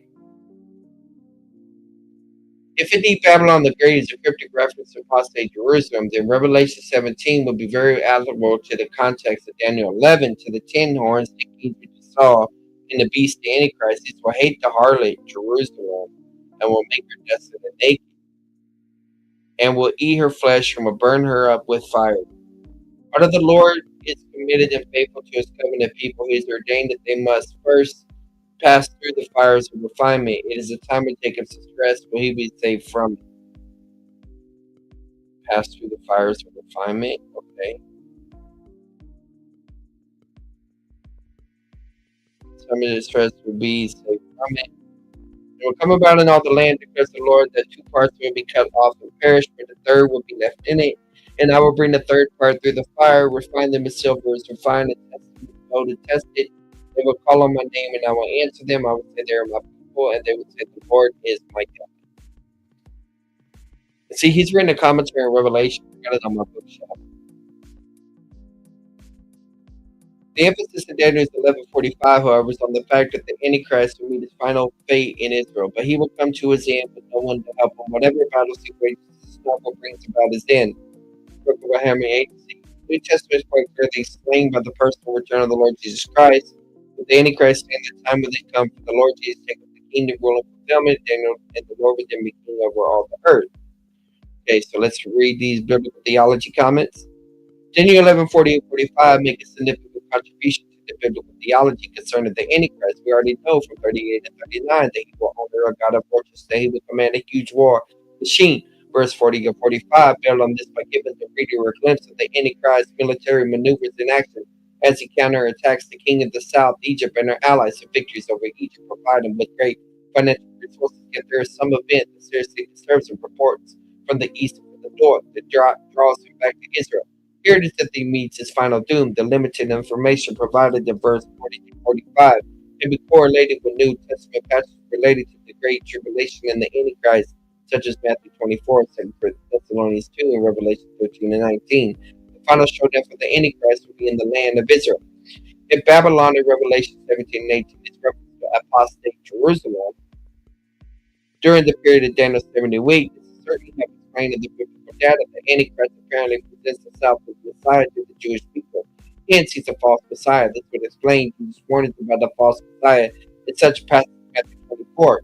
It would also shed light on Jesus' comment on John 5. I have come in my Father's name, you do not receive me. If another comes in his own name, you will receive him. Okay? Interesting. Iranians. According to Daniel 9:27, he will make strong the covenant with the many Jewish people for 1 week and 7 years. All right? Make strong or make firm. Some have thought that this is a reference to a peace agreement the Antichrist will make with Israel. There's nothing in the context about a peace agreement. The word covenant, Berit, normally means the Mosaic covenant law, though it can more rarely refer to other covenants or agreements. What favors the interpretation that it should be understood as the Mosaic covenant, the law, Daniel 9:27, is the fact that the same sentence goes on to say that he will put a halt to sacrifice the offering in the middle of the week after 3.5 years. Sacrifice, of course, go hand in hand with the Mosaic law. The point of Daniel 9:27 then would be that he makes strong the ancient Mosaic covenant of the law, i.e., enforces or rejuvenates. Okay? If he were paraded himself as the Messiah, this would be perfectly understandable. It would appear he was reinvigorated the ancient Jewish faith. The reality, however, is that he is the only doing this part of Satan's scheme to lure them into a destructive trap in which he attempt to destroy the covenant nation in the final analysis and thereby nullify the promises of God. In the middle of the week, he begins to turn against him. He puts a halt to the sacrificial system. He enters the rebuilt Jewish temple in Jerusalem to proclaim himself a divine being. If he is going to be worshipped, this is a logical step. It may coincide with the erection of the image of the beast in the temple itself. The sin would be the abomination of desolation mentioned by Jesus in Matthew 24, that marks the onset of the Great Tribulation, the final 3.5 years. Therefore, when you see the abomination of desolation spoken of through Daniel, the prophet standing in the holy place, that the reader understand that those who are in Judea must flee to the mountains. Those Jews in Jerusalem heed these words would of course be warned to believe in the true Messiah, the Lord Jesus. They flee Jerusalem at that time, an event that fulfills Revelation 12:6. And the woman of the Jewish line fled into the wilderness, where she had a place prepared by God, so that there she would be nourished on 1,260 days. With the believing Jews faithful to Christ having departed from Jerusalem, this leaves the remaining Jews, most of whom are probably in unbelief. Okay. I like how he's talking about faithful Jews and unfaithful. At the mercy of the Antichrist. By this point, he has made his move to gain the allegiance of the whole world. He wants to worship him. He also has the military might to back up his power play, not to mention Satan's deceptive powers at work. And the whole earth was amazed and followed after the beast. Those who belong to the Lamb of God, however, will not be duped and will refuse to honor him. Many of whom will pay for this with through blood. Once the 10 horns gives their authority to the Antichrist, Revelation 17, they will conspire against the woman of Palestine Jerusalem to destroy her. This leads to the siege of Judah and Jerusalem depicted in Zechariah 12 and 14. Yet the ultimate victory belongs to the Lord Jesus Christ, who in the final analysis will be Jerusalem's faithful defender. The Antichrist has no chance of succeeding. In the words of 2 Thessalonians 2:8, the Lord Jesus will slay with the breath of his mouth and bring him to the end of his appearance of his coming. Application and devotional implications. Throughout most of this section, the king, the Antichrist, seems to advance at will, with no one being able to stand against him. How ironic, then, that in the tiny country in which it's situated, the beautiful holy mountain, we would somehow be overpowered. The final clause reads, with no one to help him. The verb of the clause is the participle form of azar, azer, which simply means to help. God is their help. Yet is the word used in other contexts where Yahweh God is the subject. Yep, 54:4. For instance, where you behold, God is my helper, Ozer. The Lord is the sustainer of my soul. Psalms 45:6 speaks that God is the one who helps Jerusalem, the city of God, so that she will not be removed. The irony of the verse is that the Antichrist, whose power comes from Satan, ultimately has no helper. Tiny Israel, on the other hand, will experience great wrath, but ultimately will discover God to be your helper. Revelation 19 clarifies that the Antichrist will be defeated by the personal return of the Lord Jesus Christ. When the remaining remnant of Israel turns in faith to him, he comes to her rescue as her mighty helper. The word azar is also used in Isaiah 41:10. Do not fear, for I am with you. Do not be anxious, look about you, for I am your God. I will strengthen you. Surely I will help you. Surely I will uphold you with my righteous right hand. Those who trust in the Lord know that they have a reliable helper, and whatever our predicament might be, if we would humbly call on him, we would discover that he is faithful to reveal himself as our helper, and there's no one who can stand against him. How blessed are those who have such a helper. Amen. Invasion of God. Okay. Additional exegetical comments. The following comments are taken from the conclusion to a paper originally published in Jets. Which year? I wonder what year that is. 1996. In the article argued that 1, the passage does not concern Russia, 2, the time of the battle was not in the period of the Great Tribulation, but following the millennial reign of Christ. Ezekiel 30 and 39 describe a fierce invasion against the land of Israel led by Gog of the land of Magog. A common premillennial interpretation is that the invasion is led by Russia and their allies during the tribulation, preceding the second coming of Christ. This is quite doubtful in light of the description given in these chapters. Israel is said to have been restored from the sword and living securely in the land. She has also been regarded from the nations. The study of God's plan of restoration for Israel with its foundation, Deuteronomy 30, helps identify corpus of restoration terminology associated with the effecting of the new covenant with Israel. Amazing. I like where this is going. The Deuteronomy connection. See especially Ezekiel 39. In particular, the regathering of people and the pouring out of God's Spirit are key aspects of Christ's return at the conclusion of the tribulation and preparation for the millennium. Therefore, the invasion is not during the tribulation period, but sometime after the second coming of Christ.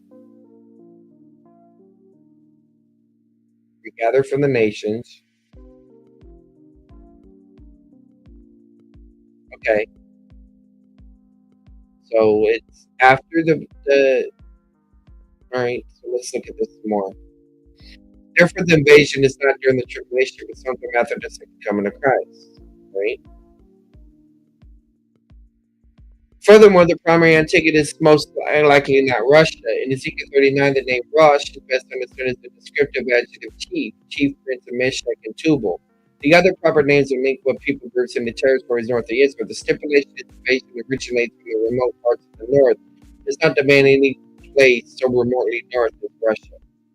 The thrust of this paper has been to argue the thesis that the Old Testament has a significant corpus of material describing God's plan of restoration for Israel with distinct terminology, and that Ezekiel 38 and 39 is strongly cast in this terminology. An analysis of the material leads to the conclusion that Ezekiel 38 and 39 finds its fulfillment after the restoration of Israel in the second coming of Christ. Now, there's another paper that's been put out about the different views that I'm going to reevaluate after reading this.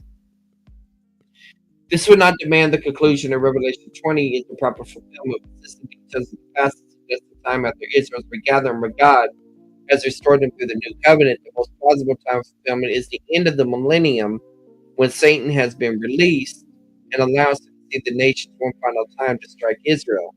The battle of Gog and Magog mentioned in Revelation 20 ought to be more seriously considered as the proper fulfillment in Ezekiel 38:39.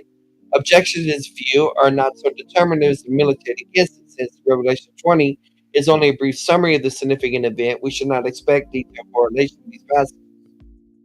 Sister, a significant battle at the end of the millennium that John refers to as Gog and Magog, why should this not be the same as in Ezekiel 30 and 39? One thing they share in common is that the attack is directed at Israel. This provides a fitting inclusio to the biblical history. In Genesis 15, God binds himself by covenant to make a nation of Israel and give them a special land. When Satan is released at the end of the millennium, he makes one last desperate effort to defeat Israel, the apple of God's eye. If he can break God's promise to Israel, he will have defeated God's purpose and thereby won the final victory.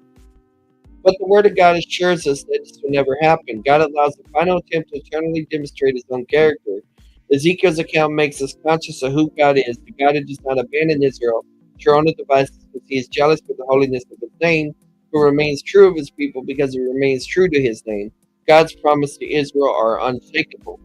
Passages like Zechariah 14 indicate that the Lord Jesus is going to personally return to defend and save Jerusalem, especially if their inhabitants look in faith to the one whom they pierce. Nevertheless, the destruction language from Revelation 17 and 18 is not completely incompatible with passages like Zechariah 12 and 14. There's no doubt from a reading of Zechariah 12 and 14 that Jerusalem is placed under great siege and brought to the brink of destruction. So even though the Lord returns to rescue the surviving remnant in the final analysis, this does not preclude the city suffering attack and near destruction before he does. Whatever Babylon the Great represents, it must be significant because more than 2 full chapters are devoted to her role in destruction. It is very hard to escape the fact that a little city is involved. Of greater importance, perhaps, is the contrast between Babylon the Great and the New Jerusalem. There are some parallels between Babylon the Great and the New Jerusalem, so that Babylon the Great is something of a counterpart to the New Jerusalem. First, we notice how each is introduced with the word "come here, I will show you." Second, they are both described in feminine terms. Babylon is the harlot, whereas the New Jerusalem is the bride of the Lamb. Third, both the harlot and the bride are called a city. Fourth, in both cases, John has shown these cities following the introduction statement, carried away in spirit. Fifth, emphasis given to the clothing in each. Babylon is dressed in worldly luxury, whereas the bride is ordained with fine linen and righteous acts of saints. This would be a good one to make a chart from. Sixth, he goes into a wilderness to see the harlot, but in contrast, upon a great and high mountain to see the bride. Seventh, the harlot is actively involved in committing acts of immorality and abominations. But in regard to the bride, New Jerusalem is said, nothing unclean, and no one who practices abomination and lying shall ever come into it. Eighth, the harlot persecutes and kills the saints. But into the New Jerusalem, only the saints can enter, i.e., those whose names are written in the Lamb's Book of Life. All this highlights the fact that Babylon is to the Antichrist, at least initially, what New Jerusalem is to Christ. Babylon is the focus and epitome of the beast empire, a counterfeit of the New Jerusalem. Yet from God's perspective, she's a harlot. Okay. Dang. Oh my goodness. Bible study's hard.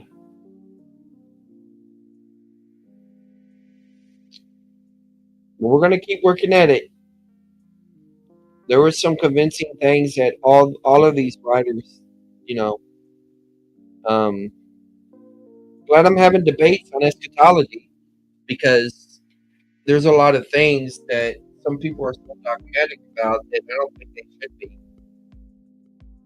And yeah, well, sometime in the future, close this, close this.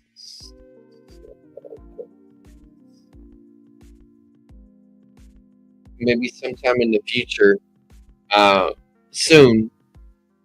I think tomorrow I'm going to do a Bible study one and research method stream, and then do some more of this. But this keep the freshness going of different things.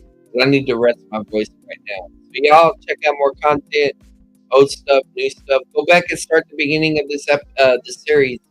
Just type in a critique of Mauro's and then start at the very beginning. And you'll see that. But y'all have a good day. God bless.